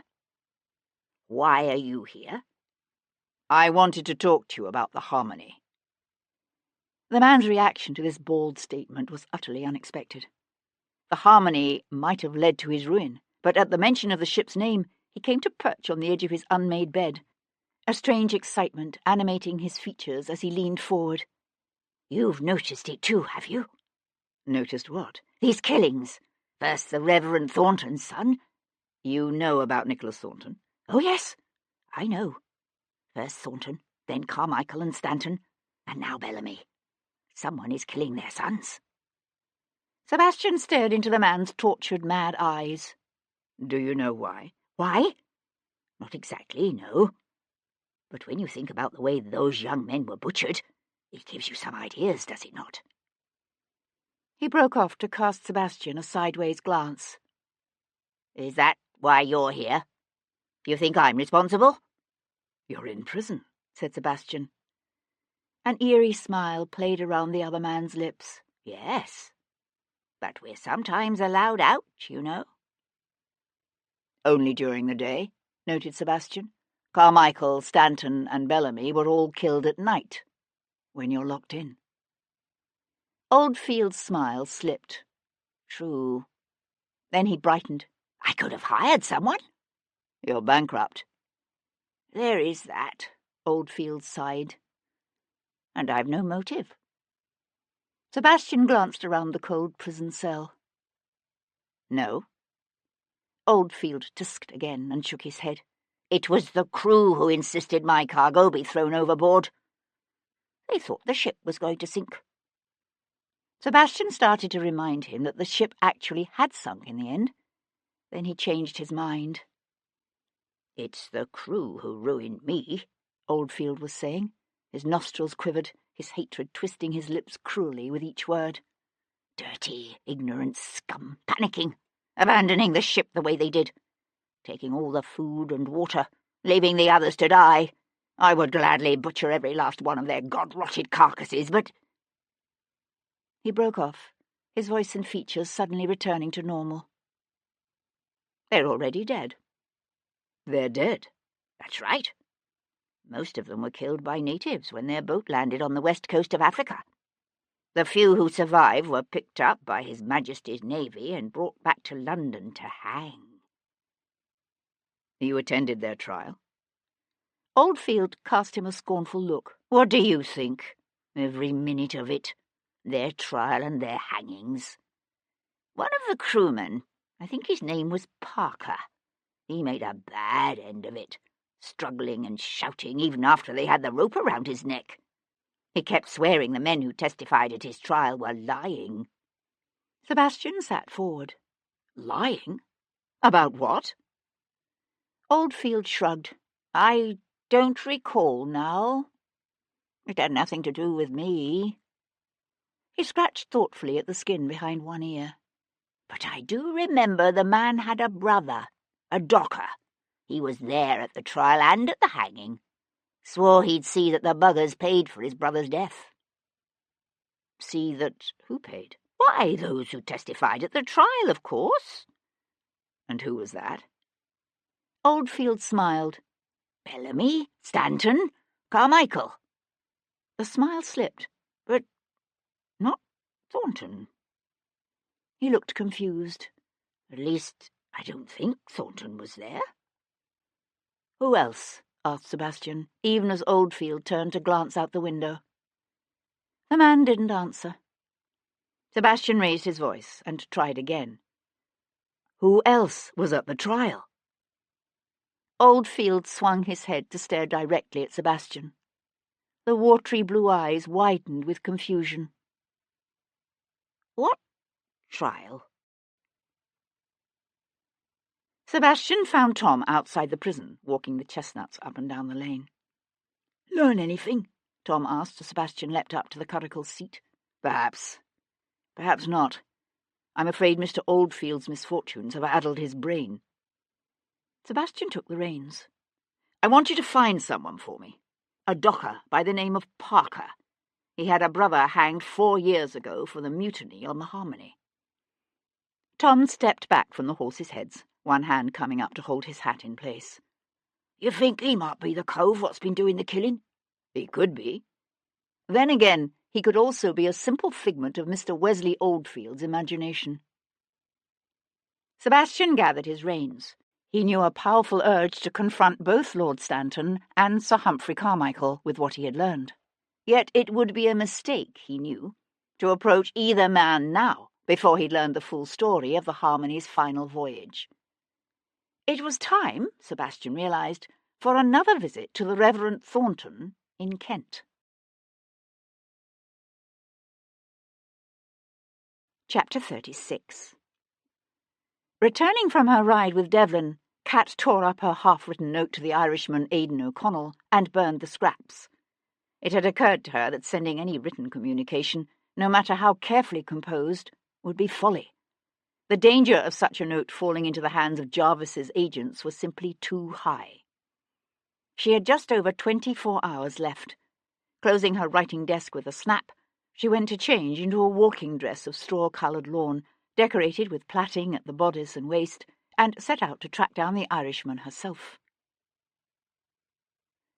The spy-master continued to be elusive, but as she mingled with a crowd of well-dressed onlookers cheering their favourite teams in the summer's last regatta on the Thames, Kat found herself in the company of Russell Yates, ex-privateer and former owner of the ill-fated Harmony.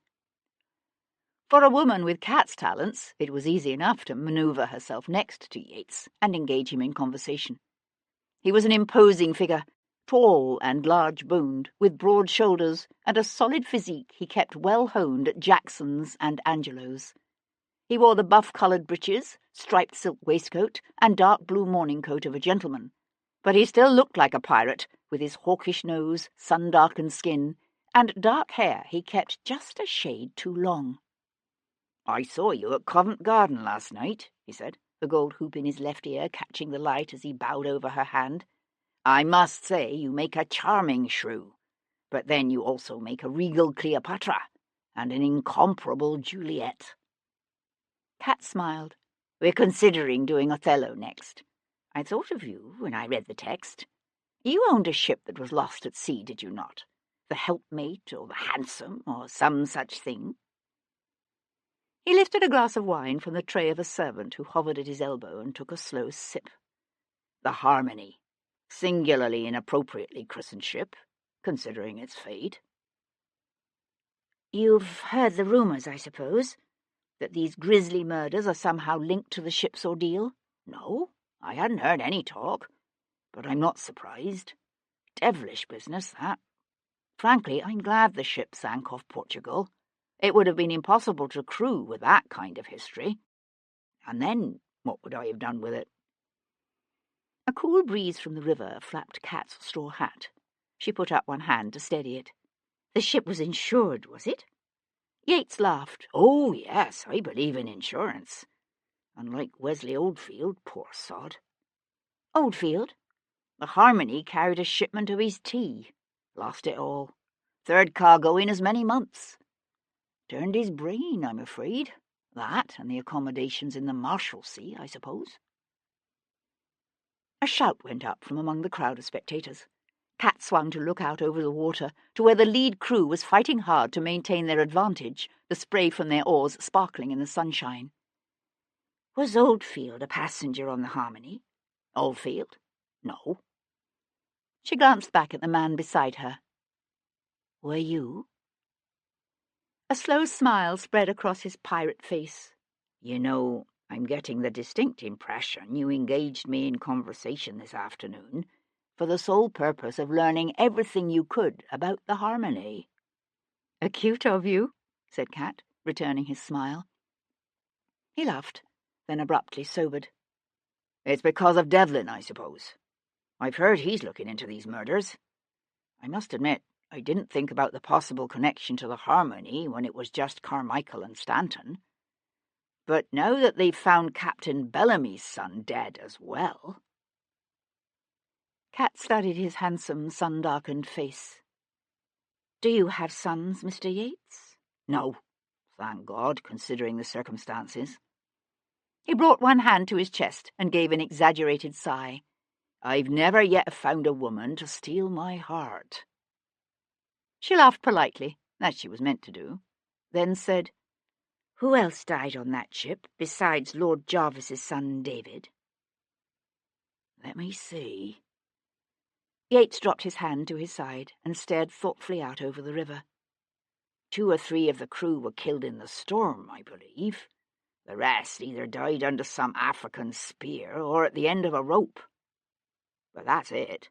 The ship's log was lost in the wreckage, so there's no real record." "None of the other passengers died?" He shook his head. "There were only some 6 besides Stanton and Carmichael. And no, I don't recall their names," he added, when she opened her mouth to ask exactly that. "You know, if you ever tire of the stage, you ought to consider applying at Bow Street. You're a natural." "It's my understanding they don't employ females." "More fool they. I've heard Aidan O'Connell say no one can ferret out information faster or more reliably than a female. I'm beginning to think he's right." Cat brought her wandering attention back to his face. It seemed a strange thing for him to have said, and she wasn't convinced it was as offhand as it sounded. "You're acquainted with Aidan O'Connell?" A light gleamed in his eyes, then was gone in an instant. "We've been known to do business together." Cat kept her voice casual and disinterested. "Has he left town?" "I haven't seen him for a few days." "Not that I'm aware of. Do you intend to hound him about the Harmony as well? If I see him, I'll warn him you were asking after him." Cat gave a soft laugh. "What has Aidan O'Connell to do with the Harmony?" "Nothing that I know of." She stayed talking nonsense with him a few more minutes, then moved on. It was some quarter of an hour later, as she was preparing to leave the terrace, that Yates approached her again. "It's occurred to me that there was indeed another death on the Harmony," he said, leaning in close so that his words wouldn't be overheard. "Bellamy's cabin boy. A spar fell on him during the storm, injuring him badly. He died several days before the Sovereign's appearance." "The cabin boy? What was his name?" Cat asked, her voice coming out more sharp than she'd intended it to.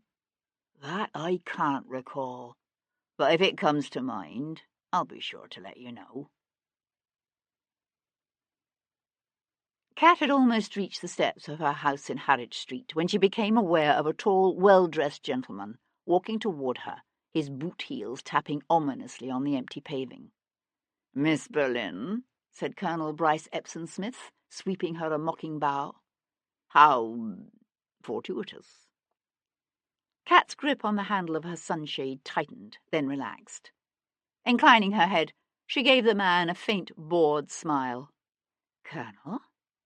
"A gentle reminder about tomorrow night," he told her, his gaze travelling over her in a way that made her skin crawl.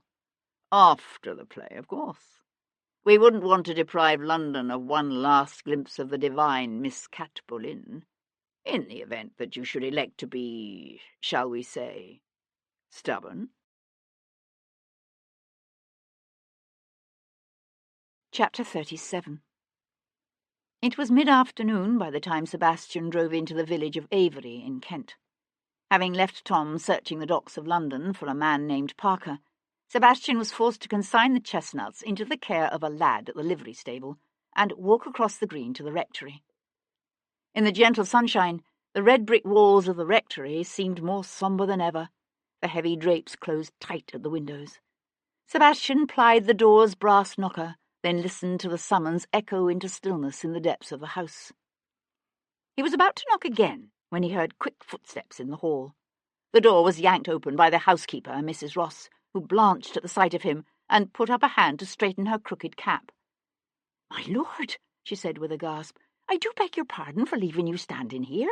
I thought the housemaid Bess would get the door, but I suspect she's not back yet from the apothecary's.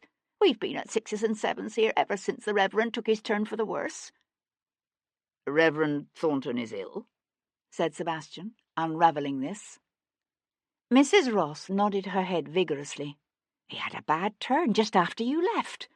And look at me, leaving you standing on the doorstep." She opened the door wider and stepped back. "Please, do come in, my lord." "May I see him?" Sebastian asked, stepping into the shadowy hall. "If you wish, my lord, but I don't think he'll recognise you. He doesn't even seem to know Dr. Newman, and they've been friends these 20 years or more." She led the way up the stairs to a darkened bedroom lit only by a solitary lamp turned down low. The figure in the vast tester bed seemed shrunken, the wispy grey hair on his scalp damp with sweat, his eyes open but staring blankly. "Reverend Thornton?" said Sebastian. No answering gleam of recognition lit the man's half-open eyes. As Sebastian watched, a pool of spittle spilled over the edge of the clergyman's mouth to dribble down his chin. He made no movement to wipe it away. "It's terrible to see him like this," said Mrs. Ross. "Such a brilliant man he was, so good and God-fearing." The front door knocker sounded again, and she jerked away with a quick apology. Left alone, Sebastian stepped closer to the bed's edge. The rector continued to stare dumbly into space. "What happened on that ship?" said Sebastian softly. My friend? It was something terrible, was it not? Did you try to stop it, I wonder? Good God-fearing man that you are? Or were you a willing participant?" He became aware of voices on the stairs.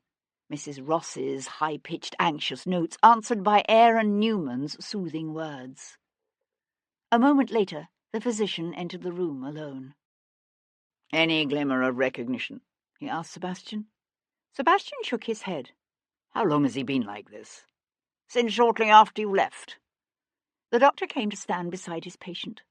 Drawing a handkerchief from his own pocket, he gently wiped the spittle from his old friend's chin. "Mrs. Ross found him collapsed on his study floor. Has he said anything?" "No, nothing." The doctor glanced up. I'm sorry if you were hoping to ask him any more questions. Sebastian let his gaze drift around the room.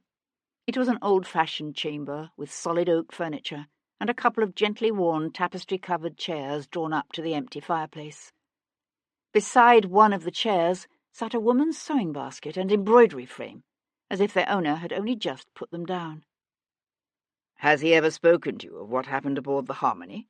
Sebastian asked, bringing his gaze back to the physician's face. You mean on his voyage home from India? The doctor drew a straight-backed chair closer to the bed and sat. Very little. Why? I think the events on the ship are linked in some way to the deaths of Nicholas Thornton and the others.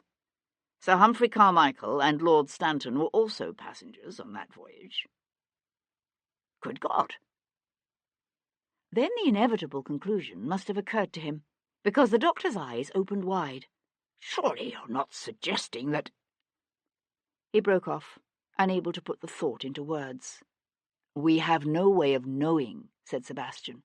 But what was done to the victims' bodies does seem to suggest that the killer, at least, has reason to believe that the survivors of the Harmony resorted to cannibalism to stay alive. The doctor's gaze fell to the shrunken, vacantly staring man in the bed. No, I can't believe it. I can't believe he'd do such a thing. You didn't know him. How could a man who dedicated his life to God, who could quote Cicero and Seneca at length, who was working on a new translation of the Confessions of St. Augustine, how could that man do something that violates one of the most basic tenets of our civilization? Some men will do anything to stay alive. Not this one, said the doctor, one fist closing tightly around his old friend's slack hand. I don't believe it. Did he ever happen to mention the names of any of his shipmates, besides Carmichael and Stanton? Newman pursed his lips. I believe there was another man and his wife. I seem to recall Mary Thornton mentioning them once or twice. A couple from somewhere up north. He paused, thoughtful. There was a spinster of a certain age, and a younger gentleman who was with the East India Company. There may have been others, but I'm sorry, I couldn't put a name to any of them. It's a start, said Sebastian, turning toward the door. The doctor stayed where he was, his gaze on the silent man in the bed. If it's true, said Newman, after a moment, if the Reverend did do what you're suggesting, he would see it as his fault, what happened to Nicholas. How could any father live with that kind of guilt? Obviously he could not, said Sebastian, and left the doctor there at the bedside of his dying friend. Chapter 38. Take extra special care of them, Sebastian said, when he turned the tired chestnuts over to Tom several hours later. The lad at the livery stable down in Avery was a ham-fisted idiot. Don't let me go near that place without you again. Tom grinned and took the reins. I'll baby 'em for sure. Any luck with Parker? Aye. His name's Matt Parker.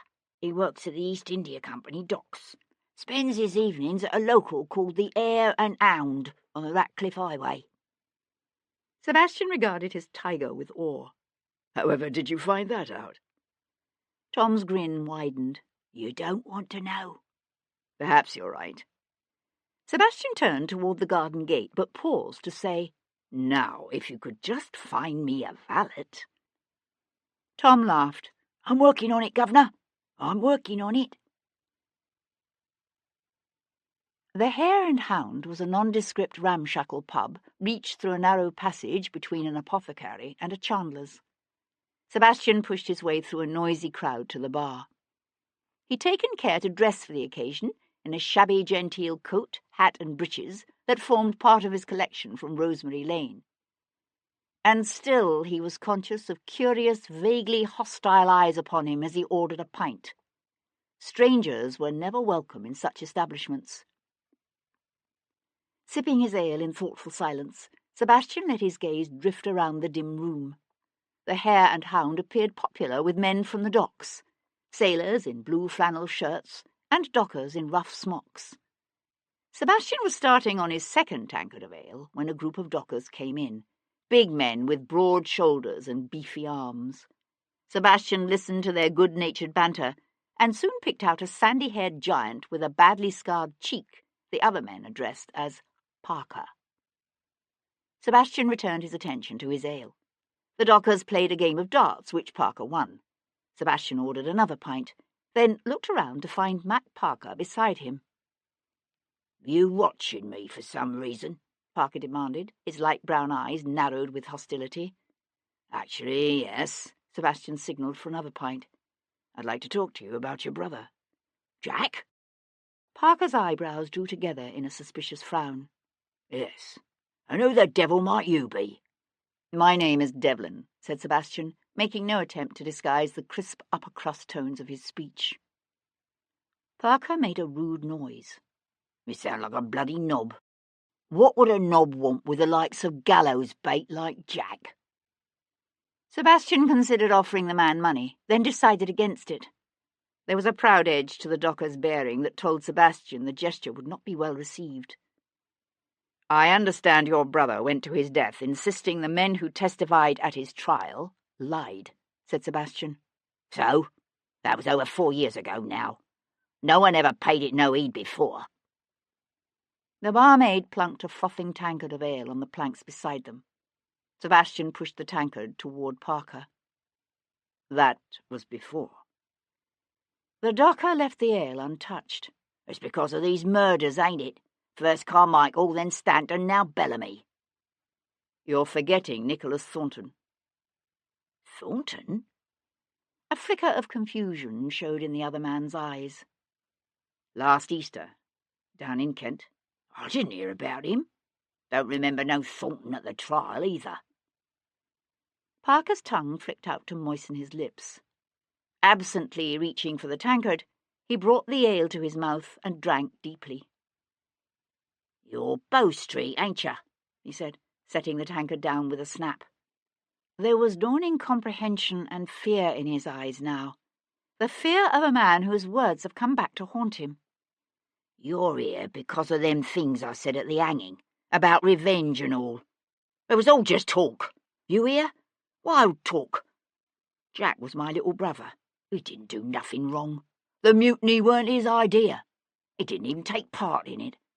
The other sailors, they give him a choice, come with them or stay and die. Who wouldn't go? Is that any reason to hang a man?"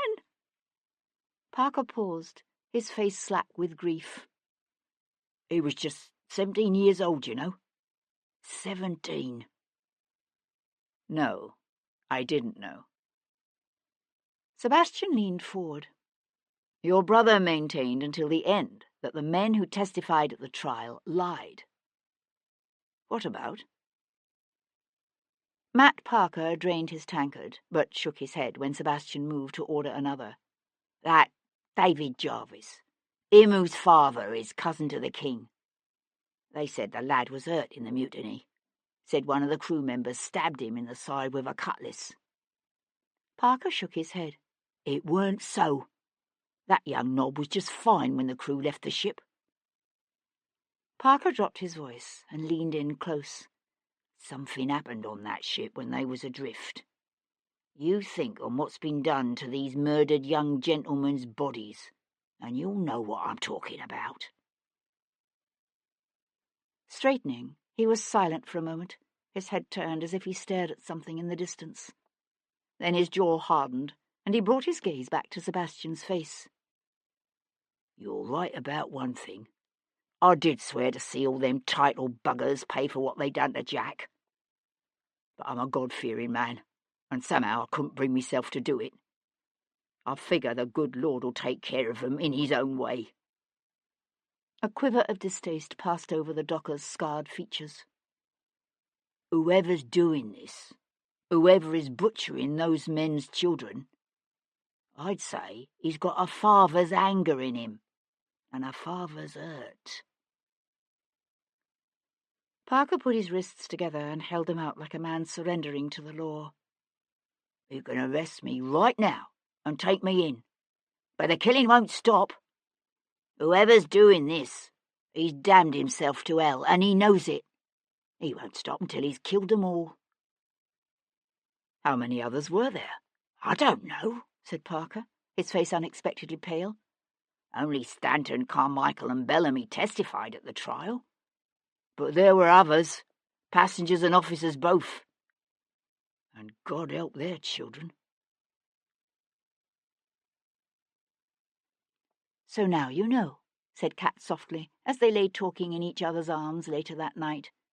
"You wondered what kind of secret could be so terrible that men would willingly put their own children at risk rather than reveal it. If what Matt Parker says is true, the survivors of the Harmony didn't just commit cannibalism. They also caused the death of Jarvis's only son." Sebastian entwined his hand with hers and brought it to his lips. They'd made love slowly and sweetly, and still the feeling he'd had for days persisted, that gnawing certainty that something was terribly wrong. He just didn't know what. And he knew the fear of all lovers that he could lose her. Again. "What are you going to do?" she asked, and it took him a moment to realize she was talking about the investigation. He shifted his weight. "I think I'm going to pay another call on Captain Edward Bellamy." "Do you honestly think he'll tell you what happened?" "No, but he sure as hell can't have forgotten the name of his own cabin boy. If what Yates told you is right." "You think the killer is the boy's father?" Sebastian ran a hand down her naked side in a gentle caress. "Either him or Jarvis." Kat was silent for a moment. Then she said in an odd, tight voice, "I can imagine Jarvis ordering those young men killed and mutilated." Sebastian lifted his head to look at her. Even in the soft light of the flickering candles, she seemed pale and drawn. Yet he could find nothing to say or do to successfully encourage her to confide in him.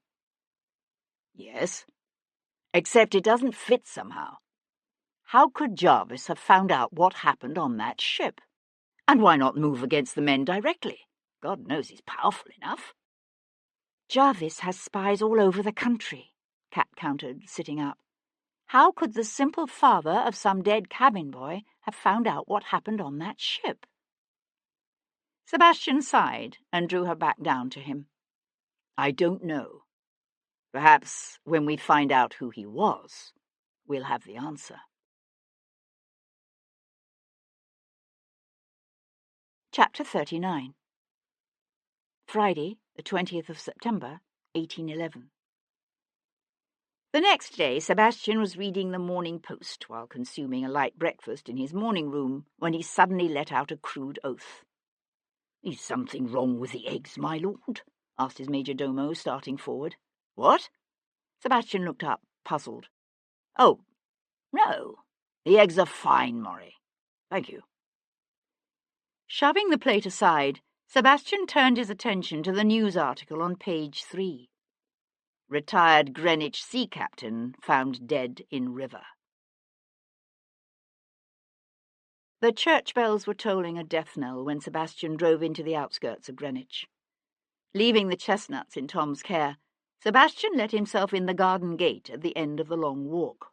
He glanced up at the spreading limbs of the old oak, but the child Francesca was not there today. With an oddly troubled heart, he mounted the steps to the house. He half expected the captain's young widow to decline to see him, but he sent up the name he'd given her before, Mr. Simon Taylor, and after a few moments the little housemaid Gilly returned to tell him Mrs. Bellamy would receive him. She half sat, half lay upon a sofa drawn up so she could look out over the gleaming expanse of the river sliding past the house. At Sebastian's appearance, she tucked the black-edged handkerchief she'd been clutching up her sleeve. The ravages left by her tears were obvious. "My apologies for intruding upon you at such a time," said Sebastian, bowing over her hand. "Please accept my condolences for your newest loss." She didn't seem to notice the subtle differences in his appearance and attire. She simply nodded, swallowing as if unable to speak for a moment, then gestured to a nearby chair. "Please, have a seat, Mr. Taylor. What may I do for you?"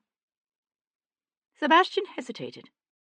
According to the article in the Post, Bellamy was believed to have fallen into the water and drowned after suffering some sort of seizure while walking along the river. To Sebastian it seemed improbable. But how do you ask a woman if her husband committed suicide? He said instead, "What can you tell me about your husband's last voyage on the Harmony?" The question didn't seem to surprise her. She brought up one fist to press her knuckles against her lips, and Sebastian found himself wondering how much of the truth the captain had confided to his wife. "It preyed upon him always, that voyage," she said in a strained voice. "Not simply the loss of the ship, but the mutiny of the crew, and those long, horrible days without food. He never got over it." "It ruined his career," said Sebastian. "Yes, but I often thought there was more to it than that. Such terrible dreams he would have. He'd wake up screaming as if he'd looked into the very jaws of hell, calling that poor boy's name." "What boy?" Sebastian asked sharply. "Gideon, the cabin boy." She hesitated, then shook her head.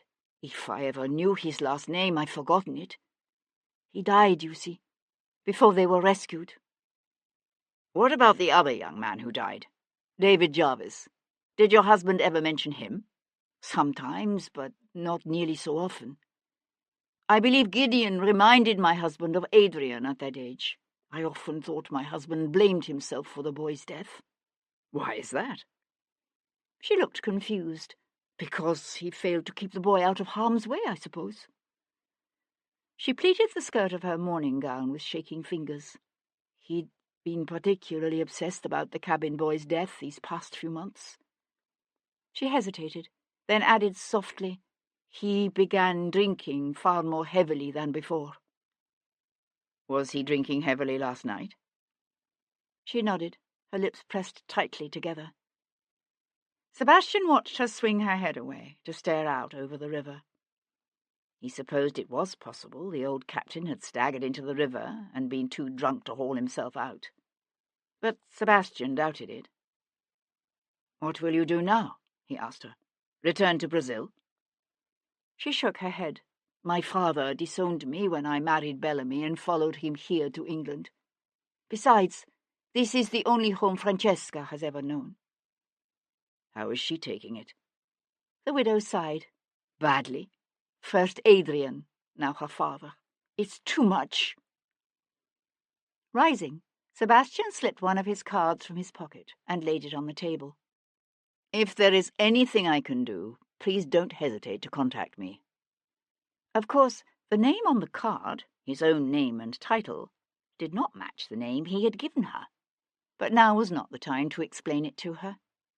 "I'll see myself out," he said, and left her, still staring silently out the window. At the gate, he glanced back at the house's crepe-draped facade. He saw a flash at one of the third-story nursery windows, a child's pale face pressed for an instant against the panes. Then it was gone. Chapter 40. Sebastian was in his library, glancing through the credentials of another round of applicants for the position of valet, when Murray knocked discreetly at the door. "A young lady to see you, my lord." Sebastian looked up in surprise. "A young lady?" "Yes, my lord." For a lady of quality to visit the home of an unmarried man was considered a serious breach of etiquette. Sebastian pushed to his feet. "Show her in immediately." A tall young woman wearing a heavy veil swept into the room. She waited until the majordomo had bowed himself out, then thrust back her veil to reveal the no-nonsense features of Miss Hero Jarvis. "Good God!" said Sebastian, before he could stop himself. A breath of amusement flickered across her face. "Just so," she said crisply, jerking off her fine kid gloves. "Believe me, Lord Devlin, I am as appalled to be here as you are to have me. However, when I considered the alternatives, it soon became apparent that this was by far the simplest course. No one who knows either of us will give a moment's serious credence to any rumours that may arise should my visit here become known, which it will not. My maid awaits me in the entrance hall." Sebastian blinked, then stretched out one hand to indicate the nearest sofa. "Please, have a seat." "Thank you, but I have no intention of tarrying longer than necessary." Untying the strings of her reticule, she drew forth several sheets of paper, folded and worn as if with repeated readings. "What is that?" he asked warily. She held the folded pages out to him. "A letter written by my brother, David, and mailed from Cape Town. The Harmony docked there for minor repairs on the voyage home from India, and David entrusted the letter to an officer on a frigate that sailed before them." "Look at it," she said impatiently, when he hesitated. Taking the letter from her hand, he flipped it open. "Dearest hero," he read, then paused to glance up at her. "Why are you giving this to me?" To his surprise, she tweaked the letter from his grasp. "I'm not. I simply thought it best that you actually see it, so that you would have no doubt as to its existence. What I am giving you is this." She drew another paper from her reticule. This time he took it promptly. He found himself staring at a list of names written in a different scrawl he took to be Miss Jarvis's own. He threw her a quizzical look, then glanced quickly through the list. Some of the names, Lord Stanton, Sir Humphrey Carmichael, the Reverend and Mrs. Thornton, he recognised. Others he did not. "My brother was a keen and enthusiastic observer of his fellow men," she was saying. His letter contained delightful vignettes on each and every one of his fellow passengers and the Harmony's officers. That is a listing of their names. Sebastian brought his gaze back to her aquiline face. "How did you know I wanted this?" "I am my father's daughter," she said enigmatically. Grunting, he ran through the list again. It was divided into 2 sections labelled passengers and officers. Along with the names of the passengers he already knew were 4 he did not: Elizabeth Ware, Mr. and Mrs. Dunlop, and Felix Atkinson. Elizabeth Ware must have been the spinster of uncertain age, he realised. Mr. and Mrs. Dunlop would be the couple with estates in the north, while Mr. Felix Atkinson surely was the gentleman from the East India Company. Beneath the heading officers were 3 names: Joseph Canning, Elliot Fairfax, and Francis Hillard. At the very bottom was written Gideon, cabin boy. Sebastian swore softly under his breath. "What is it?" asked Miss Jarvis. "The cabin boy's last name. You don't know it?" "No. David referred to him only as Gideon." Her brows drew together in a light frown. "He's important. Why?" Sebastian looked into her haughty, disdainful face and somehow overcame the urge to answer her question. Folding the list, he tucked it into his pocket, then stood regarding her quizzically. "I still don't understand why you brought the list directly to me, rather than simply giving it to your father." To his surprise, she looked vaguely discomfited.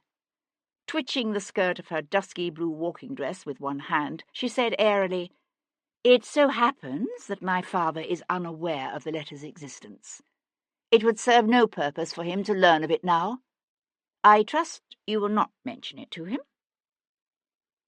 Sebastian leaned back against his desk and folded his arms at his chest, his gaze on Miss Jarvis's face. As he watched, an unexpected tide of colour touched her cheeks, and he found himself wondering what else David Jarvis had written in that letter to his sister that she was unwilling to allow either Sebastian or her own father to read its contents. As if aware of his train of thought, she said, "My brother was a very sensitive young man. He knew our father found him disappointing. I don't believe I need to say more." Her words awakened uncomfortable memories from Sebastian's own youth, memories of Hendon's palpable disappointment in his heir during the long, painful years following the deaths of Cecil and Richard.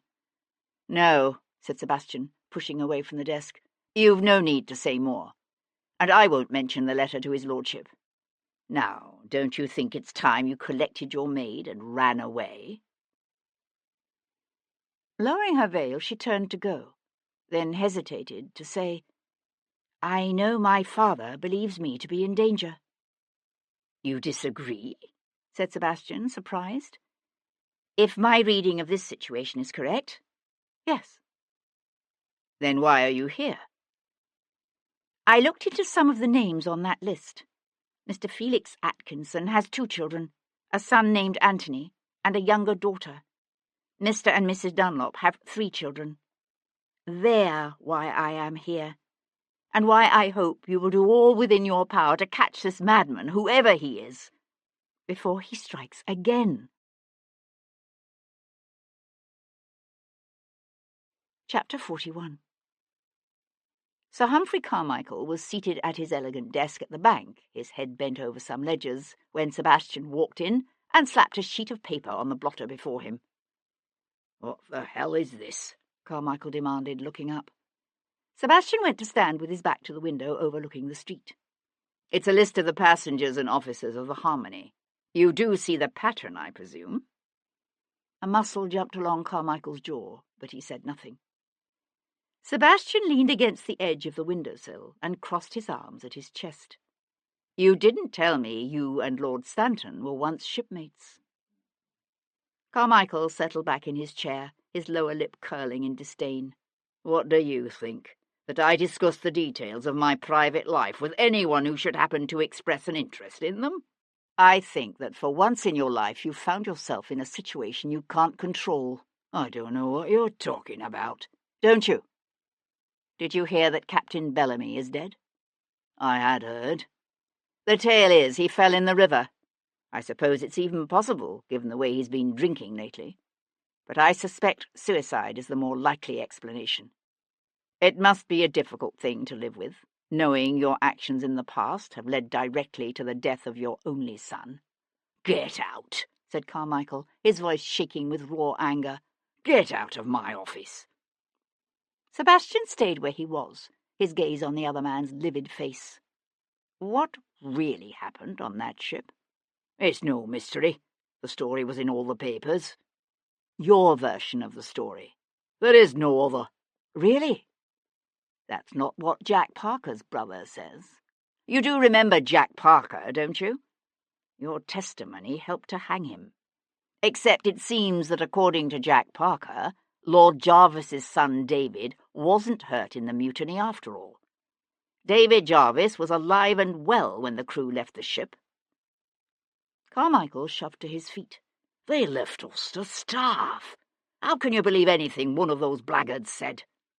Men with a rope around their necks don't usually lie." Carmichael calmly resumed his seat and pulled the ledger toward him. "I'm a busy man, my lord. Kindly close the door on your way out." Sebastian pushed away from the windowsill, but he paused at the door to look back and say, "By the way, you wouldn't happen to remember the name of the Harmony's cabin boy, would you?" Carmichael's head came up, all colour slowly draining from his face. He sucked in a deep breath, but all he said was, No, I wouldn't." Sebastian was leaving the bank, headed up Threadneedle Street, when he heard his father's deep baritone call peremptorily, "Devlin!" Sebastian looked around as the Earl's ponderous town carriage drew up, its crested doors swinging open. "Step up," said Hendon. "I'd like a word with you." As if sensing Sebastian's hesitation, Hendon growled, "This isn't about your bloody Aunt Henrietta and her matrimonial machinations. Now step up, will you?" Sebastian laughed and leapt up beside his father. "Why didn't you tell me someone tried to kill you on the Thames the other day?" Hendon demanded without preamble. "How did you hear about that?" Hendon pressed his lips together in a tight frown. "It's because of what you were asking about the other day. These murders, isn't it?" "Yes." Hendon's chest swelled. "Damn it, Devlin! What kind of pastime is this for a man of your birth and station? Mixing with the lowest dregs of society? Nosing around for information like some common village constable?" Sebastian kept his own voice steady. "We've been through all this before, sir." Hendon worked his lower jaw back and forth in thought. "You're bored. Is that it?" "Not exactly." "Because if it is, there's no denying the Foreign Office could use a man with your talents. I don't need to elaborate. I know what you did in the army." He paused. When Sebastian said nothing, he added gruffly, "We are still at war, remember?" I remember. Napoleon has a new spy master in London, replacing Pierpont. Did you know that? I had assumed he would. Hendon sat forward. Yes, but whereas we knew of Pierpont and could keep an eye on those he contacted, this man's identity continues to elude us. Sebastian stared out the window at a ragged boy sweeping manure from the crossing. His next step, Sebastian had decided, would be to pay a visit to Lord Stanton. Devlin, did you hear what I said? Even if Jarvis is able to persuade this actress to betray Napoleon's man, your contribution to— What? Sebastian brought his gaze back to his father's face. What actress? I don't know her name. I gather she was passing information to Pierpont before he fled the country last winter.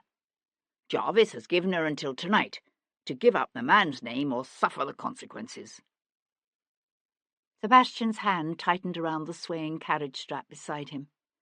He was only dimly aware of his father's voice continuing. A succession of images from last February flickered through Sebastian's memory. Cat, holding out a red leather book she'd somehow known to retrieve from its hiding place. Cat, dressed in black, her face pale after Rachel York's funeral.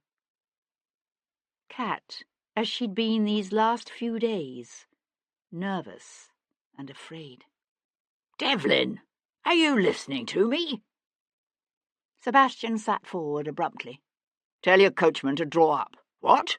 What are you doing? Hendon demanded as Sebastian thrust open the carriage door. Devlin! Chapter 42. Charles, Lord Jarvis, leaned forward to study the row of hieroglyphs emblazoned against the brilliantly painted red and green tones of the sarcophagus. Late 7th or 6th century BC, wouldn't you say? He turned to the curator at his elbow, a painfully thin man whose shrunken skin and bony features reminded Jarvis of the Egyptian mummies the scholar had dedicated his life to studying. I'd say so, yes, agreed the curator, clearing his throat. The sarcophagus was part of a shipment of Egyptian artifacts, only recently arrived at the British Museum, and Lord Jarvis was amongst the first in London to see them. His passion for Egyptology was one of the few distractions from statecraft Jarvis allowed himself. He turned to the enigmatic statue of a cat displayed on a nearby plinth, its eyes, ears, and collar picked out in gold. Ah, lovely. Just lovely. The sound of footsteps echoing through the empty corridors brought the curator's head around, his features twisted by a look of annoyance mingled with nervousness. When Jarvis requested a private showing, he did not like to be disturbed. Sir, the museum does not open to the public again till October. Leave us, said Viscount Devlin, pausing in the doorway to the chamber, his fierce yellow gaze focusing on the curator. The curator opened and closed his mouth several times, then scuttled away. Jarvis uttered a bored sigh. I trust you have a good reason for this interruption, Lord Devlin. He was already turning back to the sarcophagus when the Viscount moved, so rapidly as to be but a blur at the periphery of Jarvis's vision. Jarvis was a large man, tall and bulky, with years of comfortable living. Yet by reaching across to grab a handful of Jarvis's waistcoat, Devlin managed to bring him spinning back around. Jarvis saw the flash of a blade, felt cold steel at his throat. Very well, he said dryly. You have my full attention. Now, what is this about? I know you threatened Cat Boleyn, said Devlin, his lips peeling back from his teeth as he spit out each word. And I know why.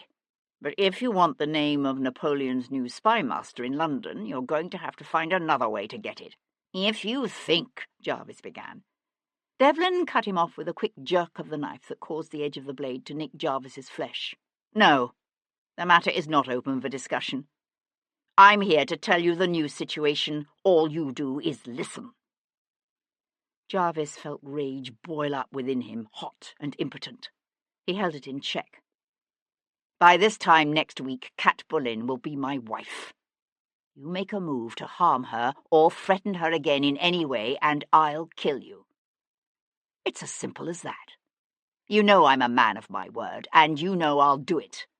I trust I make myself clear." Jarvis returned the man's hard stare. "Of course," Devlin continued, "you could try to have me killed, but I don't think you're that stupid. The consequences for you, if your lackeys were to fail, would be fatal." With one smooth motion, Devlin withdrew the knife from Jarvis's throat and stepped back. It was with difficulty that Jarvis resisted the urge to bring his hands up to his throat. The Viscount was already crossing the room. Jarvis stopped him before he reached the door. "You would do that? You would marry that traitorous whore?" The Viscount's hand moved. Jarvis felt a passing breath of air, followed by an ugly thwunk as the blade sank into the wood of the sarcophagus behind him. "Call her that again," said Devlin, "and the next knife bites flesh." Sebastian found her in the shadows near the stage door. The air was heavy with the scent of dust and grease paint. She had the hood of her cloak drawn up as if she were cold. Her pale face and haunted eyes were those of a woman with no hope, no future. He walked up to her and put his hands on her shoulders. What she must have seen in his eyes caused the little colour she had left in her face to drain away. "I know why you've been afraid," he said. "It's over now. Jarvis won't bother you again." He felt her tremble beneath his hands. "God save us. Please tell me you didn't kill him." "Not yet. But I think I've convinced him of the folly of threatening my wife." "Your wife?"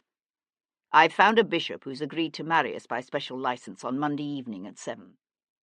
I pushed for sooner, but he insists he has other engagements." "You can't marry me." "You've been saying that for months, and I've respected it, but no longer. This is why you refused me before, isn't it? Because of your arrangement with the French." She drew in a breath that shuddered her chest. "Oh, God, partially, but only partially, Devlin. You know what I am, what I have been, an actress, a whore." He pressed his fingers to her lips. Don't say it." She stared up at him. "Why not? It's the truth. Would you have me live a lie?" "No. I would have you live a life defined not by what you've been, but by what you are. My past is a part of what I am. A part, but only a part." He slid his hands down her shoulders to capture her hands in his. "Marry me, Cat. It's the only way I can truly keep you safe. As Cat Boleyn, actress, you will always be vulnerable. As the future Countess of Hendon, no one would dare move against you. Your father will adjust in time. Or not." Her hands twisted beneath his. "How can I knowingly cause an estrangement between you?" He gave a wry smile. "In case you hadn't noticed, there's already an estrangement between us." "Society?" "Society be damned.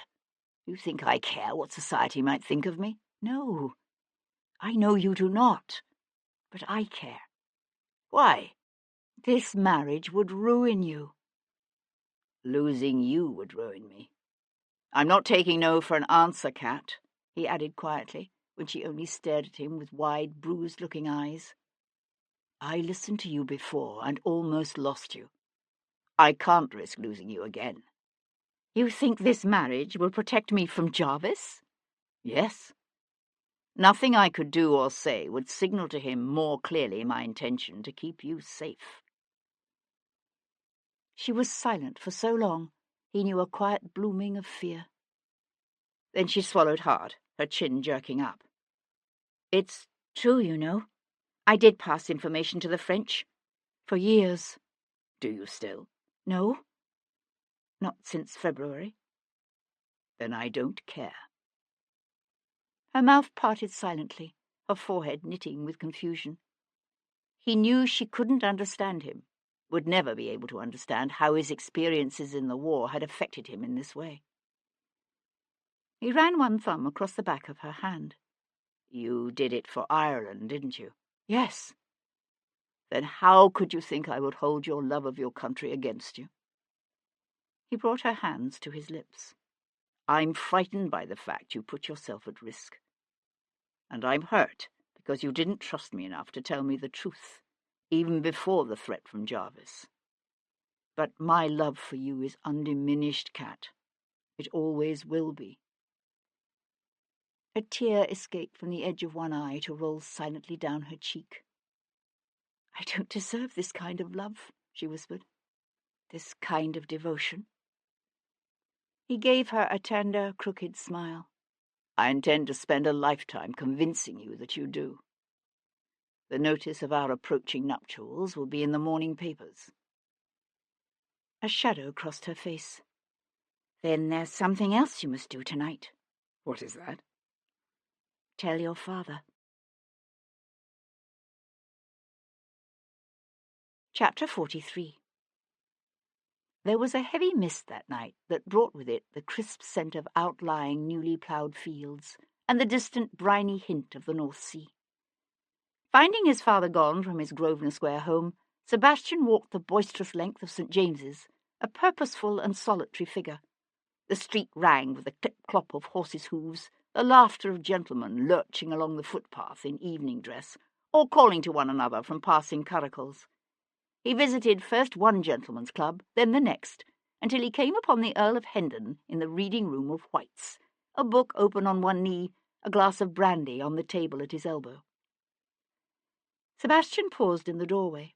His father sat with his head bowed, his attention all for the volume before him. Hendon had no patience for the likes of Plato or Plautus, Euripides or Virgil, but he had great respect for the works of the Roman statesmen, from Cicero and Pliny the Elder to Julius Caesar himself, and he often spent his evenings thus, reading. In the gentle pool of golden light cast by the oil lamp beside him, he looked much like the father of Sebastian's childhood, in the years before his brother's deaths and his mother's disappearance. Remembering those days now, Sebastian felt a pain building in his chest and sought to ease it with a sigh. The relationship between the Earl of Hendon and his last surviving son had never been a comfortable one, but through it all, through the anger and hurt and confusion, Sebastian's love for his father had endured.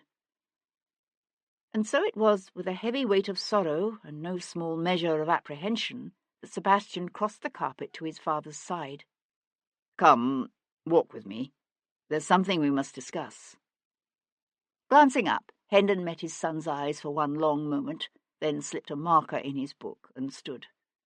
"I'll get my cloak and walking stick." Side by side they walked lamp-lit pavements gleaming with damp, a heavy silence between them. At last Sebastian said, "I wanted to tell you in person that I've sent a notice to the Morning Post." Hendon's gaze swivelled toward him, and Sebastian knew by the narrowing of his father's eyes and the sudden slackness of his jaw that Hendon understood what Sebastian was about to say. The Earl's voice was an explosion of sound that startled a dappled grey between the shafts of a passing hackney. "Good God! Don't tell me you've actually done it." "Not yet.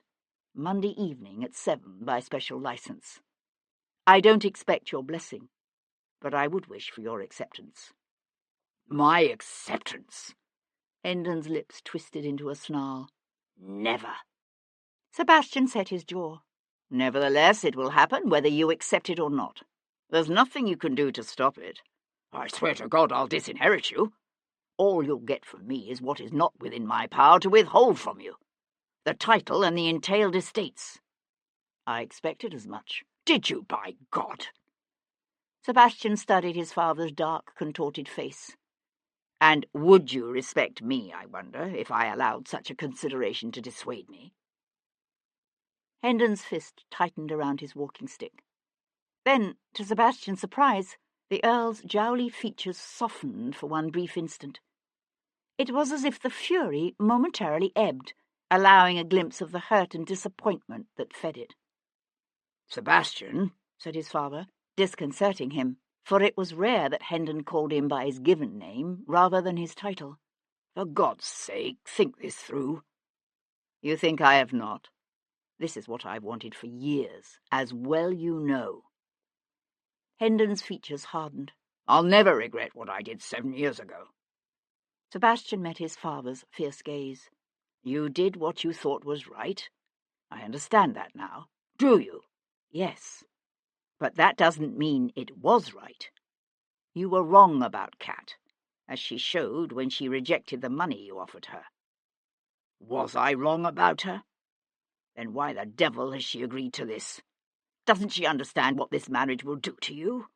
For God's sake, Devlin, consider the consequences. You'll be an outcast from everything familiar to you, turned away from your clubs, shunned by your friends. And for what? The love of a woman? Do you think your love's so strong that it can survive the realization that you've allowed it to destroy your life? Yes, said Sebastian tightly. Hendon made an angry swiping gesture through the air with one gloved hand. You think yourself the first man to love a woman who was forbidden him? I know what you're going through, Devlin. You think you'll never get over it, but you will. You will. Sebastian stared at his father. You? What woman did you love? Never mind that, said Hendon gruffly, as if he regretted having said so much. It was long ago. They were on Grosvenor Street now. Sebastian paused at the base of the steps leading up to Hendon House. Obviously not so long ago that you've forgotten it.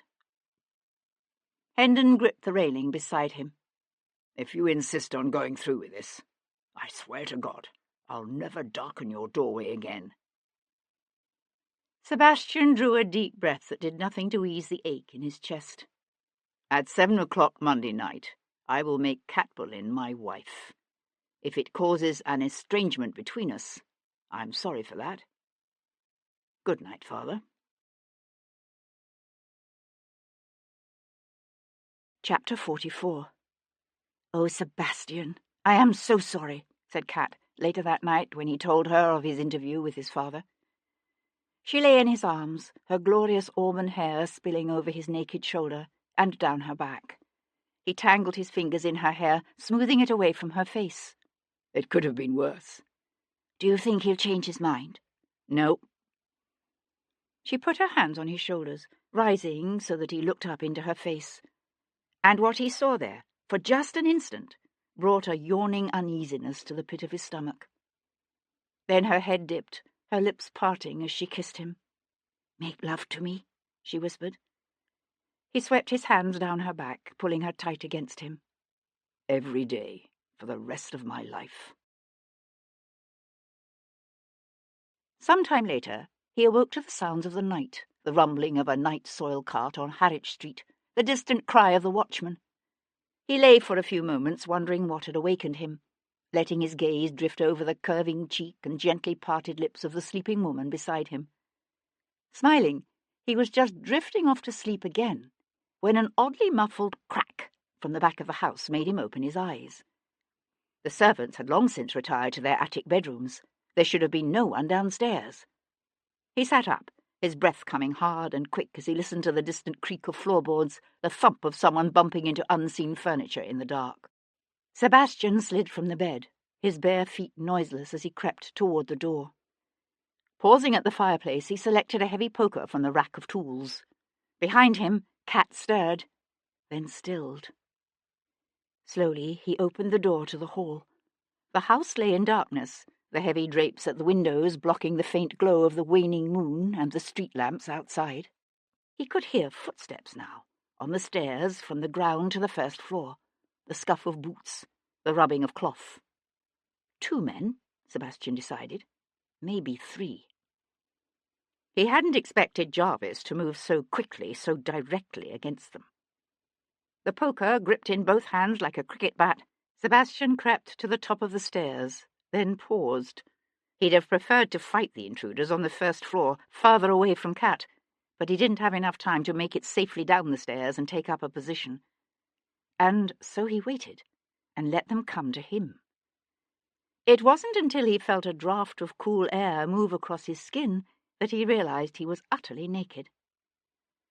The intruders reached the first-floor hall and turned toward the steps to the second floor, coming into his line of vision.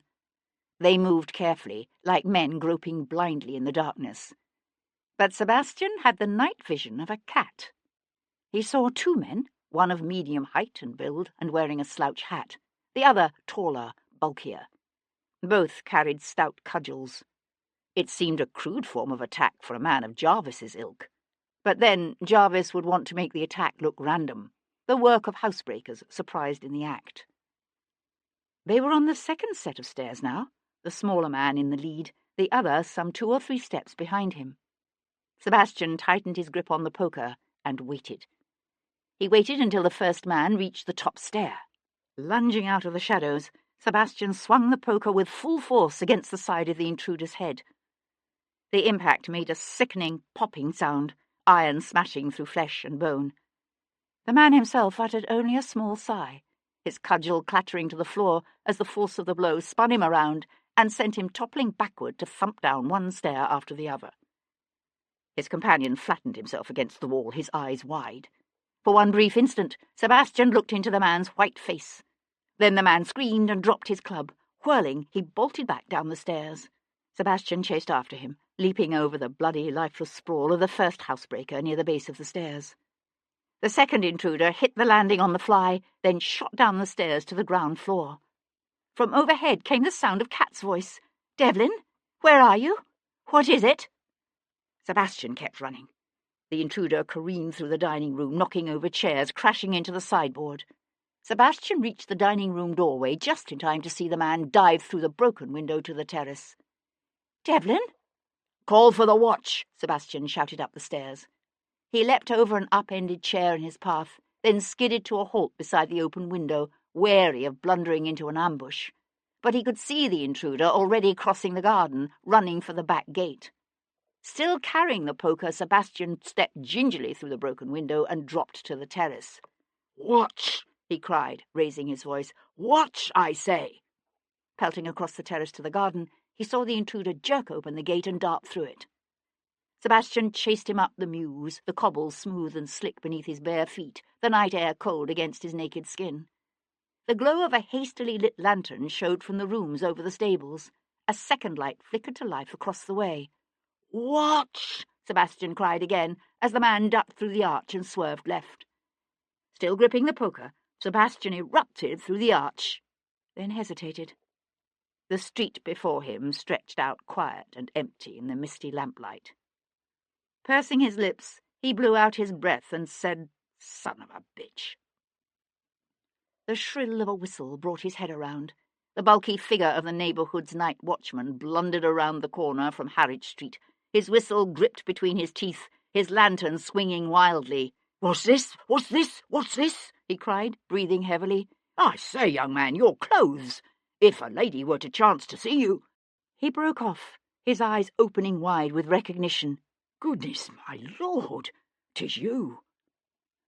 "2 men broke into Miss Boleyn's house. I chased one of them here. Did you see where he went?" The watchman lifted his gaze to the rooftops and kept it there. "I heard running footsteps, my lord, but I never saw anyone. Check up and down the street. He may have ducked down someone's area steps or be hiding in the shadows of a doorway." The watchman kept his gaze carefully averted. "Yes, my lord."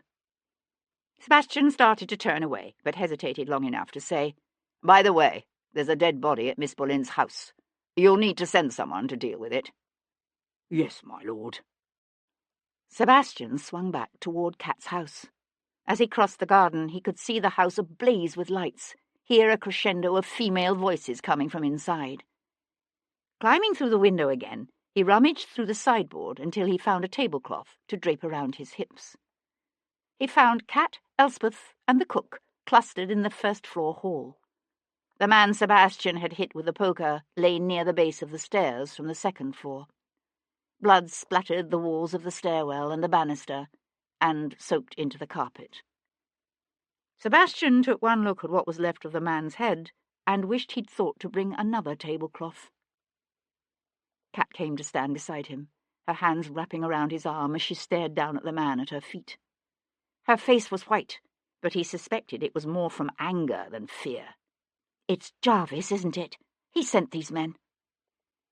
Sebastian forced himself to take another look at the face of the man he'd killed. He studied the even features, the fan of smile lines at the edges of the widely staring eyes, and knew a flicker of surprise. No. It's the man who threatened me outside my aunt's house last Monday. Hunkering down, he searched quickly through the man's pockets, but found nothing of interest. This had nothing to do with Jarvis. Lord Stanton, perhaps, or Sir Humphrey Carmichael, or perhaps someone else who doesn't like the questions I've been asking. But not Jarvis. How many were there? 2. The other one got away. He turned to head upstairs. I need to get some clothes on. The watch should be here soon to deal with this fellow. She followed him, carefully lifting the hem of her dressing gown as she stepped over the bloody corpse on her stairs. You're certain it's the same man you saw before?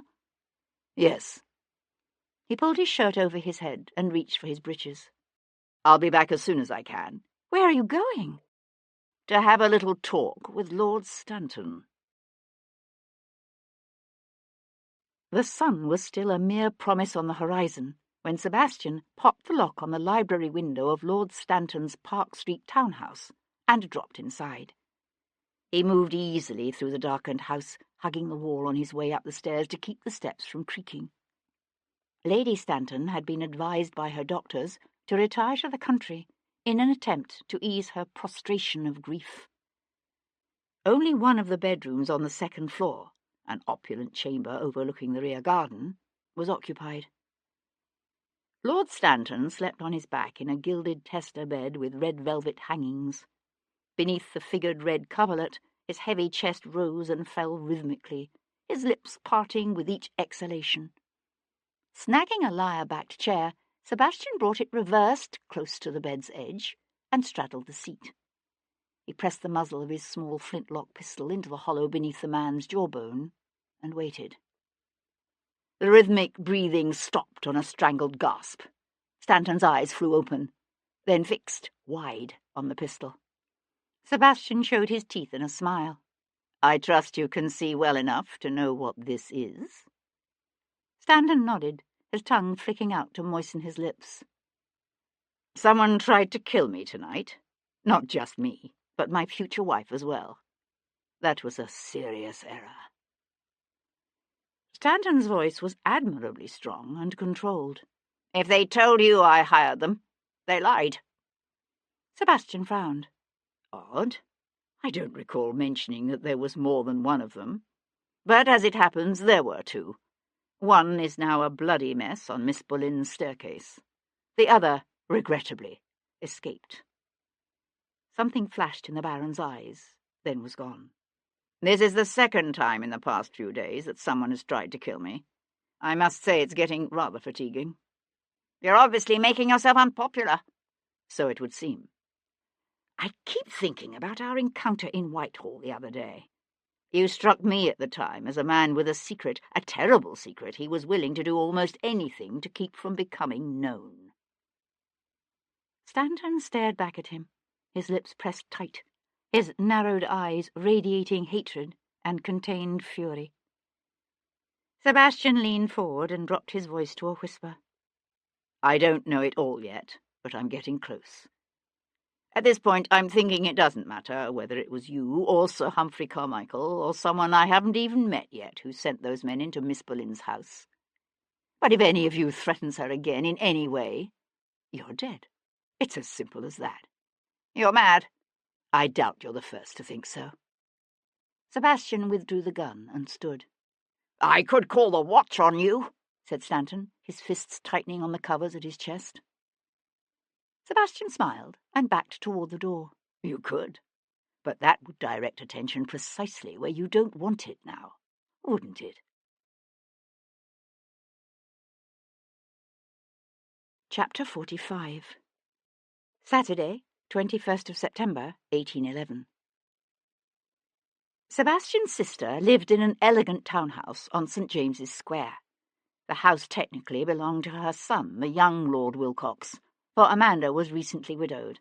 But Lady Wilcox ruled both her son Bayard and her 17-year-old daughter Stephanie with brutal purpose and an iron will. Sebastian found her in the morning room, arranging white and yellow lilies in a large vase. She was a tall woman and thin, with her mother's pale blonde hair still only barely touched by grey, although she was 12 years Sebastian's senior. She looked up without smiling at his entrance. "I trust you are here to tell me the notice in this morning's papers was an error." "You saw it, did you?" She set down the last lily with enough force that the rings on her hand clattered against the marble tabletop. "Dear God, it's true?" "Yes." Her jaw hardened with cold fury. "You do realize that Stephanie's coming out is less than 6 months away?" Sebastian controlled the impulse to laugh. "Console yourself with the thought that most of the talk will have died down by then." She studied him with one brow thoughtfully arched. "How did Hendon take it?" "Predictably. He has promised never to darken my doorway again. I presume you intend to do the same?" "As long as that woman is your wife, I should think so." Sebastian nodded. "I'll bid you good day, then." And he walked out of her house and out of her life. Sir Henry Lovejoy was at his desk, glancing over the coming day's schedule when Viscount Devlin arrived at his office. Henry sat back. "Good morning, my lord, and congratulations." He permitted himself a small smile. "I saw the announcement of your upcoming nuptials in the paper this morning."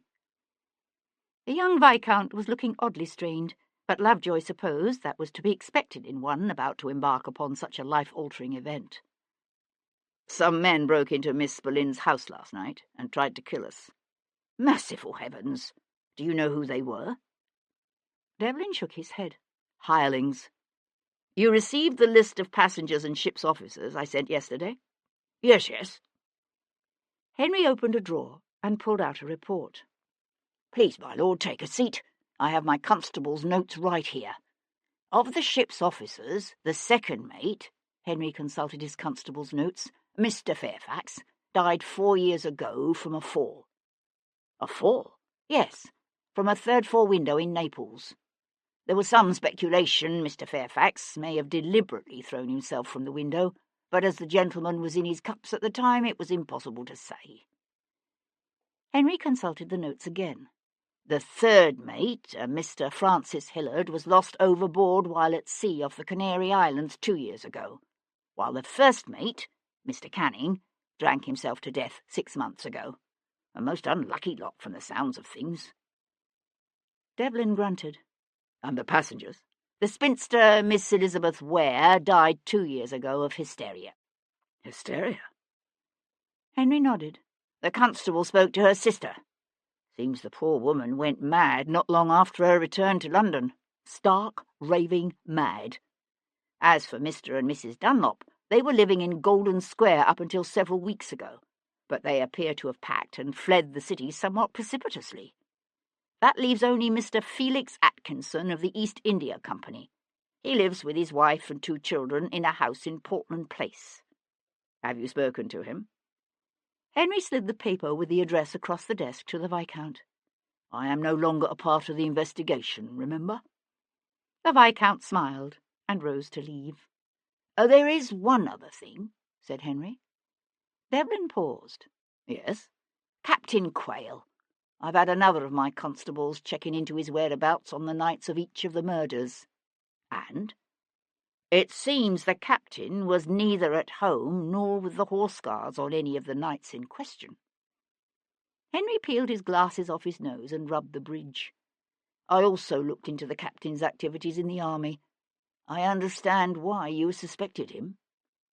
"But there's no connection between Quayle and the Harmony. At least, not that I know of." "No." Henry replaced his glasses and reached for his schedule again. "There does not appear to be, does there?" Sebastian was halfway across the entrance hall of his Brook Street house, heading toward the stairs, when his major domo cleared his throat apologetically. "I trust you have not forgotten, my lord, that you have an interview with a gentleman's gentleman scheduled for this morning." Sebastian paused with one foot on the bottom step, his hand on the newel post. "What? Good God! I've taken the liberty of putting the gentleman in the library." Suppressing an oath, Sebastian turned toward the library. The prospective valet proved to be a tall, cadaverously thin man with a bony face and prominent thick lips. "My apologies for keeping you waiting," said Sebastian, reaching for the valet's credentials. Sebastian was heartily sick of this entire hiring process. Unless this candidate engaged in pagan sacrifices or wiped his nose on his sleeve, Sebastian was determined to hire him. "I understand you were most recently employed by Lord Bingham." The gentleman's gentleman inclined his head. "That is correct. And why precisely did you leave Lord Bingham's service?" "I'm afraid Lord Bingham shot himself last Tuesday." Sebastian looked up. He vaguely recalled hearing something about Lord Bingham earlier in the week, but had been too preoccupied to pay it much heed. "Right. Well, tell me—" The sounds of an altercation in the hall reached them through the library's closed door. Tom's ringing Cockney tones blending with Morrie's hissed, "Now, he's with—" The door burst open and Tom catapulted into the room. "Wait till you hear this, Governor. I've been looking into that cove Quayle. And you know how he told you he didn't know Barclay Carmichael? Well, it seems Carmichael won 500 quid off him at Faro night afore Carmichael was found butchered in the park last summer." The valet's already pale skin bleached white. "Merciful heavens! It's true what they say." Sebastian swung to look at the man. What? What do they say?" The valet pushed to his feet and back toward the door, his hat gripped tightly in both hands. "That you involve yourself in murder." Sebastian rose from behind his desk and took a step forward. "Yes, but never mind that. You're hired. You can start work today. My major domo will show you—" But the gentleman's gentleman had already bolted through the door. "You didn't want him anyway," said Tom with a sniff. "He looked like a queer cove to me." "All I get is queer coves. Obviously because word has gone out amongst the gentleman's gentlemen of the city that I am a queer cove." Tom sniffed again. "I checked before I come here. Quayle's at his house, in Kensington, just off Notting Hill Gate. Want I should get the curricle?" Chapter 46. Captain Peter Quayle occupied a pretty little brick row house on Camden Hill Road, with a shiny black painted front door, and a small garden filled with a profusion of late-blooming roses. As Sebastian reined in his chestnuts beside the gate, a delicate-looking young woman with a basket looped over one arm and a pair of secateurs in her hand looked up from dead-heading a large shrub near the fence. Sebastian handed the reins to Tom. "Walk them." The woman appeared to be in her mid-20s, with a finely featured face and soft blonde curls that tumbled from beneath a straw bonnet tied at her chin with a cherry-red ribbon. She wore a lightweight cherry-red spencer over a simple sprigged muslin morning gown, and watched Sebastian's approach with the wary eyes of a woman whose fragile world has already been rocked too many times by the unpredictable activities of her erratic husband. "Mrs. Quayle?" Sebastian asked, politely removing his hat as he opened the low front gate. "Yes?" He gave her a reassuring smile. "I'm Lord Devlin. I served in the same regiment as your husband in Portugal. Perhaps you've heard him speak of me." The wariness in her pale blue eyes receded, and she smiled. "I have heard Peter mention you, yes. How do you do, my lord? What brings you here?" Sebastian let his gaze drift over the house's curtained windows. "Is the captain at home?" Mrs. Quayle closed her secateurs and laid them in the basket of roses. "Why, yes. If you'd like to—" The front door jerked open to slam against the inside wall with a bang. Captain Quayle clattered out onto the small porch and down the steps to advance on them with a quick, long-legged stride. He was only half-dressed, the tails of his shirt untucked, the neck half open to reveal a triangle of bare chest. "What have you told him?" he demanded, his handsome jaw clenched, his eyes hard on his wife's face. She took a step back. "Nothing. Lord Devlin just—" "Get inside," he ordered, his good arm swinging through the air to point back at the house. Her face drained pale, then flushed scarlet. She threw Sebastian a quick, mortified glance, then looked away. "Excuse me, my lord?" Sebastian watched her hurry toward the house, her head bent, and felt his hands curl into fists at his side. "What are you doing at my house?" Sebastian brought his gaze back to Quayle's handsome face, with its rugged chin and clear blue eyes and aquiline nose. "You lied to me. You told me you didn't know Barclay Carmichael, when in fact he won £500 off you shortly before he was killed." The captain's jaw tightened. "Get off my property, now!" With deliberate slowness, Sebastian settled his hat back on his head and turned toward the gate. "You might warn your wife to expect the constables soon." "Constables?" Quayle stood in the centre of his yard, his empty shirt-sleeve flapping in the cool breeze. "Why? I had nothing to do with that man's death, I tell you. He was killed by the West End butcher." Sebastian paused with one hand on the gate. "You didn't by any chance have a younger brother, did you? A brother who served as cabin boy on a merchant ship?" Quayle's eyes narrowed. "No. What are you talking about? The Harmony. Never heard of it." Sebastian studied the man's closed, hard face and found only confusion and anger. He turned away. "You don't think it's him, do you?" said Tom, scrambling back up onto his perch as Sebastian took the reins. Sebastian gave his horses the office to start. "Unfortunately, no. Which means that however much I'd like to kill him, I can't." Kat was peering through the bowed window of a perfumery on Bond Street when she heard a man's cheery voice say, "Top of the morning to you, my lady." She swung to find Aidan O'Connell smiling at her with lazy green eyes. "Now you come," she said. His smile widened to bring a beguiling dimple to one cheek. "I had to leave town unexpectedly for a few days." He captured her hand and brought it to his lips in a parody of gallantry. "Forgive me?" She took her hand back. "No." He laughed. "Why did you want to see me?" He fell into step beside her as she turned to walk up the street, her sunshade held at a crisp angle. "Actually, I was going to suggest you might want to leave the country." "Really?" He kept the smile in place, but his gaze sharpened. "Why?" "Someone was about to betray you to Lord Jarvis." The dimple faded. "Oh?" Kat twirled her parasol. "Jarvis gave me a choice. Your identity or my life." "And so you betrayed me?" "As it happens, no. Lord Jarvis's threat to me became known, and it was suggested his own health might suffer as a consequence." "Ah, I think I understand. I saw the notice of your approaching nuptials in this morning's paper. Congratulations." "Thank you. But your congratulations are premature." She swung to face him. "I want your help leaving the country." He opened his eyes wide. "Really? And your marriage to Lord Devlin?" "Would ruin him?"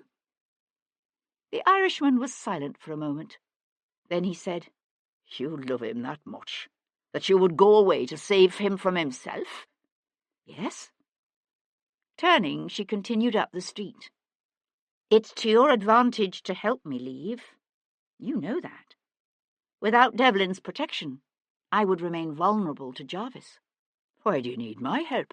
Ships leave England from any number of ports every day." "Because Jarvis's men may still be watching the ports. I can't take that chance, and neither can you. I don't have much time," she added impatiently when he said nothing.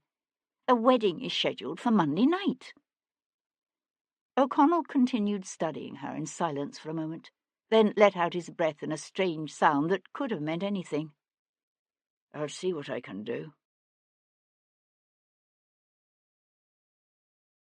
Chapter 47. The children were playing in the square across from the house. The boy looked about 12, tow-headed with ruddy cheeks, and limbs just beginning to lengthen beyond boyhood. The girl was some 4 or 5 years younger, and still very much a child, with a ragged, beloved doll she kept tucked under one arm as she ran, laughing after her brother. Sebastian stood and watched them for a time, then turned to mount the steps to Felix Atkinson's house in Portland Place. He found Atkinson still at home and finishing his coffee in the morning room. He looked surprised and vaguely annoyed to have Sebastian's card brought up to him. "Please have a seat, Lord Devlin," he said curtly, "although I must warn you, I haven't much time. Oh, what may I do for you?" Sebastian took one of the chairs near the cold hearth and said in a pleasant voice, "I understand you were a passenger on the Harmony's return voyage from India some 5 years ago?" Atkinson set aside his cup with a shaky hand. "Yes, that's right." He was a prim-looking man of medium height and build, in his late 30s now, perhaps a little older. He wore his light brown hair oiled and swept to one side in a futile attempt to disguise a receding hairline, and he had a habit of putting up one hand to touch it, as if to reassure himself it was still in place. "You've noticed, I assume," said Sebastian, "that someone seems to be killing the sons of your fellow passengers?"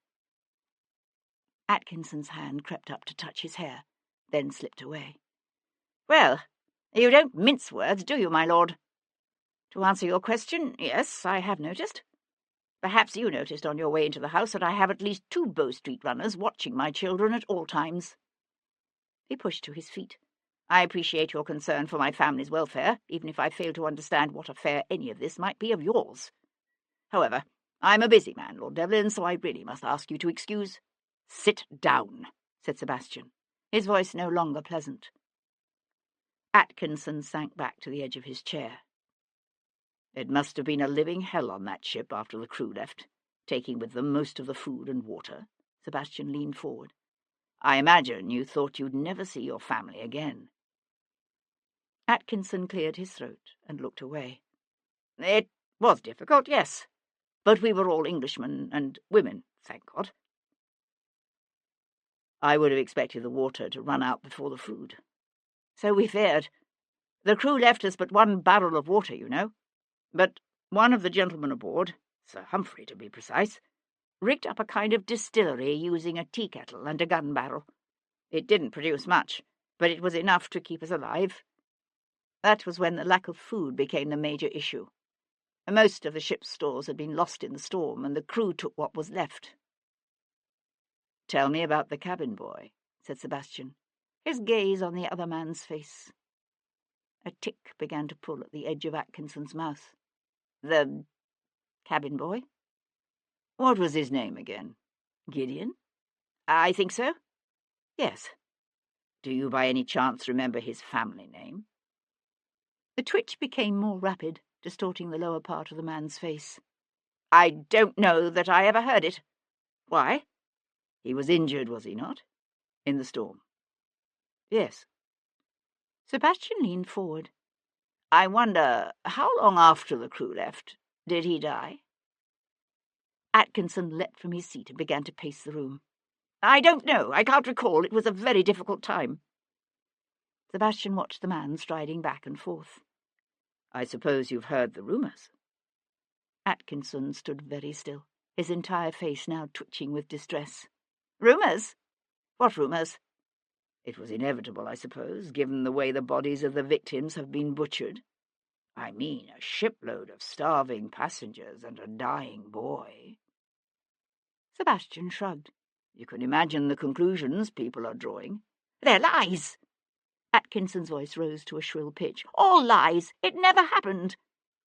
He brought up a handkerchief to press against his lips. "Do you hear me? It never happened!" Sebastian stretched to his feet. "Unfortunately, someone out there obviously believes it did happen. And unless you help us catch him, that boy of yours playing in the square will continue to be at risk." "How can I help you catch this killer when I don't know who he is? You think if I knew I wouldn't tell you?" Sebastian let his gaze drift toward the window overlooking the square. In the sudden silence, the laughter of the children came to them, light and sweet. "If there's one thing the last few days have taught me," said Sebastian, "it's that some men will do anything, sacrifice anything and anyone to save their own lives." He turned toward the door. "Good day, Mr. Atkinson. Do give my best to your family." Chapter 48. Aidan O'Connell trolled the pleasure haunts of the Haute Monde, looking for a tall man with long black hair and the wink of a pirate's gold in one ear. He found Russell Yates at Gentleman Jackson's in Bond Street. For a moment, Aidan simply stood on the sidelines, watching the ex-privateer spar with the champion himself. Yates was an enigma, a born gentleman with a comfortable fortune who amused himself by running rum and the odd French agent beneath the noses of His Majesty's Navy. Some did it for money, and some did it out of a fierce conviction. Yates did it for fun. Aidan waited to approach him until the other man had left the ring, a towel draped around his neck. "I need to talk to you," said Aidan quietly. Yates scrubbed the towel across his sweaty face, his eyes alert and gleaming with interest. "What is it?" Aidan leaned in close to drop his voice. "A mutual acquaintance of ours needs to go away." Kat was organising papers at her desk when Russell Yates sent up his card. For the sake of Sebastian's investigation, she checked her first impulse, which was to have the shipowner told she was not at home. "This is unexpected, Mr. Yates," she said, rising to greet him when Elspeth showed him up. "Please, have a seat. Have you recalled something of relevance concerning the harmony?" Yates stretched out in one of the chairs beside the fireplace, a large, powerfully built man who exuded virility and a rakish air of danger. "Actually, I'm here because of an interesting conversation I had with Aidan O'Connell this morning. He tells me you've decided to travel abroad, permanently." Kat raised one eyebrow. "Now, why would he tell you a thing like that?" "Mr. O'Connell and I have made these sorts of arrangements before." "I see." Kat came to sink into the chair opposite him. "And can you arrange it? Before tomorrow night?" "I assume you wish to go to France rather than to the Americas. The Americas are so dreadfully, well, colonial. Still. Something about the mindset, I suppose." "France would be fine," Kat said in a tight voice. She knew it should matter to her where she went, but somehow it did not.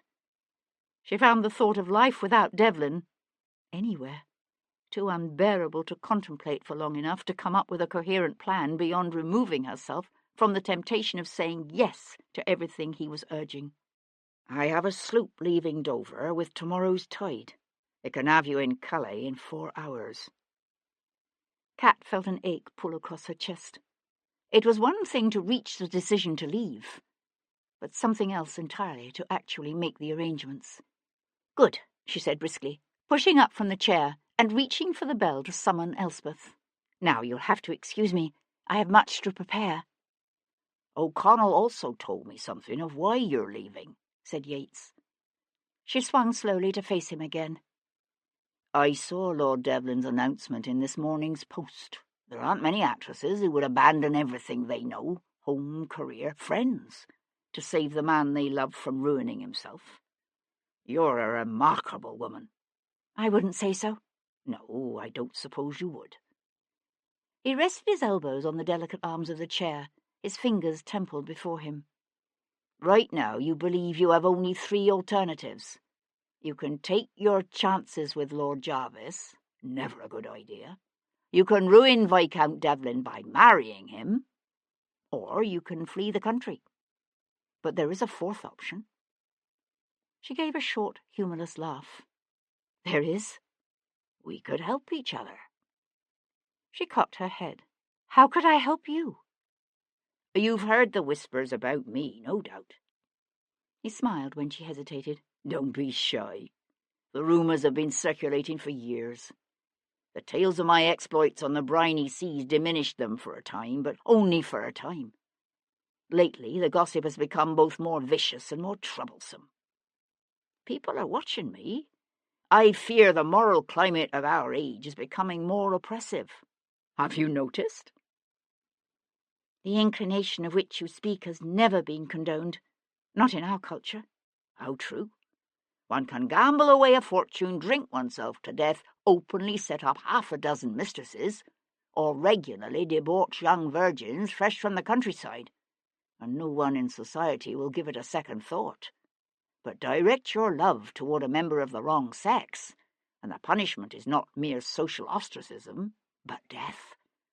A death as ugly and unpleasant as that which Jarvis promises you." Kat studied the man's dark, square-jawed face. "You have enemies who would wish to see you destroyed?" "One. One very powerful enemy. He dares not move against me directly, but it is not so difficult to manipulate rumour and public opinion. Cat came to sink back into the chair opposite him. It's Jarvis, isn't it? As a matter of fact, yes. I don't understand. Why would Jarvis dare not move against you directly? Because it just so happens that Lord Jarvis is hiding a dangerous secret. A secret that, if it were to become known, would destroy his influence at the palace and very likely lead to his own death. You have proof of this? If I did not, I would be dead. Jarvis knows my death will lead to the publication of what he most desires to be kept undisclosed. Hence his caution. I would think such a threat from you would be sufficient to motivate his lordship to suppress any rumours about you, not foment them. You might think so, but there's a flaw in that logic. If I were to move to bring down Lord Jarvis, he would retaliate by having me killed. We would effectively destroy each other. So what does any of this have to do with me?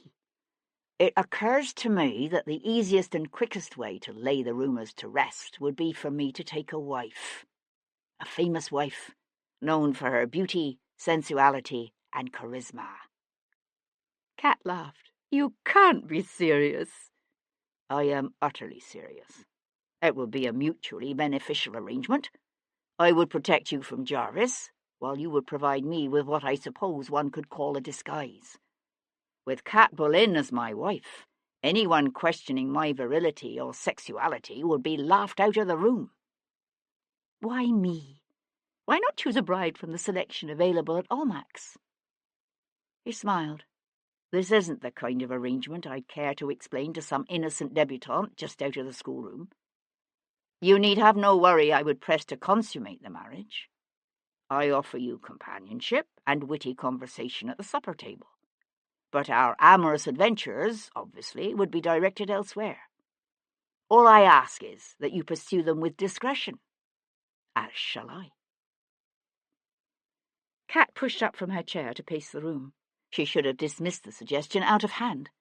Instead, she found herself saying, Devlin would never forgive me were I to embark on such a marriage. You think he would forgive you for running away to France? When Cat said nothing, he added, I can have a marriage contract drawn up preserving your control over whatever wealth you bring to the marriage, as well as your subsequent earnings. No, this is impossible. Don't dismiss the idea too hastily. Give it some thought. She brought up one hand to rub absently at her temples. This proof you claim to possess against Jarvis, how do I know it exists? He smiled. I expected you to be suspicious. Slipping his hand into his coat, he drew forth a case of soft brown leather tied with a thong. So I brought it. The documents in the case were thorough, damning, and irrefutably authentic. Good God, whispered Cat when she had finished reading through them. Exactly. Yates tucked the documents away and rose to his feet to cast a significant glance around the elegantly proportioned room with its peach silk hangings and theatrical memorabilia. You don't need to give all this up. What you are suggesting is outrageous. He shrugged. Think about it. Cat stayed where she was, her hands gripped tightly together in front of her. At the door he paused to look back, his pirate's earring winking in the sunlight streaming in through the front windows. Oh, I almost forgot. The name of the Harmony's cabin boy you were asking about? It was Forbes. Gideon Forbes. After Yates left, Cat paid a boy $1 to carry a brief note to Brook Street, giving Sebastian the dead cabin boy's name. Then she thought about sending Ellsworth up to the attic to pull down her trunks. Instead, she stood at the front window, looking out at Harwich Street, and the familiar crowded rooftops, chimneys, and soot-stained spires of the city she had called home for more than 10 years.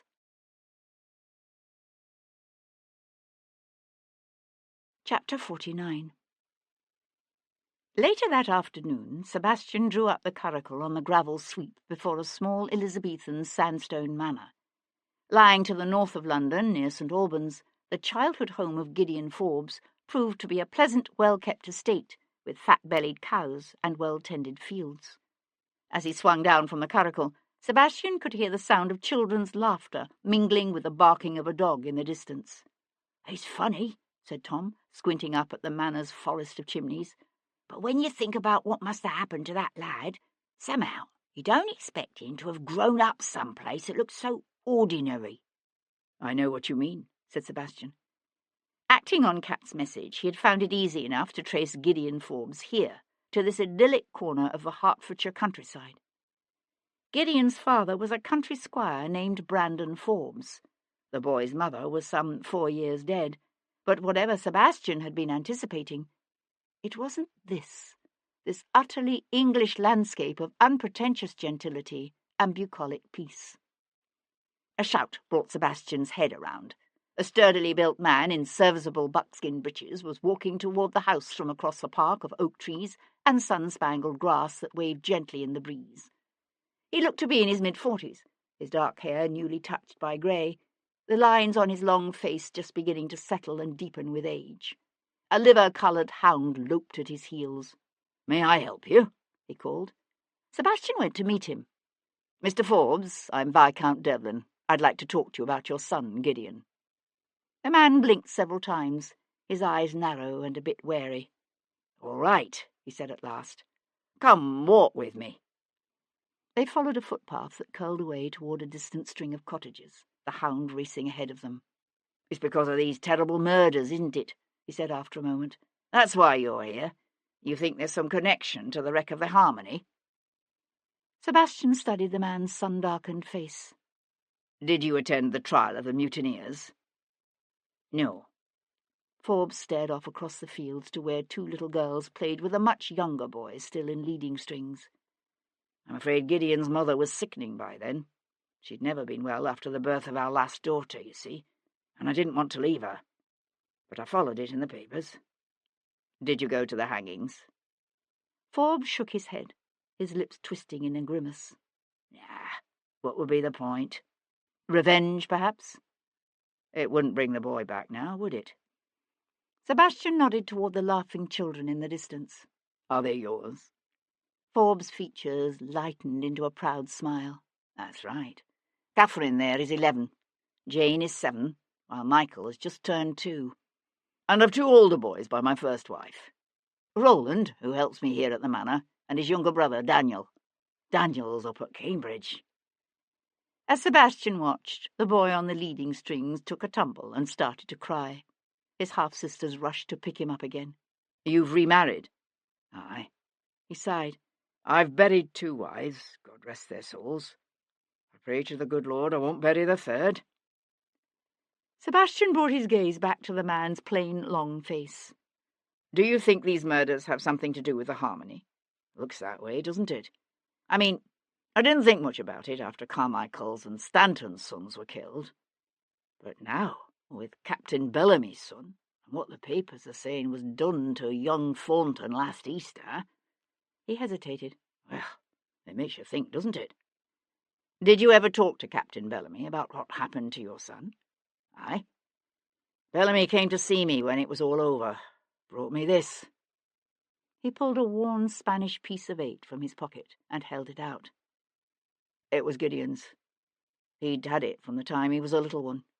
Carried it with him everywhere. Did he tell you how the boy died?" "Spar fell on him during the storm. He didn't die right away, though. Gideon was a plucky one, no doubt about it. Maybe if they'd been rescued sooner, he'd have made it. But without food or water—" The man's voice trailed away. He hesitated, then blew out his breath in a long sigh. "I never should have let him go to sea, not that young. But from the time he was a little tyke, it was all he could talk about. The sea and tall ships and all the foreign lands he wanted to visit. In the end, he wore us down. One of his mother's cousins knew Captain Bellamy and arranged to have him take the lad on as cabin boy. Gideon was aiming to be a sea captain, you know. He'd have made it too, if he'd lived." Sebastian studied the man's pleasant, weathered face. "The young men who've been killed have all been found with various objects stuffed in their mouths. a papier-mâché star, a mandrake root, a page torn from a ship's log, and the hoof of a goat. Do you have any idea what it could mean?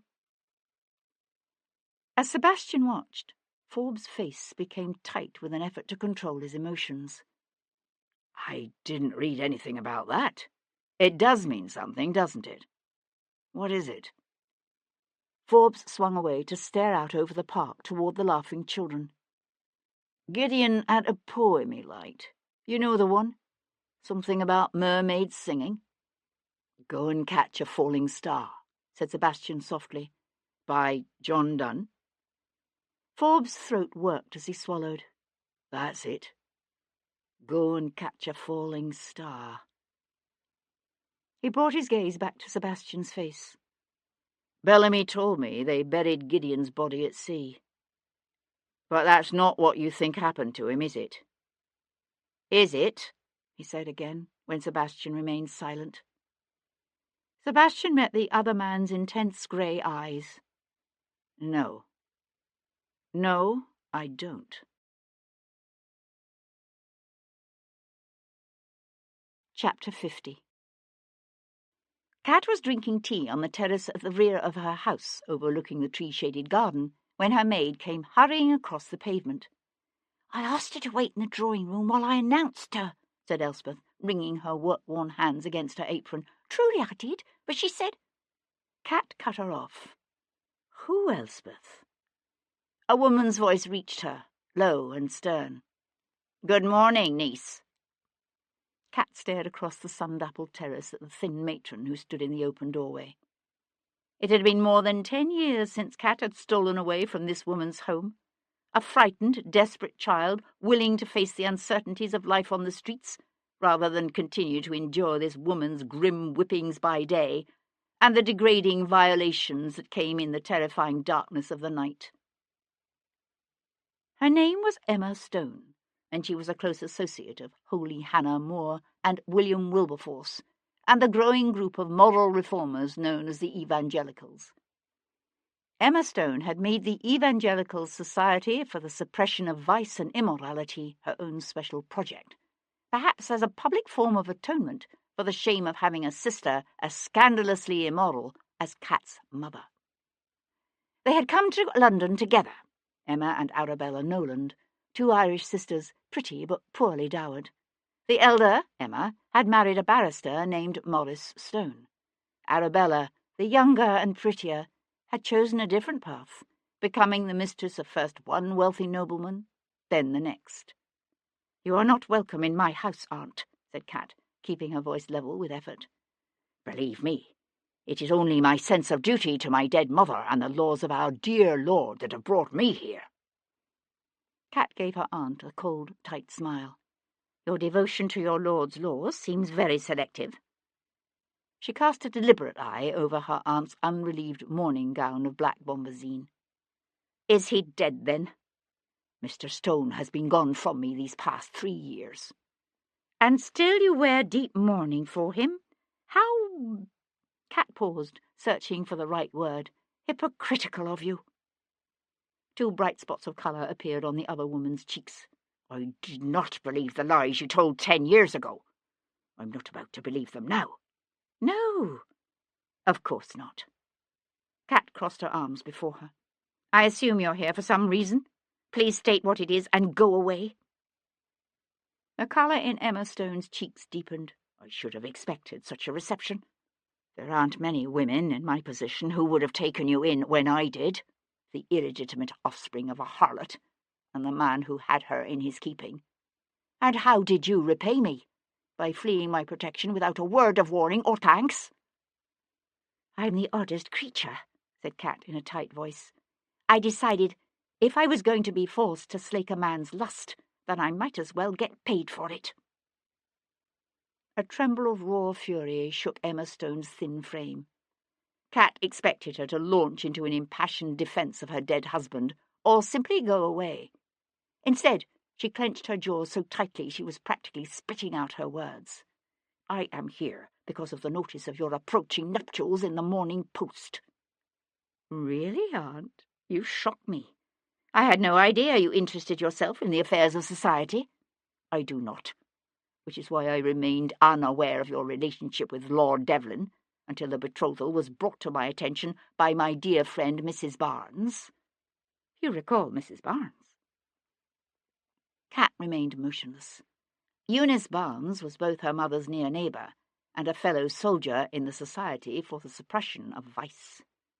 She is the only one of my acquaintances who realised that the brazen hussy calling herself Cat Boleyn and flaunting herself on the boards at Covent Garden was none other than the niece I had once sheltered.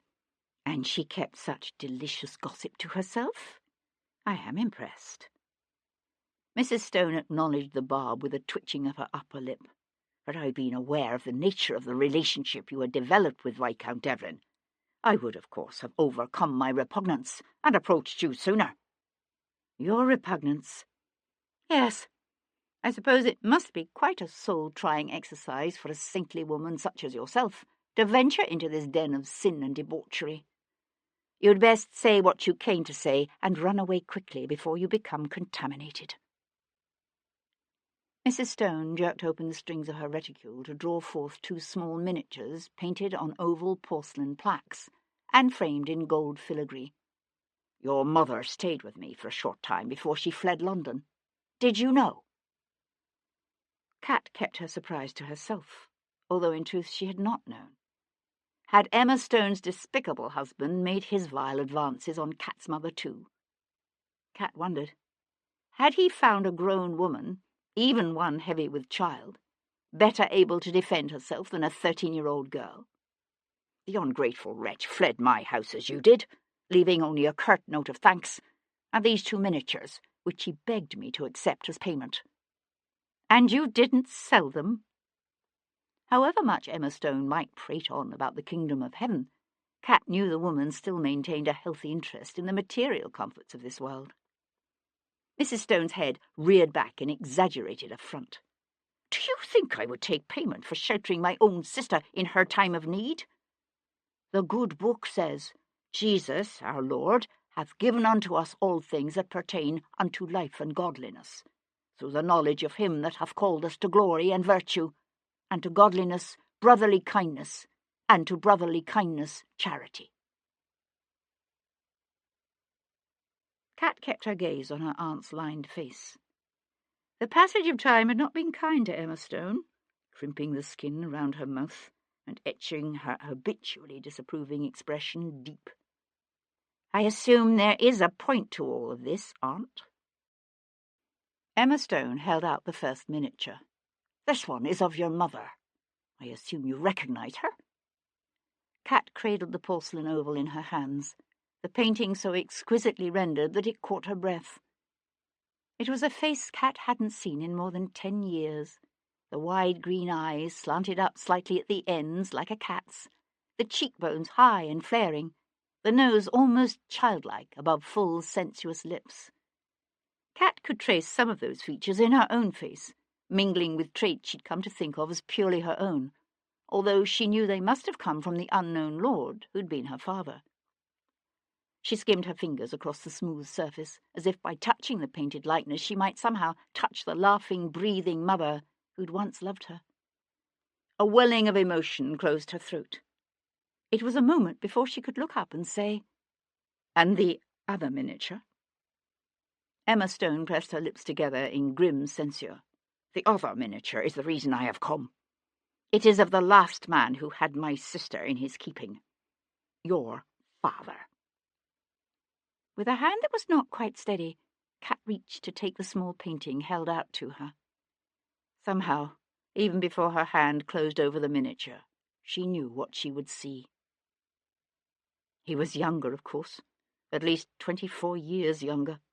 The deftly rendered hair was still dark, the features solid but still firm. She had his chin, Cat realized. She supposed it was understandable that she had never noticed it before. But she should have recognized the eyes, she thought. How could she never have realized that the vivid blue eyes that stared back at her from her own reflection were those of Alistair St. Cyr, the Earl of Hendon? Chapter 51. "Once I give this information to Bow Street," said Sir Henry Lovejoy, "I have little doubt but what they'll move to arrest Mr. Forbes." Henry focused his gaze on Lord Devlin. "Do you think he's guilty?" They sat in the modest drawing-room of Henry's Russell Square house, the remnants of tea spread on the table before them. Shifting in his chair, the Viscount stretched out his legs and crossed them at the ankles. "Forbes seems the most likely suspect, obviously, but is he guilty? I honestly don't think so. The pieces of the puzzle are all fitting neatly together, but the picture they make seems somehow off-kilter. I can't explain why. He's the only one with a motive that I can see." "There's no doubt it's a powerful motive," Devlin agreed, "knowing your son was killed and eaten by a shipload of starving men and women." "Did they kill the boy, do you think?" "He might simply have died. He was injured, after all." "Without adequate food or water?" "He could have died of his injuries." "But there have been other instances in which starving Englishmen and women have been reduced to feeding upon their dead companions, or have drawn lots. The fact that this company kept quiet about what they did suggests the boy was simply killed out of hand." He blew out a long breath. "I doubt we'll ever know the truth." "No, you're probably right," Henry sighed. "I'll take this information to Sir James at Bow Street tonight." Devlin fixed him with an uncomfortably fierce yellow stare. "I suppose you must, but—" He broke off. Henry raised one eyebrow. "You think there's something you've missed?" "I don't know. I wish I understood better the part Jarvis's son played in all this." "There's no evidence that Matt Parker's brother spoke the truth. Who would take the word of a hanged sailor against the testimony of the likes of Sir Humphrey Carmichael or Lord Stanton?" The Viscount set his teacup aside and stood up. "In this instance, I would." Sebastian returned to his house on Brook Street to be intercepted in the hall by his major domo. "There is a woman here to see you, my lord. A foreign woman and a child. They insisted upon waiting, so I have put them in the drawing-room." "A Mrs. Bellamy?" said Sebastian sharply. "That is the name she gave. Yes, my lord." Sebastian turned toward the stairs. "Send up some tea and cakes, Morrie, and tell them I won't be but a moment." He found Mrs. Bellamy seated in one of the cane-backed chairs beside the front bow window. At the sight of him, her mouth parted in surprise, and she dropped the black-edged handkerchief she had been clutching. The child, Francesca, perched on the edge of a sofa near the empty hearth, a scorched leather-bound volume clutched against her thin chest, her eyes huge in a wan, pale face. "Mrs. Bellamy, Francesca, my apologies for keeping you waiting. You should not have troubled yourself to make the journey up to London to see me. I would have been more than happy to wait upon you in Greenwich, had you but sent word." The captain's widow cast her daughter a quick, enigmatic glance.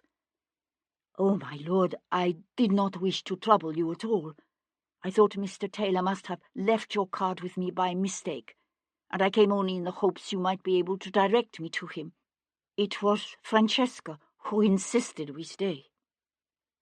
Sebastian went to pour the tea that stood neglected upon the table. "Please accept my apologies for the deception I practised upon you in Greenwich. I fear if I approached Captain Bellamy under my own name, he might refuse to see me." Her brow wrinkled in confusion. "And why would that be, my lord?" "I suspect the captain was warned not to speak to me." He held out a cup. "Please, have some tea." She took the cup automatically, but did not drink it. He turned toward Francesca. "And you, Miss Bellamy, would you care for some tea and cakes?" "No, thank you," she said with painful seriousness, and held out the leather-bound book. "We've brought you this." "What is it?" asked Sebastian, not moving to take it from her. It was Mrs. Bellamy who answered. "The ship's log, from the Harmony. The evening he fell in the river. Captain Bellamy spent hours sitting at the table after supper, reading the log and drinking rum. Before he went out, he threw it onto the hearth and lit a fire. But the fire didn't catch properly, and Francesca pulled it out. Sebastian watched the child run one hand over the log's charred binding. "Have you read it?" he asked, glancing at the widow. She flushed and shook her head. Too late, Sebastian remembered what Tom had told him in Greenwich, that the captain's young Brazilian wife was illiterate. "No," she said, "but Francesca has." Sebastian's gaze met the child's, and he saw there the horrified confirmation of everything he'd suspected, and more. "You read what happened after the mutiny?" he asked softly. "I've read it all." "Dear God," thought Sebastian. Aloud he said, "And still you brought it to me?" She nodded, the muscles in her jaw held tight. "It's why Adrian died, isn't it? It's why they all died. Because of what Papa and their parents did on that ship." Impossible to lie to the child. All he could say was, "I suspect so." "Do you know who is doing it?" "Not yet." She laid the log on the tea-table and pushed it toward him. "Perhaps this will help." Chapter 52.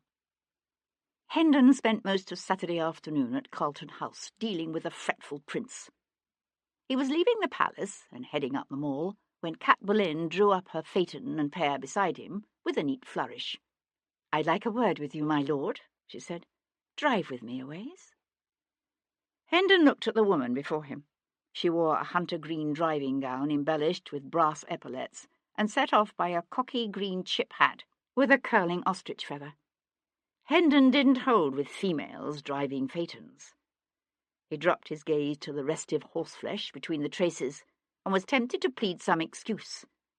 But the fact that she had deliberately sought him out raised a glimmer of hope in his breast.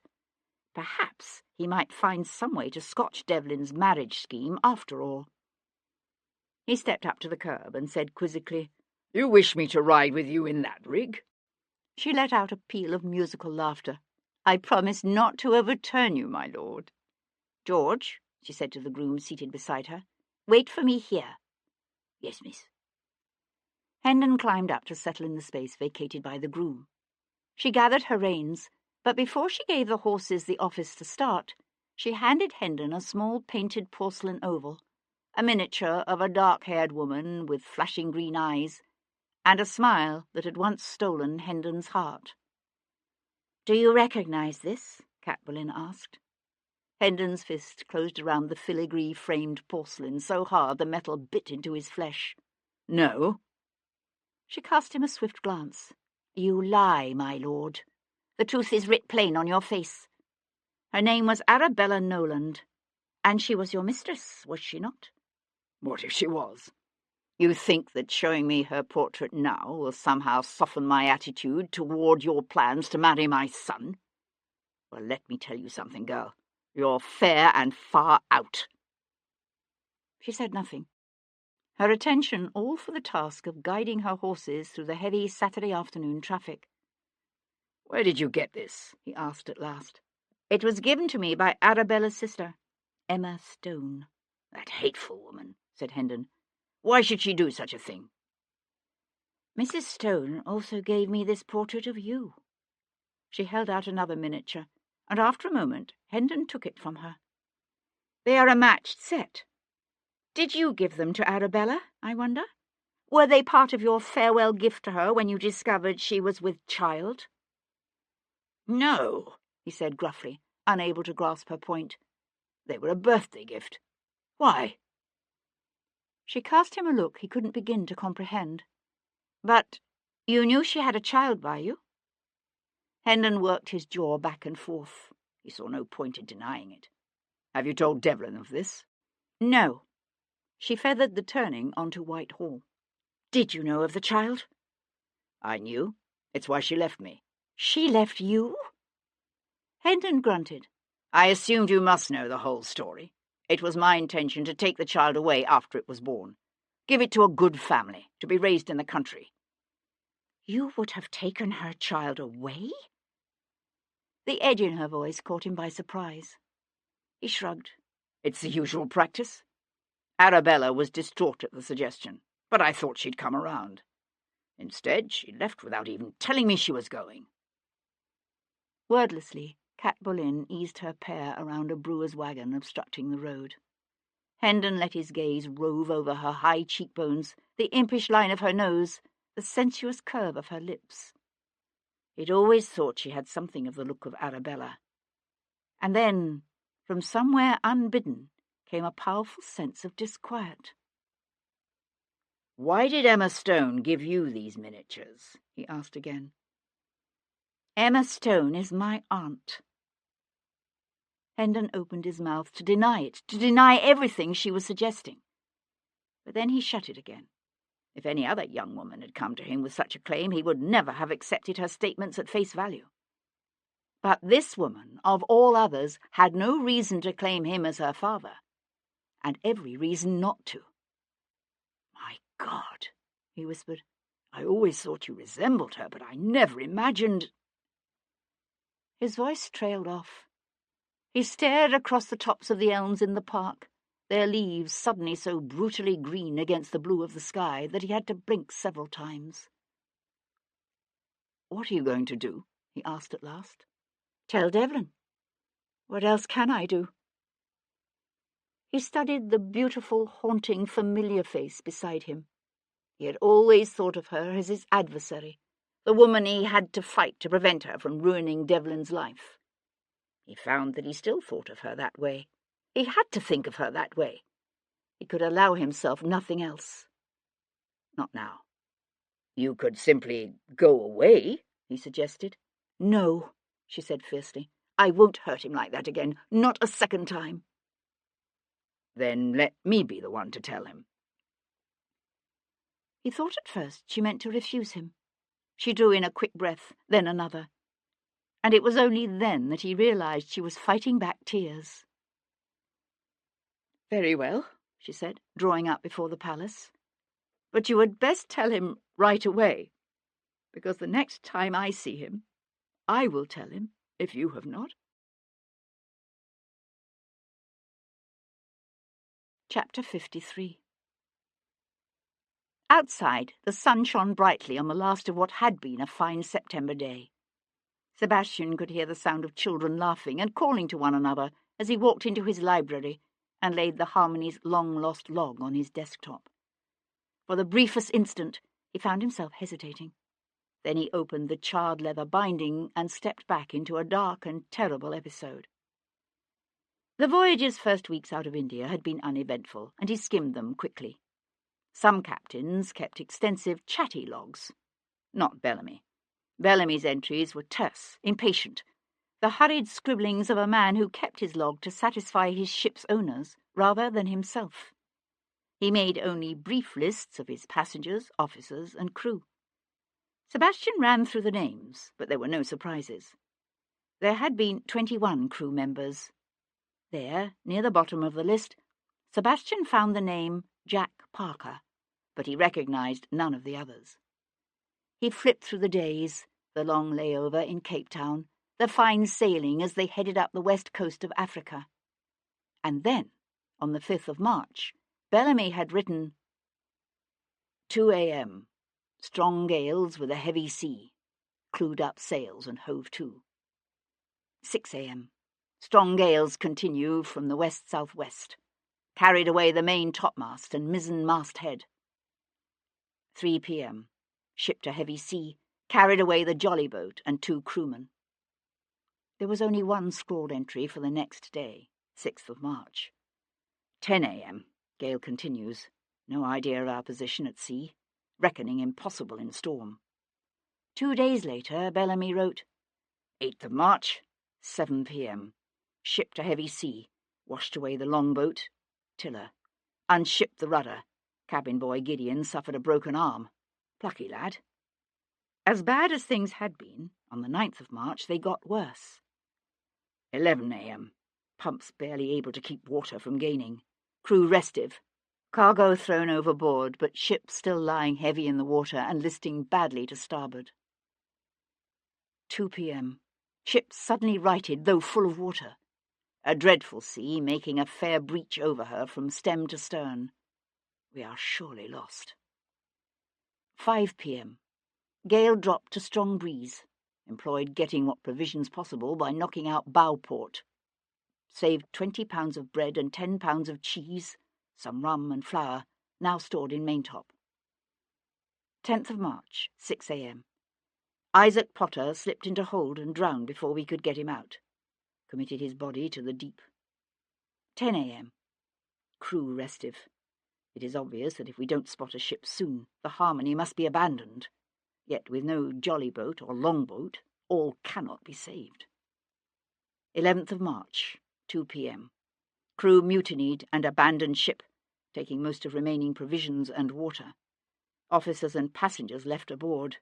God save our souls. 13th of March, 5 p.m. Stern stove in. I know not how we stay afloat. Made tent of spare canvas on forecastle, able to salvage a bit of rice and more flour from below. Rationing half a gill of water each per day, but even at this rate it will not last long. 14th of March, 7 a.m. Small shark caught by means of running bowline. Sir Humphrey rigged up a tea kettle with a long pipe and a stretch of canvas to fashion a kind of distillation, but it affords only 1 wineglass of water a day each, barely enough to maintain life. Gideon feverish. 16th of March, 10 a.m. Sir Humphrey has improved upon his distillation process. We can now manage nearly 2 wineglasses each per day. Barnacles gathered from side of vessel and eaten raw, but they will not last. 23rd of March. Suffering much from hunger. Gideon hanging on, though I know not how. No nourishment now for 7 days. 24th of March, 2 p.m. Saw a ship to windward. Made signal of distress, but stranger hauled his wind away from us. 25th of March, 7 a.m. I like not the mutterings amongst the passengers. They have been awaiting the death of the cabin boy, Gideon, intending to feast upon his dead body. But he has not died, and now there is talk of killing him. 5 p.m. A dark day for us all. Over the objections of myself and Mr. David Jarvis, the passengers and ship's officers voted to hasten Gideon's death. Mr. Jarvis sought to protect the lad, but the others rushed him, and in the altercation a cutlass was thrust through young Jarvis's side. I thought for a moment Gideon would be saved, for they would make their meal of Mr. Jarvis instead. But, though injured, the young man defended himself stoutly, and they returned to Gideon.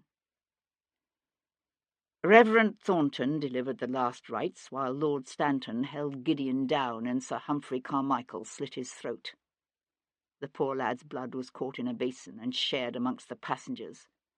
Then the body was cut up into quarters and washed in the sea. They drew lots for the choicest parts. The Reverend and Mrs. Thornton drew the poor lad's internal organs. Sir Humphrey an arm, Lord Stanton and Mr. Atkinson shared a leg, and so on. Even those such as Mr. Fairfax and Mrs. Dunlop, who had argued against the killing of the lad, did not fail to join in once the evil deed was done. Only Mr. David Jarvis, wounded though he was, refused to partake of the feast. "Why should I condemn my soul to hell," he told them, "so that I might live for 1 or 2 days more? I know well who you will fall upon once you've picked clean the bones of this poor lad." I myself found I could not quiet my stomach sufficient to eat the poor lad's flesh. But when they passed the cup of his blood, God help me, I drank. Pushing up from his desk, Sebastian went to pour himself a glass of brandy, but the brandy tasted bitter on his tongue, and he set it aside. Through the window overlooking the street, he gazed down on a lady's barouche driven at a smart clip up the street. A child chasing a hoop along the footpath glanced up to shout something, and the golden sunlight fell gracefully on his honey-coloured hair and ruddy cheeks. It was easy to condemn the passengers and officers of the Harmony, Sebastian realized. Easy to sit in security and comfort and reassure oneself of one's own superior moral fibre and courage. But no man can truly know how he will act until faced with such a choice: to hold to his convictions and embrace death, or to kill and live. Reaching again for his brandy, Sebastian drank it down. Then he went back to his desk and read. 26th of March, 8 a.m. English frigate hove in sight, hoisted the ensign downward, and the stranger hauled his wind toward us. Remains of cabin boy thrown overboard. Mr. Jarvis holding on to life, but he lost consciousness as the Sovereign hove to, and I doubt he will live to see another dawn. There was one last line, entered in a shaky scrawl. Then nothing. 10 a.m. Committed his body to the deep. Chapter 54. Sebastian closed the log, then sat for a time staring down at the charred leather. It was one thing to suspect that the passengers and officers of the Harmony had resorted to cannibalism and murder, but something else entirely to read the terse record of their long, horrible ordeal. The Harmony's log explained much about the recent killings that had before seemed incomprehensible. He now understood that the strangely varying mutilation to which each of the victims had been subjected corresponded exactly to the lots drawn by their parents after Gideon's murder. Adrian Bellamy had been spared the other's butchery, not because his killer had been interrupted, as they'd supposed, but because his father, Captain Bellamy, had not himself partaken of the dead cabin boy's flesh. Yet the deliberate ordering of the killings struck Sebastian as less logical. It made sense that Barclay Carmichael had died before Dominic Stanton, since Sir Humphrey Carmichael had personally slit Gideon's throat while Lord Stanton had held the boy down. But Reverend Thornton had simply given the boy last rites. Why had his child been the first to die? And why had Captain Bellamy's son been slated as second on the list? Whatever his reasoning, the killer had considered his ranking of the victim so important that he had reserved the Mandrake route for Adrian Bellamy, even when the naval lieutenant's absence had forced the killer to move on to the next victim on his list. But what struck Sebastian as the most vexing question of all was, how had the killer known in such excruciating detail the events that had transpired aboard that ship? The only logical explanation that presented itself was that the killer had been there on the ship himself. Was that possible? What if one of the crew members had been left behind when the others mutinied and abandoned the ship? Bellamy's log entries had been brief and sporadic. Would he have bothered to name one or two crewmen who'd been abandoned by their shipmates? Sebastian was just flipping back to Bellamy's listing of the Harmony's original 21 crew members when the sound of the knocker, followed by his father's voice in the hall, brought his head up. "I thought you'd sworn never to darken my doorway again," said Sebastian, when the Earl appeared at the entrance to the library. Hendon jerked off his gloves and tossed them along with his hat and walking stick onto a nearby table. "Something has come up." He went to stand before the empty hearth, his hands clasped behind his back, his weight rocking from his heels to the balls of his feet. "I've never claimed to be a saint. You know that," he said gruffly. Sebastian leaned back in his chair, his gaze on the Earl's heavily jowled face. He had no doubt as to why his father was here. A man who had once offered a young actress £20,000 to leave his son alone was not likely to sit idle and let their marriage take place now, without doing everything in his power to stop it. And then some. Sebastian gave his father a cold smile. "I know you're no saint. I've kept mistresses over the years, after your mother left and before. I've made Kat my mistress. Now I intend to take her as my wife. For God's sake, Sebastian, just hear me out, please. This isn't easy. One of the women I had in my keeping was a young Irishwoman by the name of Arabella Noland.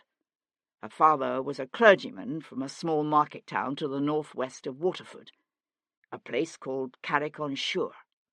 Ever hear of it? No. It was the birthplace of Anne Boleyn."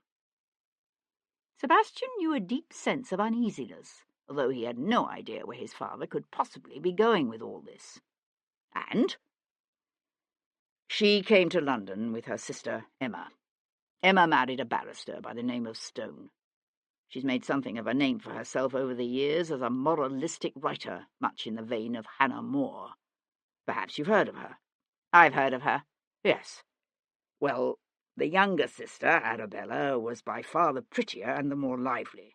There was no dowry to speak of, and the family was from the meanest gentry, and Irish to boot. Arabella became your mistress. Is that what you're saying? When was this? 20-some-odd years ago. You were still in leading strings. Sebastian pushed up from his chair. If you think by means of this tale to dissuade me from my marriage to Cat, let me finish. We were together for more than 3 years. Then she learned she was with child. Sebastian watched as his father swung away to brace his outstretched arms against the marble mantelpiece. It was a moment before he could go on. You know how such things are often handled. A servant delivers the infant to the parish, along with a small sum of money, or the child is farmed out to a nursemaid in some mean hovel. They never survive. Perhaps that's the whole point, I don't know. But it's not what I was suggesting. I found a good home for the child, a family of respectable yeoman farmers, whom I had every intention of supervising carefully. But she didn't want to give up the child, I take it? Dark colour stained the Earl's cheeks. No. She begged me to abandon the scheme. I tried to make her understand that anything else was impossible. I even thought I'd succeeded. But then, several months before the child was to be born, she disappeared. I searched for her, but to no avail. Some time later I received a note from Ireland. It said simply, "You have a daughter, she is well, do not attempt to find us." Hendon pushed away from the mantel and swung to face Sebastian.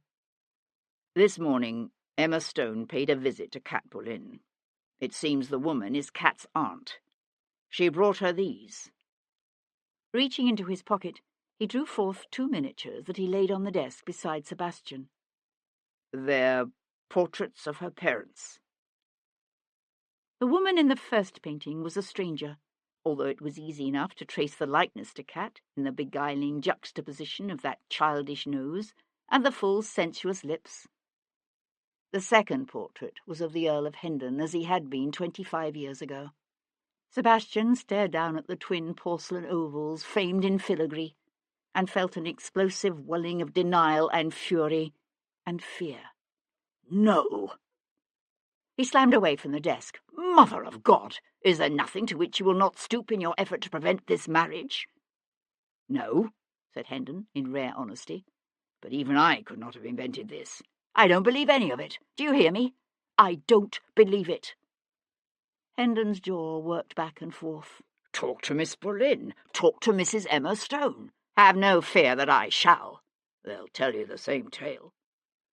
Sebastian swung his arm across the desktop, sending the miniatures flying. God damn you. God damn you all to hell. Hendon's eyes, those vivid blue sincere eyes that were so inescapably like Cat's, twitched with pain. You can't blame me for the fact that you fell in love with that woman. Then who the hell do I blame? Raged Sebastian. God. I don't believe in God, said Sebastian, and he slammed out of the house. Chapter 55. Sebastian went first to Harwich Street. Where is she? He said, when the maid Elspeth opened the door. Elspeth stared at him with wide, frightened eyes. Miss Boleyn isn't here. Sebastian pushed past her. Cat, he called, and heard his voice echo through the empty house. He ran up the stairs to the drawing-room, then took the stairs to the second floor, 2 at a time. Cat! A minute later he was back downstairs. Where is she, damn it? He demanded, coming upon Elspeth in the entrance hall. The maid looked up from the oil lamp she'd been trimming. I don't know. She went out. You know something you're not telling. What is it? I don't know anything. Something strange is going on, but I don't know what it is. I swear I don't.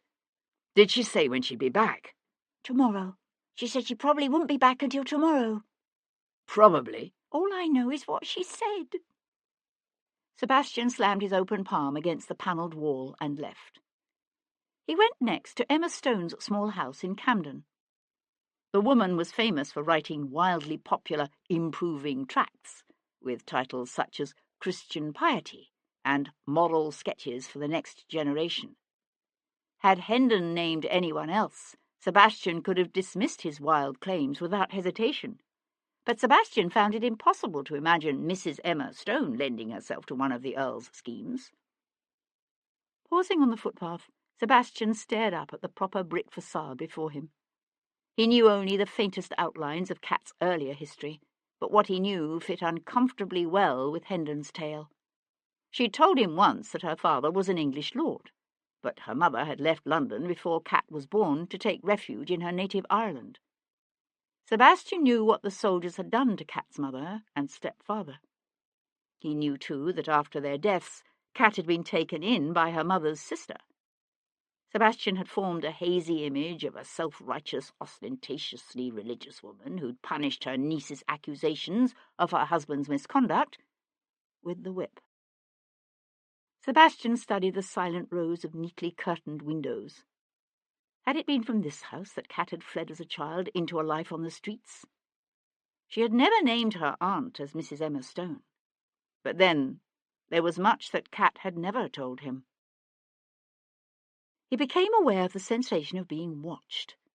As he climbed the short flight of steps to the front door, he saw the lace curtain at one of the upstairs windows shift slightly, then settle back into place. He half expected his knock to go unanswered. Instead, the door was opened almost immediately by a thin slip of a maid with jade-green eyes and a scattering of freckles across her nose, who looked at him with undisguised curiosity and asked breathlessly, "Are you Lord Devlin?" "Yes," said Sebastian in surprise. The girl stepped back and opened the door wide. "Mrs. Stone said to bring you straight up." Sometimes our worst dreams don't come when we're asleep. The nightmares that came to Sebastian in the bowels of the night were familiar things, disjointed memories of slashing sabres and exploding ordnance punctuated by the screams of dying men and maimed horses. He'd learned to live with those dreams, with those memories. But he wasn't sure how he was going to learn to live with this. He wandered the darkened streets of London, down narrow lanes of shuttered shops and quiet houses. A mist had settled over the city, painting the pavement with a wet sheen that reflected the light from the street lamps and an occasional passing carriage. He kept trying to comprehend the incomprehensible, how a love, once so beautiful and life-sustaining, could have suddenly been transformed into something unclean and vile.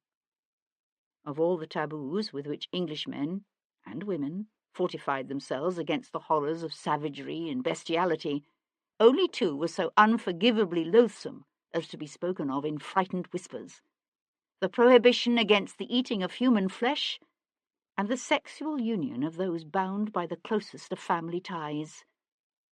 Father and daughter, sister and brother. He knew he should recoil in horror.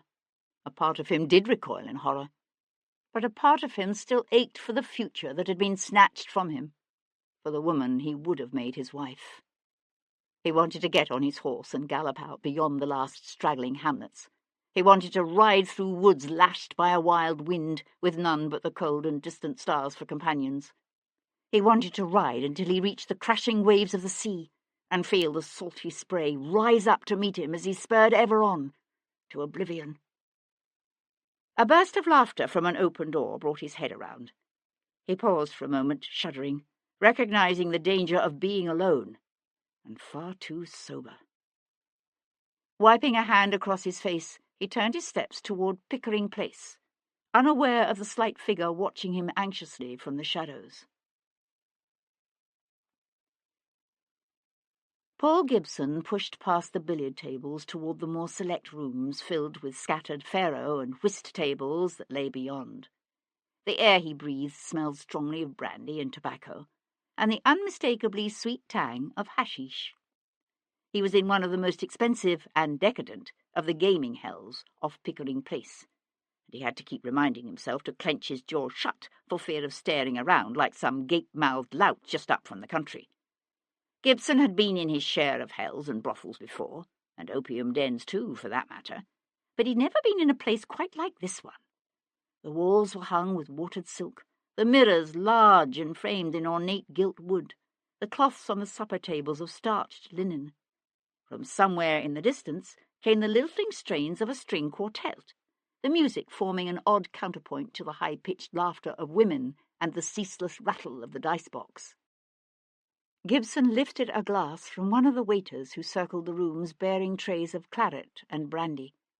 A woman, wearing a scarlet gown with a shockingly low décolletage, cast him a speculative glance, then brushed past him. Gibson thought the diamonds in her ears looked real, but then what did a poor Irish doctor know? He fortified himself with a sip of brandy and pushed on. Scanning the gaming tables and the crowd around the whirling roulette wheel, he followed the gently curving staircase up to the next floor. The lights here were dimmer, but not dim enough to hide the bare flesh and unmistakable postures of the men and women who cavorted in groups of 2, 3, or more, on low sofas and scattered cushions. Gibson felt his cheeks heat with embarrassment, and looked pointedly away. He found Viscount Devlin sprawled on the velvet cushion of an embrasure overlooking the darkened street below, one fist wrapped around the neck of a bottle of good French brandy. As Gibson watched, a half-naked woman stroked one hand over his chest and down his stomach. But Devlin shook his head and brought his hand down on hers to stop its slow descent. The woman mewed softly in disappointment, then moved away. The Viscount raised the brandy to his lips and drank deep. Gibson had been afraid he might find his friend in one of those knots of groping naked flesh, but Devlin seemed more interested in drinking himself to death than drowning his pain in sex. "There you are, me lad," said Gibson heartily, for the benefit of anyone who might be listening. "Sorry I took so long. You haven't forgotten you promised to meet my sister tonight, have you?" Devlin swung his head to stare directly at him. The feral yellow eyes were glittering and dangerous. "Your sister? Ah, see, you have forgotten. I've a hackney waiting outside. I know the beau has dictated that no gentleman should condescend to ride in a hackney, but my carriage is being repaired, so I'm afraid there's not much we can do about it." "You don't own a carriage," said Sebastian, "nor do you have a sister." "Now, that's where you're out, my friend. I do indeed have a sister, but seeing as how she's taken the veil in a nunnery near Killarney, I don't think you'd want to meet her, especially not in your present condition." Devlin laughed and pushed to his feet. His cravat was rumpled, and his hair more dishevelled than normal, but his gait was steady enough as they walked down the stairs. It was only when they reached the narrow lane outside the gaming hell's discreet door that the Viscount paused to lean against the rough brick wall and squeeze his eyes shut. "Bloody hell," he said after a moment. Gibson studied his friend's pale face and tightly clenched jaw. "I haven't seen you this foxed since that night in San Domingo." "I haven't been this foxed since that night in San Domingo. In fact, I'm not sure I've ever been this foxed." Devlin opened his eyes and stared at him. "What the devil are you doing here?" "Tom was worried about you." The dangerous glitter was back in the Viscount's eyes. "The devil, you say?" "That's right." Gibson clapped his hand on his friend's shoulder, then laughed softly when Devlin winced. "And tomorrow, when you sober up, you can thank him." The doctor waited until they were in the hackney headed toward Tower Hill before saying, "I don't suppose you've heard the news?" Devlin had been gazing silently out the window, but at that he swung his head to stare at Gibson. "What news?" "They've arrested the butcher of the West End, a country gentleman from Hertfordshire." Devlin was suddenly almost frighteningly sober. "Brandon Forbes?" "That's it." "But he didn't do it." Gibson raised one eyebrow. "Can you prove it?" "No." "Then he'll hang for it for sure. Either that or some mob will pull him out of his cell and tear him to pieces. People are afraid. They want someone's blood, and quick." "Stop the carriage," said Devlin. Gibson sprang to signal the driver. "Why? What is it?" Devlin shoved open the door. "I think I'm going to be sick." Chapter 56. Sunday, 22nd of September, 1811.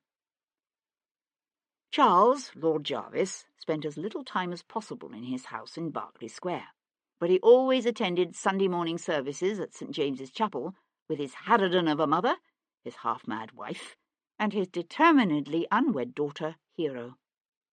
After church, it was his practice to pass several hours in his library dealing with affairs of state before sitting down to Sunday dinner with his family. He was very conscious of the need for the better classes to set a proper example for the lower orders, and church attendance and devotion to family were an important part of that example. It was a duty he had sought to impress upon his daughter, although with indifferent success. On this particular Sunday, he returned from chapel to find the reports of several of his agents awaiting his attention on his desk. Devlin's interference with his plans to use the actress Cat Boleyn to ferret out the identity of Napoleon's new spy master had forced Jarvis to fall back on more traditional means, but so far his agents had proved unsuccessful. He was glancing through their reports when he was interrupted by a cautious knock. "Yes, what is it?" he said, without looking up. "Mr. Russell Yeats to see you, my lord." Jarvis's head came up. "What the bloody hell does he want?" "Shall I tell him you're not at home, my lord?" Jarvis tightened his jaw. "No, send him in." Russell Yeats came in, bringing with him the scent of well-bred horses and a cool morning rain.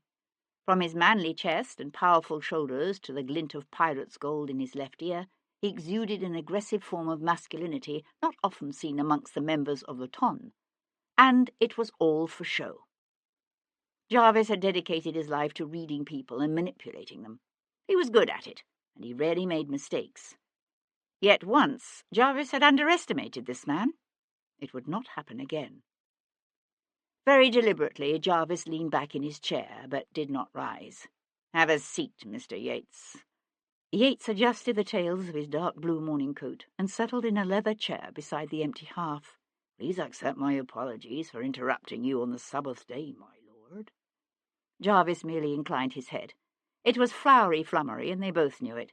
"I am here, first of all," continued Yeats, "to share with you the news of my good fortune. The lovely Miss Cat Boleyn has consented to become my wife." Jarvis drew a gold snuff-box from his pocket and flipped it open. "Indeed, it was my understanding that Miss Boleyn had consented to become the Viscountess Devlin." "Things changed." "So it seems." Jarvis lifted a pinch of snuff to one nostril. "You understand, I assume, that Miss Boleyn has some, shall we say, unfortunate associations in her past? Actually, that is my primary purpose for coming to see you today. While it's true Miss Boleyn has in the past engaged in certain activities that are better forgotten, the same could be said of many of us." Yeats's smile widened to show his teeth. "Even you, my lord, have been involved in episodes that would be best left unknown." Jarvis closed his snuff-box with a snap. He was not one to bluster or rage, for he had learned long ago to control his emotions. He did at times give vent to anger, but only when it served his purpose. It would not serve his purpose now. He tucked his snuff-box away and said calmly, "The understanding we reached on these matters still stands. I assume you are here merely to reassure me that as long as Miss Boleyn's secrets are safe, others are safe." "That's a fair representation of the situation, yes." "Good. Then we understand each other." Yeats rose to his feet. Jarvis waited until he was at the door to add, "There does seem a waste." Yeats turned. "How's that, my lord? Such a beautiful woman married to a man uninterested in women." If he'd been hoping for a rise, Jarvis was disappointed. Yeats merely smiled and said, "Good day, my lord." Some 20 minutes later, Jarvis was still sitting at his desk when his daughter, Hero, appeared at the door. "The most vexatious thing, Papa. Grandmamma has thrown her chamber pot at the upstairs parlour-maid, and now both the maid and cook have quit." "The cook?" Jarvis looked around, his attention caught. "Why the cook?" "Cook is Emily's aunt." "Emily? Who the deuce is Emily?" "The upstairs parlour-maid." "Good God!" roared Jarvis. "And what would you have me do about it? The petty affairs of this household are not in my province." "I don't expect you to do anything about it," said Hero. "I have simply come to warn you that dinner will be delayed." "Dinner? But Who is cooking it?"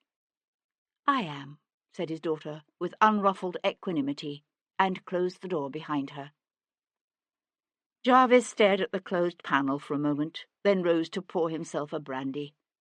It had been a trying week.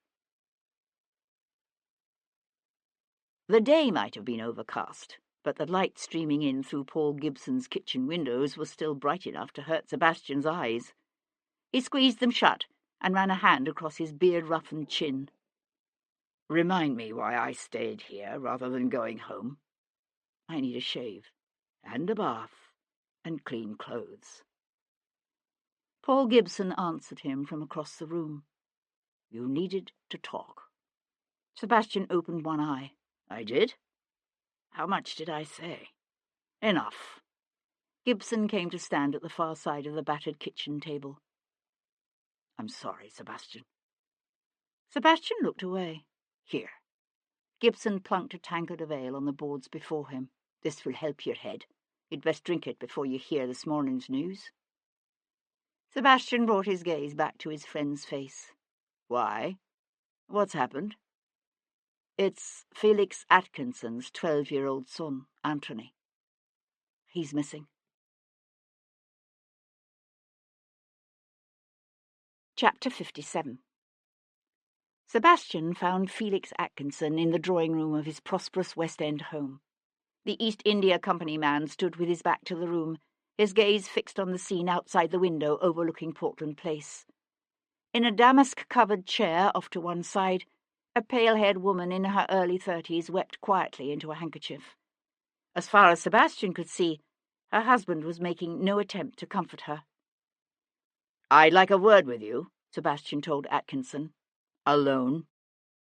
Atkinson swung to face him, all bluster and trembling affront. "Really, my lord, now is hardly the time—" Sebastian cut him off. "I don't think you want Mrs. Atkinson to hear what I have to say." A rush of colour darkened the other man's cheeks. He cast a quick glance at his wife, then looked away. "We can speak in the morning-room." They had barely crossed into the morning-room before Sebastian's hands closed over Atkinson's shoulders and spun him around to slam his spine up against the nearest wall. "You bloody, self-obsessed, lying son of a bitch," said Sebastian, spitting out each word through gritted teeth. Atkinson gasped and made as if to pull away. "How dare you? How dare you lay hands upon me in my own—" Sebastian pressed his forearm against the man's throat, pinning him to the wall.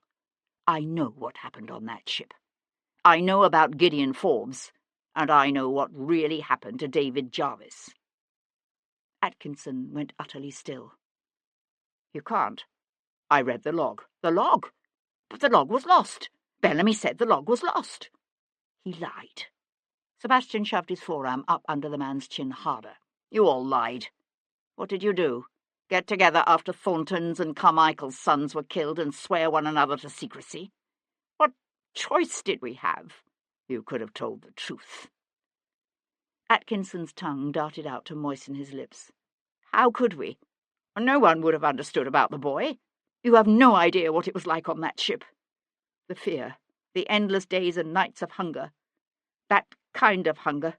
It's like a yawning pit of fire in your belly, consuming you. You'll do anything when you're hungry like that." "You might. Yet people starve to death on the streets of London all the time. They don't kill and eat each other." Atkinson sucked in a breath that shook his entire frame. "The boy was dying. All we did was hasten the hour of his death. David Jarvis should never have tried to stop us." "Is that what you tell yourself? What about the Sovereign?" "We didn't know the frigate was out there. We thought we would die without seeing another ship. How could we have known?" "That's why men shouldn't take it upon themselves to play God." Sebastian shifted his grip. "I'm going to ask you a question, and I want you to think very hard before answering. After the crew mutinied and abandoned ship, were any of the men left aboard?" "Crewmen, you mean?" "No. Only Bellamy, the 3 ship's officers, and the boy." "Why? Who do you think is doing this? You have some idea, don't you? Who is it?" His voice rose. "What aren't you telling me? Sebastian simply shook his head. It hasn't struck you as peculiar that this killer knows exactly which lots you each drew after the boy's murder?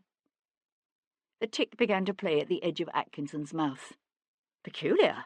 It's terrifying. It's as if he were on the ship with us. But that's impossible, isn't it? Isn't it? Sebastian gave the man a nasty smile. You tell me. I told you before. I don't know who's doing this. I don't know. It's too late to save yourself. When Jarvis hears you murdered his son, you're going to wish you did die on that ship. It wasn't me. I didn't have a cutlass. It was one of the others. You think that will make a difference to Jarvis? Atkinson's entire face convulsed. No, I know it won't. We all know it won't. Why else do you think we've kept silent? Why? Because you value your own lives more than you value the lives of your sons. Sebastian let the man go and stepped back. When was your boy taken? Atkinson adjusted his cravat and gave the lapels of his coat a twitch. This morning, early. He was gone from his bed when the household awakened. He was taken from the house? I thought you had Bow Street runners watching him. 2 of them. Someone broke the lock on the back door. And where were your runners while all this was happening? One was watching the front of the house from across the street, and the other was found insensible in the garden. Sebastian suppressed an oath. If the killer followed his established pattern, the boy's butchered body would be discovered in some prominent spot early tomorrow morning. It was still possible that the boy was alive someplace, but their chances of finding him before he was killed diminished with each passing minute. Let me see the boy's room, said Sebastian. Atkinson stared at him. What? You heard me. I want to see the room from which the boy was taken. Quickly. Anthony Atkinson had occupied a chamber on the 3rd floor, just off the schoolroom. It was a typical boy's bedroom, its shelves crammed with books and birds' nests, and all manner of wondrous and special things. Standing on the braided hearthrug, Sebastian thought about the tow-headed lad he'd glimpsed in the square, his cheeks flushed, his eyes bright with merriment. The boy might have been younger than the other victims, Sebastian realized, but he was a sturdy, healthy lad. He would not have been easy to subdue, especially without waking either his family or the servants. A small girl's voice came from the doorway to the schoolroom. Are you looking for Anthony? He's not here. Sebastian turned to find young Miss Atkinson watching him with wide, solemn eyes. He went to hunker down before her. Did you hear Anthony leave this morning? She shook her head. No, I didn't hear anything. Have you noticed anyone watching you the last few days? A man, perhaps? Or maybe a woman? Again she shook her head. Frustrated, Sebastian shoved to his feet. It was when he was turning to leave that he saw it, a glint of blue and white porcelain peeking out from beneath the counterpane. He knew what it was, even before he stooped to pick it up. It was a Chinese vial. An opium vial. Chapter 58. Sebastian was paying off his hackney outside Newgate Prison when he heard a man's high-pitched voice calling his name. Lord Devlin? Sebastian turned to find Sir Henry Lovejoy coming out of the prison's formidable gates. I stopped by your house this morning, my lord, but was told you were not in. I assume you've heard the news about young Anthony Atkinson. Dreadful business this, just dreadful. Sebastian stepped out of the path of a passing ironmonger's wagon. Who was it pushed for the arrest of Brandon Forbes? Sir James Reed and Sir William both. Lord Jarvis has brought considerable pressure to bear on Bow Street to solve this case, and the magistrates are always anxious to curry favour with the palace. Sebastian squinted up at the prison's dark, oppressive facade. And now that Anthony Atkinson is missing, will Mr. Forbes be released? Sir Henry sighed. I fear not. Sir James, in particular, contends that the disappearance of the young Atkinson boy in no way absolves Mr. Forbes of the earlier murders. That's preposterous. That's the law. Thanks to your admirable detective work, it appears that Mr. Forbes possesses a powerful motive to have committed the murders, and I fear the gentleman has no verifiable alibi for the nights in question." Sebastian swore, long and hard. "So what exactly is being done to find Anthony Atkinson? As I understand it, Bow Street has some 20 men combing the countryside around Forbes' estate. Bloody hell, the boy's not there. So it would seem." Sebastian found Brandon Forbes seated at a writing desk in one corner of a surprisingly large room overlooking the street. The rattle of the jailer's keys brought the gentleman's head around. At the sight of Sebastian, he grunted. "It's you I've to thank for my being here, I take it." Sebastian ducked his head through the doorway and waited while the jailer locked the door behind him. Newgate could be relatively comfortable for those with a few extra pounds to buy themselves a private cell, some furniture and bedding, and food. But the dank air still reeked of excrement and despair, and the threat of the hangman's noose was like an unseen presence in the room. "Indirectly," Sebastian admitted. Forbes lay aside his pen. The bluff, good-humoured country squire who'd walked the fields of his Hertfordshire estate was gone. The man before Sebastian now was pale and anxious. "You think I did it?" he asked. "You think I butchered all those young men?" "No." Forbes grunted. "Why not? Everyone else does. My arrest ties it all up in a neat package. Except for this morning's disappearance of young Anthony Atkinson. Yes, well, I could have had an accomplice, couldn't I? That's what they're saying. Someone who nabbed young Atkinson to confound the authorities and make it appear that I'm innocent. I don't think so." Forbes pushed up from his desk and went to stand at the window overlooking the front of the prison. "That's where they hang them, you know, those who have been condemned to death. Right there, in front of the prison. You ever see a hanging?" "Yes. I saw one once, in St. Albans, when I was a boy. My father took me to see it over my mother's objections. Some lad who'd pinched a bolt of cloth from a shop. I was 10 at the time, and I don't think the boy was much older. They botched his hanging something terrible. Took him 15 or 20 minutes to die. In the end, the hangman wrapped his own arms around the poor lad's legs and pulled in an attempt to break the boy's neck, but even that didn't work. He suffocated slowly. Very slowly." "I won't let you hang for this," said Sebastian. A wry smile touched the man's lips. "Pardon me if I'm not comforted." Sebastian searched the other man's plain, weather-darkened face. "Is there anything else you can tell me about your son? Anything at all that might help?" "No. No one you know who might have felt compelled to avenge the boy's death?" The man's face paled, and Sebastian knew he was worrying about the suspicion that would now also fall on his surviving sons, the boy studying at Cambridge and his older brother. "No." "I didn't mean your older sons," said Sebastian. Forbes went to sit on the edge of the bed, his hands clasped between his knees, his head bowed. After a moment he said, "It is possible that someone—" He hesitated, then swallowed hard. "You see, Gideon wasn't actually my own child. Oh, I raised him as my son, and God knows I loved him like a son. But he was not the issue of my loins." "What?" Forbes kept his gaze on the stone paving beneath his feet, a tide of colour staining his cheeks. "It's not the sort of thing a man speaks of ordinarily, but my second wife, Gideon's mother, she was already some 3 months gone with child when I married her." Sebastian leaned forward. "The father, who was he?" "I don't know. She never told me, and I never asked. Her parents never knew she was with child. I gather they had objected to the match because of the man's religion." "Where was your wife raised? In Hertfordshire?" "No, she was from a village called Hollingbourne, in Kent." Sebastian thrust up from his seat. "Is that near Avery?" Forbes' head came up, his mouth slack with surprise. "How did you know?" Chapter 59.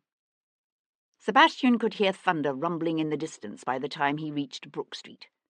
He set his groom, Giles, scrambling to saddle the Arab, then sent for Tom. Sebastian was in his library, loading a small pistol, when Tom scooted into the room. "I want you to find Sir Henry," said Sebastian, slipping the flintlock into his pocket as he briefly ran through the conversation with Forbes. "Tell him what I've discovered and where I've gone." He squinted up at the leaden sky and paused to throw a cloak over his shoulders. It was going to be a wet ride. "I could come with you," Tom said. He had to trot to keep up as Sebastian crossed the gardens toward the stables, jerking on his leather riding gloves as he went. "You could send Giles with a message and—" "No. This man is a killer. I want you well away from him. You deliver the message to Sir Henry, and then you await me here. That's an order." Sebastian gathered the black's reins, but paused to give the boy a hard look. "Do you understand me?" Tom's shoulders slumped. "Aye, governor." Sebastian settled into his saddle and felt the mare tremble beneath him, as if she could sense his urgency and was eager to be off. But he held her in check long enough to lean down and say to Tom, "Disobey me in this, and I swear to God I'll take it out of your hide." Then he tightened his knees to send the Arab thundering down the mews. The rain began in earnest just after Sebastian clattered across the bridge into Blackfriars Road. This was a mean part of London, the streets narrow and unpaved, and filled with clutches of ragged, hollow-eyed children and crippled beggars who forced Sebastian to hold the Arab in until he was well past Greenwich Road. By the time he reached Blackheath, the rain had become a steady, wind-driven torrent that stung his cheeks and ran down the back of his neck, and rapidly turned the pike into a dangerous quagmire. How many hours had passed since Anthony Atkinson's abduction? He wondered, pushing on. 4, 5? A part of him acknowledged that the boy might already be dead, but he clung to the hope that Anthony might yet live. It couldn't be easy for a man dedicated to saving lives to steel himself to the brutal murder of a child. It struck Sebastian as ironic how a single, easily overlooked piece of information could provide a solution if one simply shifted his perspective and considered it from a different angle. He wondered how the killer had learned the details of the Harmony's ordeal, yet he'd given little thought to Reverend Thornton's wife, who must have faced her coming death last Christmas, weighed down by the onerous guilt upon her soul. From where could she have sought absolution for the sins of murder and cannibalism? Not from the rector, her husband, whose guilt was as great as her own. And so she must have chosen to unburden herself to her dear family friend and physician, Dr. Aaron Newman, never imagining that the man to whom she'd confided her terrible secret was actually the dead boy's natural father. Yet even armed with the truth of what had happened to Gideon Forbes and David Jarvis, Newman must have known himself to be at point nonplus. It had been impossible for him to move against the Harmony survivors in a court of law, even if the ship's passengers hadn't included some of the most powerful men in the kingdom. Newman had no proof of what had occurred on that ship beyond a dying woman's testimony given without other witnesses, and so he had decided to wreak his own terrible form of revenge, killing not his son's murderers, but their sons. "Thou shalt give life for life, eye for eye, tooth for tooth, hand for hand, foot for foot, burning for burning. And if an ox have gored a son or have gored a daughter, according to this judgment shall it be done unto him." How much suffering and death had been wrought upon the world, Sebastian wondered, by a literal interpretation of that ancient biblical passage. Wrapping the folds of his cloak around him, he kneed the mare on ever faster through the pounding rain. He noticed the 2 horsemen at the first toll. They rode up, hats pulled low, collars turned against the wind and rain just as Sebastian was passing through the gate. One of them, a tall man with a broken nose, reached down to hand their toll to the gatekeeper. He glanced up, his gaze catching Sebastian's eye just as Sebastian set his spurs to the mare's flanks. After that, he was aware of them behind him, 2 rough-coated men riding as hard as he. Any men out on such a day would be riding hard, but when Sebastian deliberately slowed his pace at a small hamlet, the men dropped back. Bloody hell. He suppressed the urge to whirl and confront them. He didn't have time for this. He drove the mare on, faster. He could feel her dainty hooves slipping in the soupy churned mud of the road. Rain slid in cold rivulets down his cheeks, ran into his eyes. He was shaking his head, trying to clear them, when the mare stumbled. She pitched forward with a frightened squeal. He just managed to kick his feet free of the stirrups before she went down and rolled. His back slammed against the ground hard enough to drive the wind from his body, leaving him gasping in agony. He was aware of the sounds of the mare scrambling to her feet, but he couldn't move. Rain beat against his face, ran into his open mouth as he fought to draw the breath back into his aching chest. Floundering in the mud, he managed to prop himself up on one elbow. He opened his eyes just in time to see the muddy sole of a man's boot driving toward his face. Then all was black.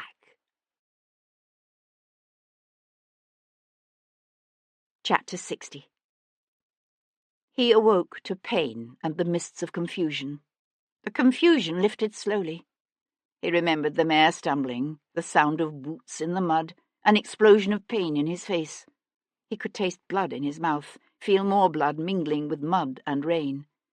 Then he realized the pain in his jaw came not only from that kick, but also from the gag that pried his lips apart, making it difficult to swallow. Cautiously, he opened his eyes. He lay on his back, his hands twisted awkwardly beneath him and tied at the wrist. His ankles were tied too and suspended oddly in the air. Squinting against the rain, he saw that someone had taken one end of the rope that bound his ankles and looped it over an oak branch that stretched above him. He remembered the way Barclay Carmichael had been found butchered and hanging upside down from a mulberry tree in St. James's Park, and knew a rush of raw fear. His hat and cloak were both gone, along with the reassuring weight of the pistol he'd slipped into his coat pocket. He'd obviously been dragged away from the road, for he was now in a clearing of what looked like a thick stand of oaks. The smell of wet grass, dirt, and leaves was strong. He could hear the rain still pounding on the leaves overhead, but the canopy sheltered him from the worst of the downpour. Shifting his head slowly, so as not to attract attention, he scanned the small clearing. He could see only one man, a small, thin man with overlong blonde hair who leaned against the trunk of a tree some 25 feet away. Beyond him, Sebastian could see his own black Arab and one other horse, a big bay. There had been 2 men following him, Sebastian remembered. The second man must have ridden away, either for reinforcements or to notify whoever had hired them. The man leaning against the tree had the air of someone waiting. Sebastian studied his guard more closely. He stood with one knee bent, the sole of his boot propped against the trunk behind him, his hat pulled low on his forehead against the rain. He looked young, very young, his clothes rougher than those of the killer who had attacked Sebastian on the Hoy, more like those of the men who had broken into Cat's house Friday night. A sudden wave of nausea roiled Sebastian's stomach so that he had to squeeze his eyes shut for a moment. But he knew he needed to make his move now, before anyone else returned. His breath coming shallow and quick, Sebastian opened his eyes and squinted up at his feet. They might have found his pistol, but it had evidently never occurred to the men who had bound and gagged and tethered him by his ankles to a tree that a nobleman might be carrying a knife in his boot. He could still feel the subtle pressure of that small, deadly blade against his calf. The hard part would be getting the knife out without attracting his guard's attention. Moving slowly, Sebastian straightened his legs as much as possible and locked his knees while shifting his weight subtly to the right. The sheath was well oiled, and he was hoping gravity alone might be enough to loosen the knife. It wasn't. He threw a quick glance at the man leaning against the tree. He hadn't moved.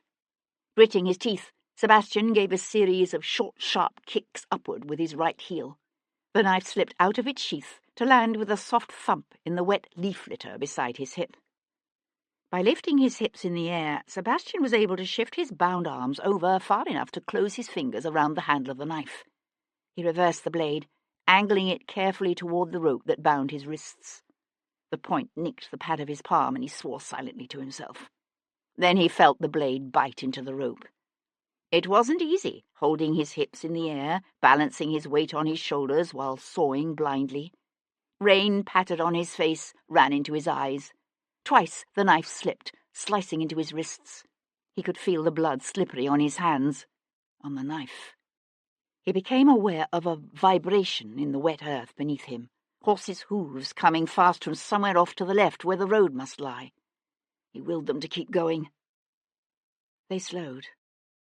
The man beside the tree hunched his shoulders against the rein, his head still bowed, as if he were oblivious to the sounds of approach. Sebastian felt the last of the rope give way beneath his blade just as a man's shout cut through the dripping woods. The hireling beside the tree lifted his head and glanced back at Sebastian. Sebastian lay perfectly still, his hands twisted out of sight beneath him, the knife clutched in one blood-slicked fist. Lord Stanton rode into the clearing, mounted on a fine grey, and flanked by two coarsely dressed men. "Is he alive?" Stanton demanded. The blonde-headed hireling pushed away from the tree and went to hold the Baron's horse. "Last I looked." Stanton grunted and swung down from the saddle. Sebastian looked beyond him to the two other men. One, a tall, thin-framed man with a broken nose, he recognized from the toll-gate. The man helping the blonde youth with the horses was the survivor from Friday night's assault on Harwich Street. His boots crunching a litter of twigs and wet leaves, Stanton halted in the centre of the clearing, his gaze on Sebastian's face. "So, you're still alive." Sebastian blinked, his mouth held rigid by the gag. The Baron swiped one forearm across his wet face. "You have no one but yourself to blame for this situation. Indeed, I went out of my way to discourage your involvement. I feared all along it would come to this." Sebastian stared up into the Baron's pale, fleshy face and marvelled at the man's capacity for self-deception. If Sebastian had been less agile, or his hearing less acute, it would have come to this in the dead of the night on Harwich Street, or before, on the Hoy on the Thames. "Have you succeeded, then?" Stanton asked. "Do you know who killed my son?" His eyes wide, his grip on the knife handle behind his back tightening. Sebastian nodded. Stanton motioned to the tall, thin-framed man with the broken nose. "Take the gag out of his mouth so he can talk." Sebastian waited, tense and ready, while the man came to crouch down beside him. "Lift your head so as I can get at the knot," he ordered. Sebastian obligingly raised his head. He waited until the man was fully occupied picking at the knot. Then Sebastian moved. Tilting his hips up so that his shoulders took all his weight, Sebastian grabbed a fistful of the man's coat with one hand, holding him steady, while he drove the knife deep into the man's chest. The man convulsed, pale eyes widening with shock, but Sebastian was already jerking the dagger out of the man's chest. Holding the hireling's body like a shield, Sebastian jackknifed up and hacked desperately at the rope binding his ankles. "What is he doing?" he heard Stanton bellow. "Don't just stand there, you fool! Stop him!" The young, yellow-haired man reached Sebastian just as the knife freed his ankles. "Boy, what the—" Sebastian twisted so that his falling feet came down against the side of the man's head with a solid thwunk. The man staggered to his knees. Sebastian hit the sodden ground in a roll and came up onto his feet at a run. With Stanton and the third hireling between Sebastian and the horses, he had no choice but to plunge downhill away from them. He felt a stinging slice across his upper arm the instant before he heard the boom of a pistol reverberate through the forest. Bloody hell! The smooth leather soles of his riding boots slipping and skidding in the wet leaf mould, Sebastian zigzagged through gnarled old oak trees, one hand clamped against his bleeding arm. "You, Horn!" he heard Stanton shout. "Stay with the horses in case he tries to circle back. Burke, come with me." Wet branches slapped Sebastian in the face. His coat caught on a hawthorn, and he breathed another quick oath, ripping it free. Given enough time, he had no doubt he could outrun Stanton and his men. But time was the one thing Sebastian didn't have. He scanned the trees ahead, swerving toward an ancient oak with stout branches arching low to the ground. Slipping his knife back into its sheath, he was reaching for the lowest branch when his gaze fell on the tumble of stones lying half-hidden in the leaf litter at the tree's roots. He hesitated, then swooped to select a particularly lethal-looking chunk with jagged edges. He hefted it for a moment, testing its weight. Then he scrambled into the tree. Chapter 61.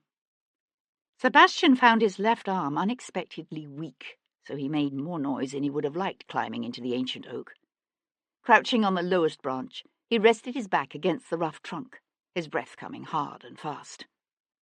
From some distance to his right came Stanton's voice. "Devlin, you might as well give yourself up and stop this foolishness. You don't have a chance. There are still 3 of us." Sebastian could see them now, Stanton and his man Burke. They were keeping close together, and they were going the wrong way, cutting along the side of the hill. For a moment, Sebastian considered simply staying where he was, except he knew that if they gave up and left, they would take his horse with them. Casting a critical eye over the oak's nearest boughs, he found a small half-dead branch and leaned his weight against it until it broke off in his hand with a crack that echoed through the forest. Stanton drew up, his gaze darting first one way, then the other. "It's him."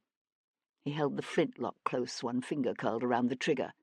Sebastian doubted Stanton had taken the time to reload, but it was a double-barreled pistol, which meant he still had 1 shot left. "Where did that come from?" Sebastian knew a grim kind of amusement. The Baron's combination of arrogance and incompetence might have been comical, except there was nothing funny about a man who could kill and eat a young boy, or whose attempt to cover up his ugly past had already caused the death of his own child. Balancing carefully on his limb, Sebastian opened his hand and let the branch fall. It hit the rocks below with a clatter. "There!" The man named Burke swung around. "He's over there!"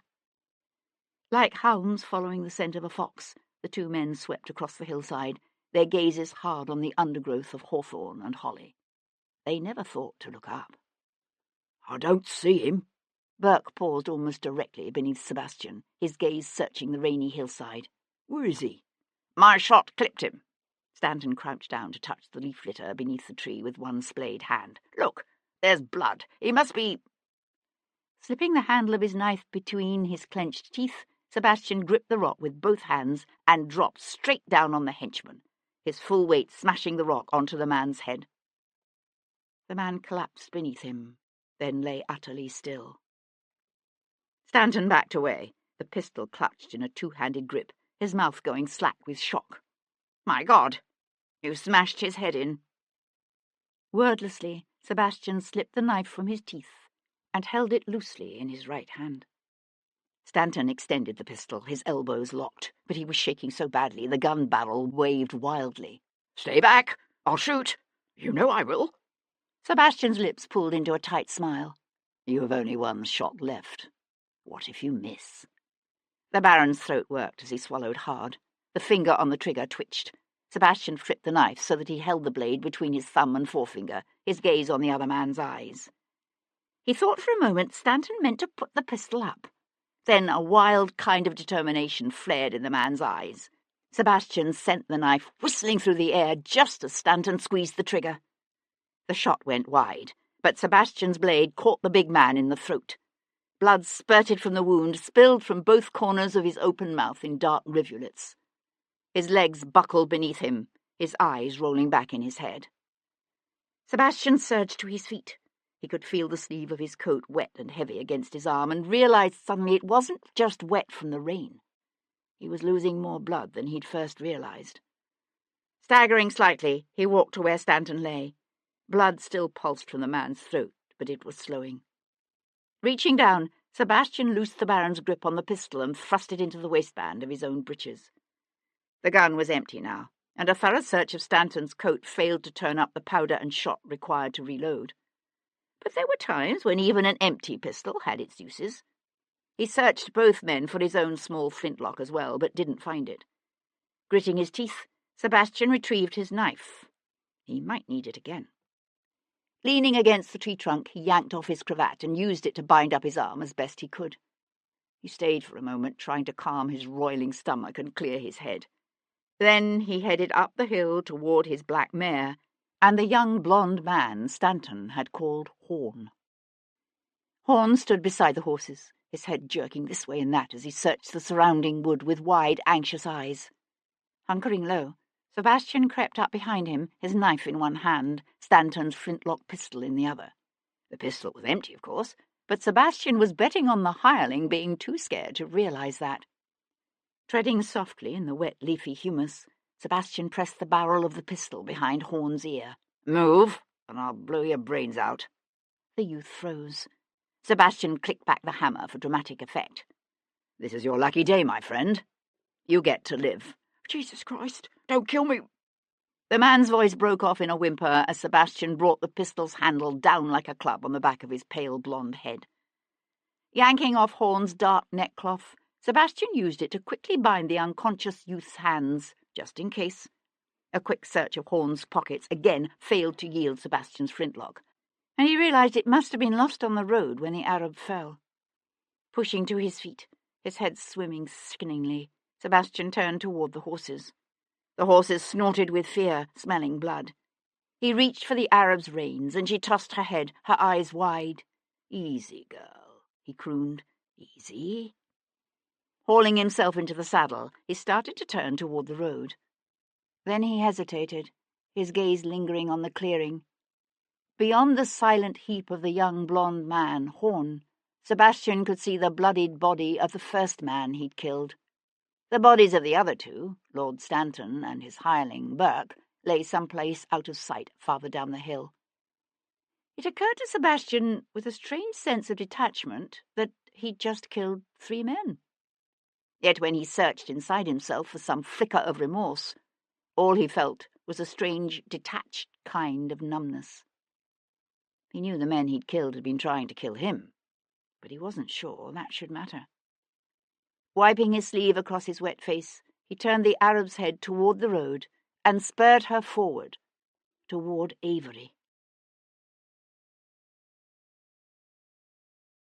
Chapter 62. The mare was tiring by the time the river came into view, its storm-churned surface as agitated and grey as the sky above it. Mud flying from his horse's hooves, Sebastian tore up the hill to the wide green where the ancient Norman bulk of St. Andrew's brooded over a deserted, rain-drenched graveyard. He leapt down, his boots squelching in the mud, his gaze scanning the quiet scene. He'd been hoping to find Lovejoy and his constables already here, ahead of him. A half-grown lad hurrying past on his way to the high street cast Sebastian a queer look. "You, lad," said Sebastian. "Has there been a magistrate here, from London?" "No." The boy backed away, his eyes wide, as he stared at Sebastian's blood-splattered silk waistcoat, his torn and bloodied coat. Sebastian fumbled for his purse. "Here's a shilling for you, if you'll walk the mare up and down the lane, and a promise of 2 more when I come back." The boy looked hesitant, but relented at the sight of the coins in Sebastian's hand. Sebastian splashed up the walk to the physician's white-frame house. He plied the front door knocker hard, then listened to the sound of it echo away to nothing.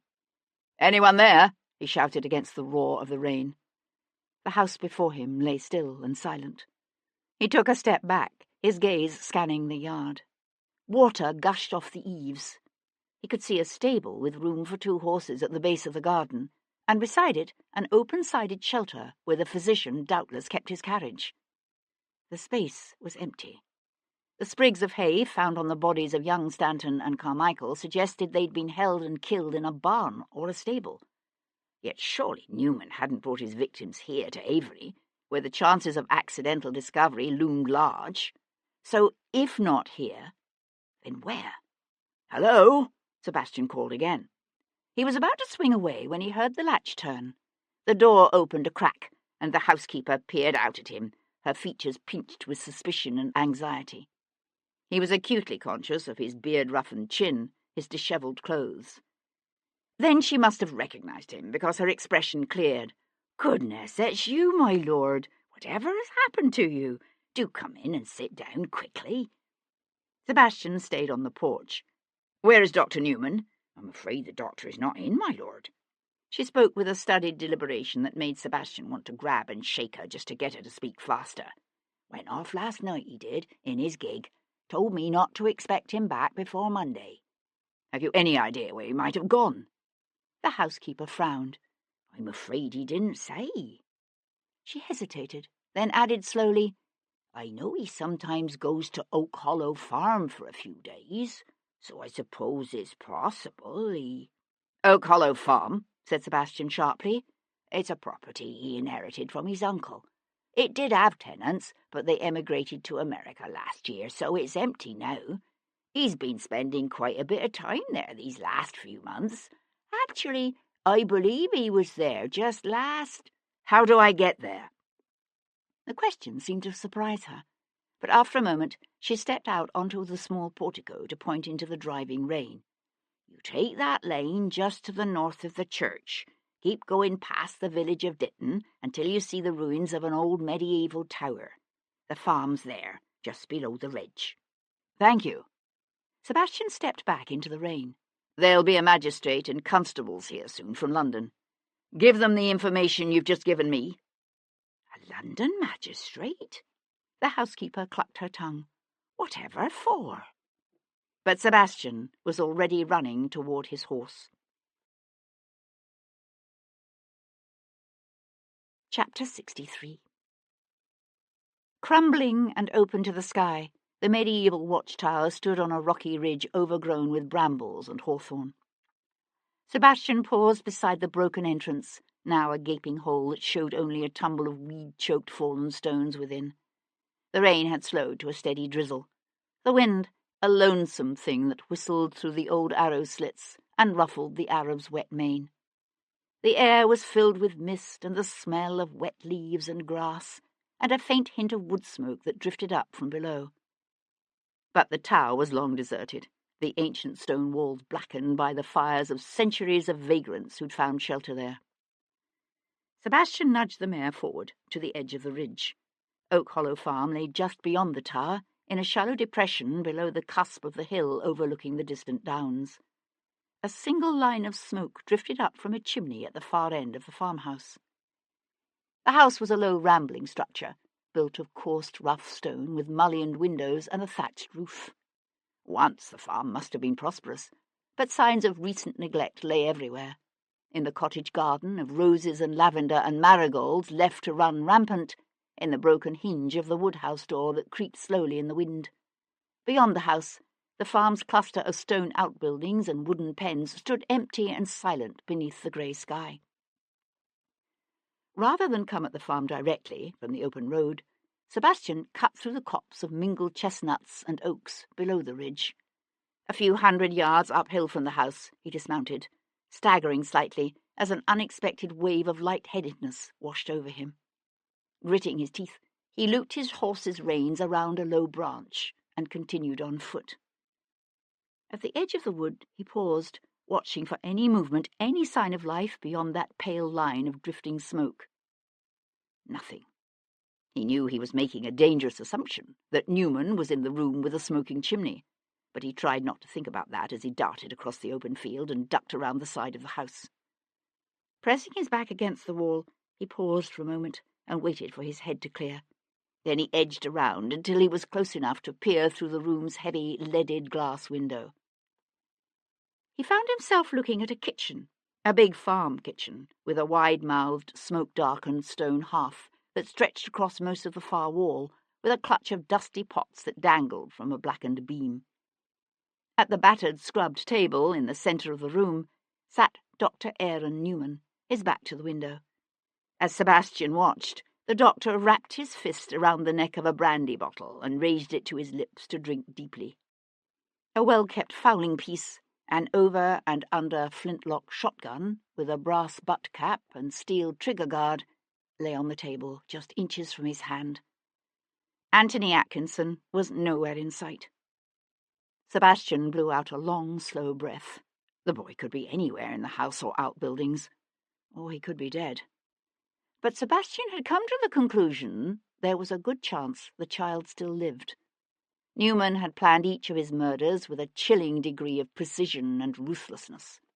The man might be a physician, rather than a surgeon, but he would still be familiar with the effects of time on a corpse. And anyone intending to drag a dead body into London in the dead of the night would want to avoid dealing with a cadaver in the full grip of rigor mortis.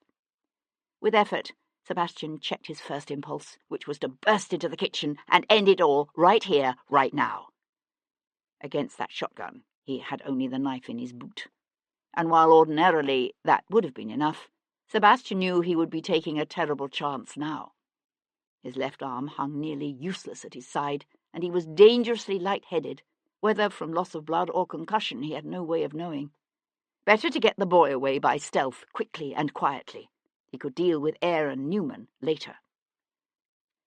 Turning away from the window, Sebastian flattened his back against the house wall, the stones cold and sharp against his palms. His gaze swept the kitchen yard with its woodhouse and smokehouse, and moved on to the buildings clustered around the farmyard, the hen-house and pigsty, wagon sheds and stables, barn and calf pens. All appeared empty, the old manure heap in the centre of the yard now blackened with age and rain. Neither the doctor's gig nor his horse was anywhere to be seen. Sebastian brought his gaze back to the stable. Constructed of the same coarse, rough stones as the other farm buildings, it had a thatched, hipped roof with a central gable for the hayloft, and a wide set of double doors that doubtless gave access to a carriage room. The carriage doors were closed, but Sebastian could see freshly churned mud in the yard before them. Sucking in a deep breath tinged with wood smoke and the smell of damp stone, he eased away from the window and worked his way back toward the corner of the house. Wary of being seen if Newman should chance to stand and glance out the window, Sebastian approached the farmyard by swinging out in a wide arc, his boots squelching in the mud as he neared the abandoned pigsty. It was raining harder now, big drops that pattered on the thatched roofs and ran down the back of Sebastian's collar as he sprinted across the farm road to the carriage doors. The doors were old and warped, and slid apart with a harsh grating that was lost in the sound of trees bending in the wind and rain, slapping into mud. Squeezing through the narrow opening, Sebastian quickly eased the doors shut behind him. He found himself in a space some 20 feet deep and 12 feet wide. The air here was thick with the smell of dust and hay and fresh manure. A black gig, its padded leather seat still wet with that morning's rain, stood in the dim light. Halfway down the wall to his right, an arched opening framed with dressed stone gave access to a darkened corridor. Skirting the gig, Sebastian ducked through the arch to find himself in a cobbled passage. Beyond a narrow flight of stairs, leading up to the hayloft, stretched a row of 3 horse stalls, with a harness room and feed bin ranged along the opposite side of the passage.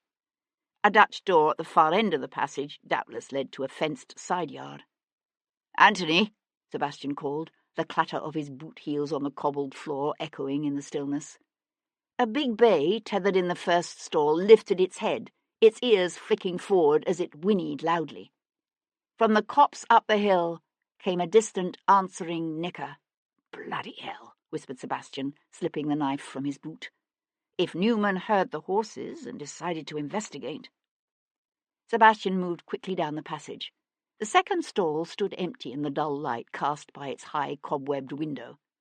Outside he could hear the rain pick up again, beating harder on the thatched roof overhead.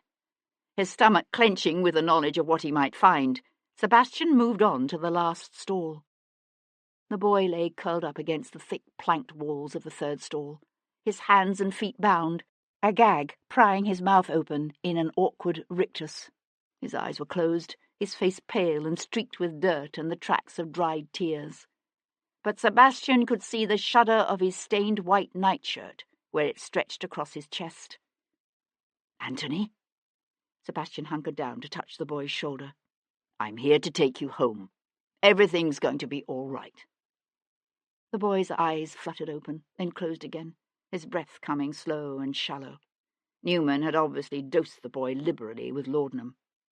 "Don't be afraid of the knife. I'm going to use it to cut you loose." His hands sweaty on the handle of the blade, Sebastian sliced through the ropes at the boy's hands and feet, then loosed the gag at his mouth. "You need to wake up for me, Anthony." He grasped the boy's shoulders to give him a little shake. "Can you stand?" Anthony's eyelids opened again, his eyes glassy, his head rolling on his neck. "Come on, then." Slipping his hands beneath the boy's armpits, Sebastian hauled him upright, staggering slightly as he took the boy's weight. For one perilous moment the barn's dusty light dimmed, and Sebastian's head swam. "I don't think I can carry you, lad." Sebastian wrapped an arm around the boy's waist. "You've got to at least hold on and try to walk. Can you do that?" Anthony's lips parted, his thin chest shuddering as he sucked in a deep breath and nodded. "Good lad." Sebastian lurched toward the passage. He wasn't sure if he was holding the boy up or if it was the other way around. The rain pounded on the roof, pattered against the high windows.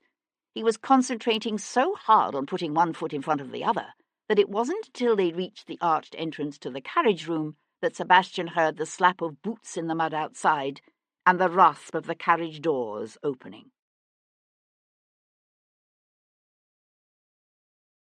Chapter 64. Sebastian shoved the boy behind him. "The door at the other end of the passage," he whispered. "Get yourself out of here, then run like hell for the wood." As long as Sebastian could keep Newman at the entrance to the carriage room, the shadowy recesses of the passage would be out of his line of vision. Aaron Newman loomed in the open carriage doors, a lean figure silhouetted against the rain-filled yard. "Stay right there and put your hands where I can see them," said the doctor, the fowling piece gripped in both hands. "Do it, my lord, or I swear to God I'll shoot you." Sebastian braced his hands against the stone door-frame beside him and said, "It's over, Dr. Newman." The doctor's hands tightened on the shotgun's ornate stock. "I beg to differ with you, my lord, but I don't see it that way." Sebastian was aware of the boy's frightened breathing behind him, the furtive patter of bare feet on the cobbled floor as Anthony crept toward the far end of the passage. Sebastian managed to keep his voice calm, although he could feel his pulse racing in his neck. "I didn't come alone. Sir Henry Lovejoy and some half a dozen of his constables are on their way here." Newman raised one eyebrow. "You came ahead, did you? How foolhardy of you." By now Anthony had reached the far end of the passage. "I know about your son," said Sebastian, scuffing one boot heel across the cobbles to cover the scrape made by the door's bolt being drawn back. "I know what they did to him on the Harmony. I understand your anger and your desire for justice. But why not kill the men responsible for what happened to him? Why murder their innocent children?" Newman shook his head, a muscle jumping along his tightened jaw. "Death ends all suffering.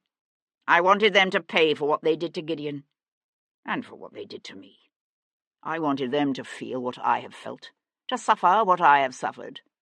They killed my son. I killed theirs." "Edward Bellamy didn't kill your son. He didn't protect him either." "My son was entrusted to his care. Bellamy was captain of that ship. If anyone had the power to stop what happened, it was him." Sebastian felt the brush of cool air from the door easing open at his back, heard the slow creak of a hinge as Anthony Atkinson moved oh so carefully. "Yet you killed the Reverend Thornton's son first. Why?" "Thornton was a man of God. A man of God. He urged them to kill my son. Urged them. Mary Thornton told me about it when she was dying. About how the good Reverend reassured the others that God would forgive them. Well, he was wrong, wasn't he? Did you kill her? Mary Thornton, I mean." Newman shook his head. "God killed her." Sebastian was watching the man's wild grey eyes. And so he knew the instant the doctor heard the bang of the Dutch door flying fully open, the distant slap of running feet hitting the muddy yard. His lips peeled away from his teeth in a painful grimace. "You bastard!" Sebastian jerked back just as Newman tightened his finger on the shotgun's trigger and fired. The first barrel discharged in a deafening blast of fiery powder and shot that sent bits of stone coping and wooden splinters from the stairs flying. The air filled with thick smoke and the stench of cordite.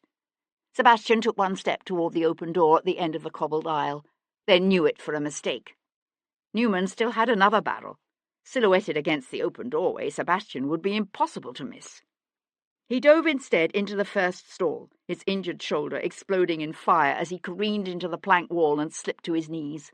The carriage horse whinnied in alarm, its head tossing, its hoofs clattering on the straw-covered cobbles. Sebastian rolled quickly to his feet, his head spinning as he drew back into the shadows. He could feel the drops of mingled sweat and rainwater dripping from his hair to roll down his cheeks, hear the doctor's boots in the cobbled passage. Slipping his knife from his boot, Sebastian reached out and unhooked the bay's tether. He held the length of leather clutched in his fist, the edges of the stiff hide digging into his palm as he waited for Newman to come into view. He watched the doctor pass the stall, his gaze fixed on the open doorway at the end of the passage. The bay snorted and tossed its head just as Sebastian let the tether drop. The sound of the leather slapping against the stall's heel post brought Newman's head around, his eyes wide. Sebastian pricked the bay's flanks and sent it charging out of the stall. Newman took a quick step back, his finger tightening on the trigger in a reflex action. The fowling piece exploded in a deafening concussion that filled the stables with flames and smoke. Shot ripped through the nearest heel post, torn shards of wood and splinters flying through the air as Sebastian dove into him. The force of the impact sent Newman crashing back against the harness room wall. Their feet tangled, Newman going down to smack his back hard against the cobbled floor. Sebastian slammed on top of him, the knife blade held tight against the doctor's throat. In the sudden stillness, his ears still ringing from the shot, Sebastian could hear the sawing of his own breath and the roar of the rain through the open doors. And something else, the distant thunder of approaching horses ridden fast. Newman's lips parted, his chest shuddering as he sought to draw air into his aching lungs. "Kill me," he said in a hoarse whisper. "Why don't you just kill me?" Sebastian shook his head. He thought about Francesca Bellamy, about Lady Carmichael, about Dominic Stanton's mother, now half mad with her grief. And he felt a rush of fury that submerged all shreds of pity or understanding. No. You said it yourself. Death ends all suffering. And you deserve to suffer. For what you did to those innocent young men, and for what their deaths have done to those who loved them. They heard a shout from the yard, and a boy's thin voice saying, "In the stables. They're in the stables." Newman's eyes squeezed shut, his breathing still ragged. "I did it for Gideon. I was never able to do anything for him in life. The least I could do was avenge his death." "No." Sebastian closed his fist on the doctor's coat and hauled him to his feet. "You did it for yourself." Chapter 65. Sir Henry Lovejoy hunched his shoulders against the rain as he watched his constables bundle the Kentish doctor out of the stables. "I thought this wasn't your case," said Devlin, coming up beside him. "It's not," said Henry, swinging his head to look at the Viscount. He stood hatless in the rain, his once fine coat, waistcoat and breeches torn and smeared with mud and blood and bits of leaves and straw. "Good God, we need to get you to a surgeon." "It'll keep." Devlin scrubbed a hand across his face, wiping the rain from his eyes. "How's the boy?" "He's a good lad. He'll be all right. Thanks to the laudanum, I don't think he remembers much. But I've no doubt his testimony, combined with whatever evidence a search of the farm buildings yields, will be more than enough to see the good doctor hang." Devlin's features remained impassive as he stared off across the mist-filled valley. "There are some bodies in the wood, just past the second toll gate out of London. You might want to send a couple of your men to deal with them." "Bodies?" "Lord Stanton and several of his henchmen. They tried to kill me." "That's how you killed them?" "I was in a hurry." Henry sighed. "Sir Henry!" Henry turned to see Constable Higgins coming towards them across the yard, his plump cheeks red with exertion, something small and white clutched in one fist. "Constable, I thought you'd want to see this," said Higgins, holding out a small porcelain figurine. "We found it in a bag under the seat of Newman's gig." "What is it?" said Henry. The Viscount reached to take the delicate statue in his hands. "A mermaid. It's a mermaid." Henry groped for his handkerchief. "Merciful heavens." "What will happen to them?" Devlin asked, staring down at the figurine. "I mean Atkinson and Carmichael and the absent Mr. and Mrs. Dunlop." "Nothing, I suspect. I've never known the Crown to prosecute cases of cannibalism on the high seas." "Actually, I was thinking about what they did to David Jarvis." Henry shrugged. "We've no way of knowing who struck the fatal blow. The crew was hanged for his death." "The crew was hanged for mutiny." Devlin's lips flattened into a sardonic smile. "Of course." Henry knew a profound inner sense of uneasiness. "You're planning something. What is it?" A gleam of amusement touched the Viscount's haunted yellow eyes. I don't think you want to know. I think I've patched you up more in the past 9 months than I did during the war, said Paul Gibson, wrapping a length of bandage around Sebastian's upper arm. Here, put your finger on that. They were in Sebastian's library, with Sebastian seated, shirtless, on the edge of his desk. He smiled and held the end of the bandage in place while the doctor rummaged in his bag for a pair of scissors. What is war, after all, but an organised, sanctioned form of mass murder? Gibson cut the length of gauze and tied it off, his attention seemingly all for his work. I don't suppose you've heard the latest rumours. What rumours? About Russell Yates and Cat Boleyn. They've been married by special licence. What? Gibson pushed out his breath in a sigh.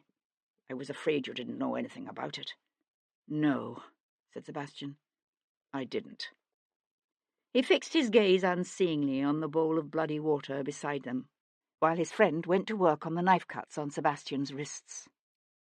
Ever since he'd turned Aaron Newman over to Sir Henry down at Oak Hollow Farm, Sebastian had been trying to figure out how, with marriage out of the question, he was going to keep Cat safe from Jarvis. But it seemed Cat had found a way to protect herself.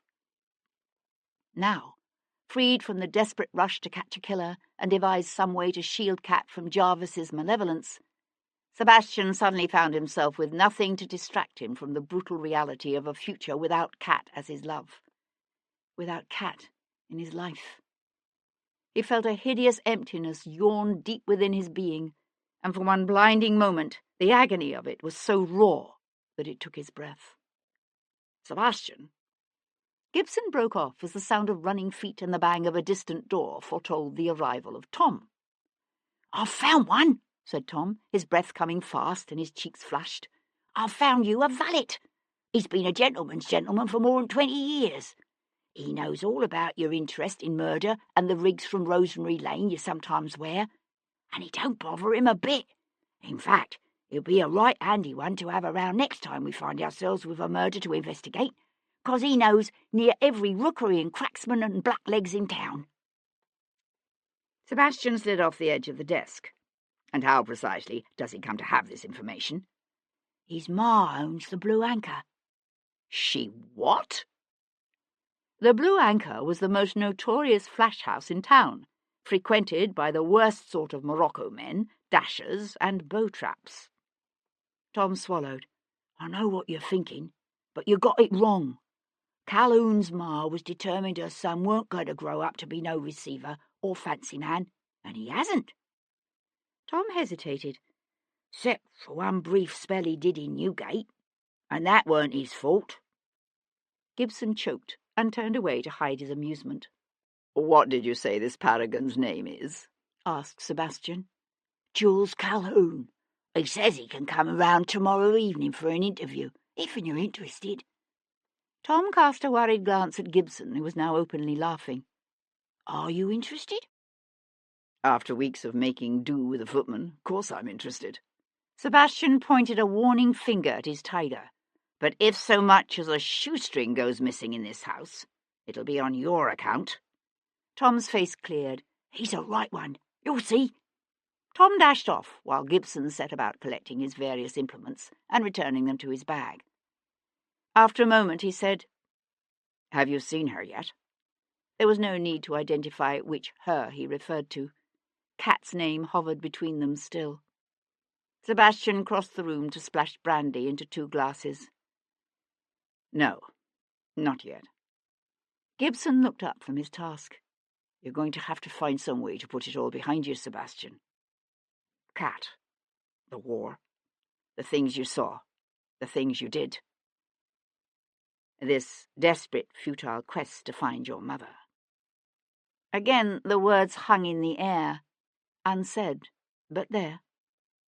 Sebastian came to hand his friend his drink. And have you put it all behind you then, Paul? The war, the loss of your leg? The hunger for the sweet relief to be found in an elixir of poppies? The skin beside Gibson's eyes crinkled in amusement as he raised his brandy in a silent toast. No, but we doctors are always better at giving advice than taking it. Chapter 66. Monday, 23rd of September, 1811. Kat was in her dressing room supervising the packing of her trunks when she looked up to find Devlin standing in the doorway. "I'd heard you were hurt," she said, her worried gaze tracing the cuts and purple bruises that discoloured his face, the arm that hung stiff and awkward in a sling at his side. "It's nothing." He turned his head to survey the litter of half-packed trunks and tumbled gowns strewn about the room. "It's true, then, what they are saying. You have wed." She nodded, barely trusting herself to speak. "Yes." He studied her face. "Why Yates?" "He can protect me. He has evidence that would destroy Jarvis were it to be made public." "But, Kat, what kind of a marriage can this be with a man who—" He left the rest of the sentence unsaid. Her voice shook as she answered him. "The only kind I want?" She cleared her throat, trying to ease the tight constriction that felt as if it might choke her.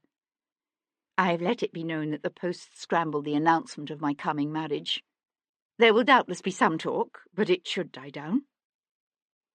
He shrugged one shoulder, but said nothing. She knew it meant nothing to him, the public whispers and speculations. The old urge to go to him was still there, the urge to take him in her arms and enfold him in the comfort of her embrace.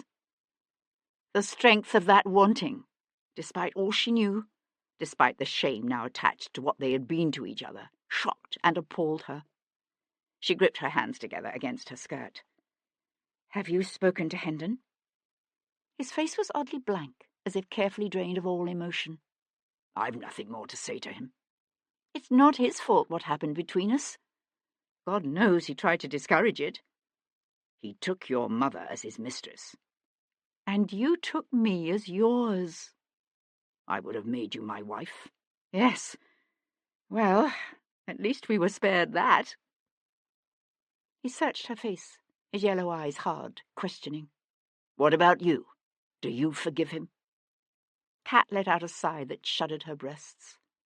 "For my mother's sake? No. He would have taken her child away from her. Yet he wanted what was best for me, didn't he?" "Or what was best for himself? Does he plan to acknowledge you?" She felt a wry smile tug at one corner of her lips. "That's asking a bit much, isn't it? For the Earl of Hendon to acknowledge an actress as his daughter, an actress who everyone knows was mistress to his son?" "Kat!" He reached as if to touch her, but she jerked away. "No. You mustn't." She watched his hand fall back to his side. She found she was no longer able to fathom his thoughts, the exact tenor of his emotions. She knew Devlin better than she'd ever known anyone in her life, but she knew him as a lover. How was she ever to learn to know him as a brother?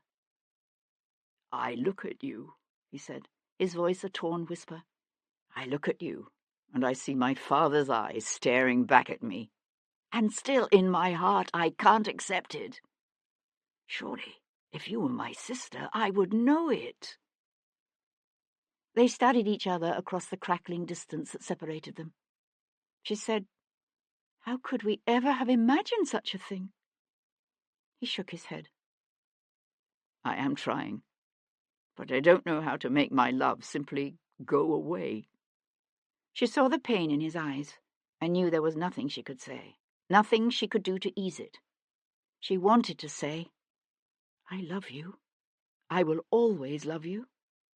Instead, she said, "We must." The Earl of Hendon found his firstborn child, Amanda, seated at her embroidery frame in the morning room. "I've come to tell you I have another daughter," he said, standing in the centre of the rug as she continued to set neat stitches in the chair cover she was making.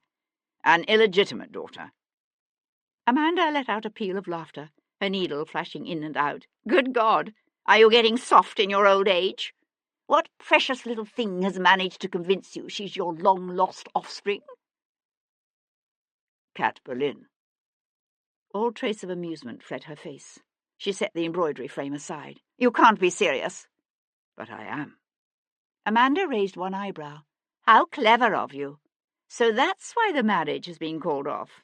However did you manage to convince her? Hendon worked his jaw back and forth. What do you think? That I contrived this tale to drive a wedge between her and Devlin? I'm not that clever. She is my daughter. Of that there is no doubt. He watched a slow, unpleasant smile spread across Amanda's face. So now they believe they've been committing incest all these years. And of course you said not a word to disabuse them of that notion. Hendon tightened his jaw. He'll discover the truth, you know, some day. And when he does, this will be just one more lie you've told him. One more lie he'll never forgive you for. Hendon let his gaze rove over her haughty face, with its unsuccessful blending of his own blunt features with the fine-boned beauty of her mother. He wanted to deny it. Instead, he turned and left her there, with her embroidery hoop beside the cold hearth. He had almost reached the doorway when he heard her start to laugh. He kept walking. Charles, Lord Jarvis, stood beside the library windows overlooking the rear garden of his house in Berkeley Square. He was calm. Rage made men do stupid things, and Jarvis was never stupid. He had suffered a setback, several setbacks, and he had some scores to settle. But he was in no hurry, and he was already beginning to see a way the situation might be turned to his advantage. His butler scratched discreetly at the door. Lord Devlin to see you, my lord. Jarvis kept his back to the room, his gaze on the garden below. I'm not at home. Yes, I suspected you might deny me, said the Viscount in a bland voice, so I've come anyway. Jarvis's head snapped around, his eyes narrowing. The Viscount had his left arm in a sling and a patch of sticking plaster on his forehead. Jarvis grunted. Who did the damage? Lord Stanton or this Kentish doctor I've been hearing about? Both. Jarvis reached for his snuff-box. Say what you have to say and then get out of my house. Devlin smiled. He carried a leather book tucked under one arm, a large volume with a charred binding that he set on the corner of Jarvis's desk. I brought you this. Jarvis frowned. What is it? The Harmonies log. I think you'll find it makes interesting reading. Jarvis stayed where he was. Devlin turned toward the door, but paused with one hand on the knob to look back and say, I'd like to have known your son. You have much to be proud of. Good day, my lord. When Devlin had gone, Jarvis stared at the charred log on his desk. It was a moment before he crossed the room to pick it up. He read the log, seated in the embrasure beside the window. It was some time before he finished, closing the log with a quiet snap. The sun had sunk low behind the neighbouring rooftops, lengthening the shadows in the library. And still he sat there, until the last of the day faded from the sky, and the lamplighter on his rounds set a flickering flame to the oil lamps in the square. The end. This is Davina Porter. We hope you have enjoyed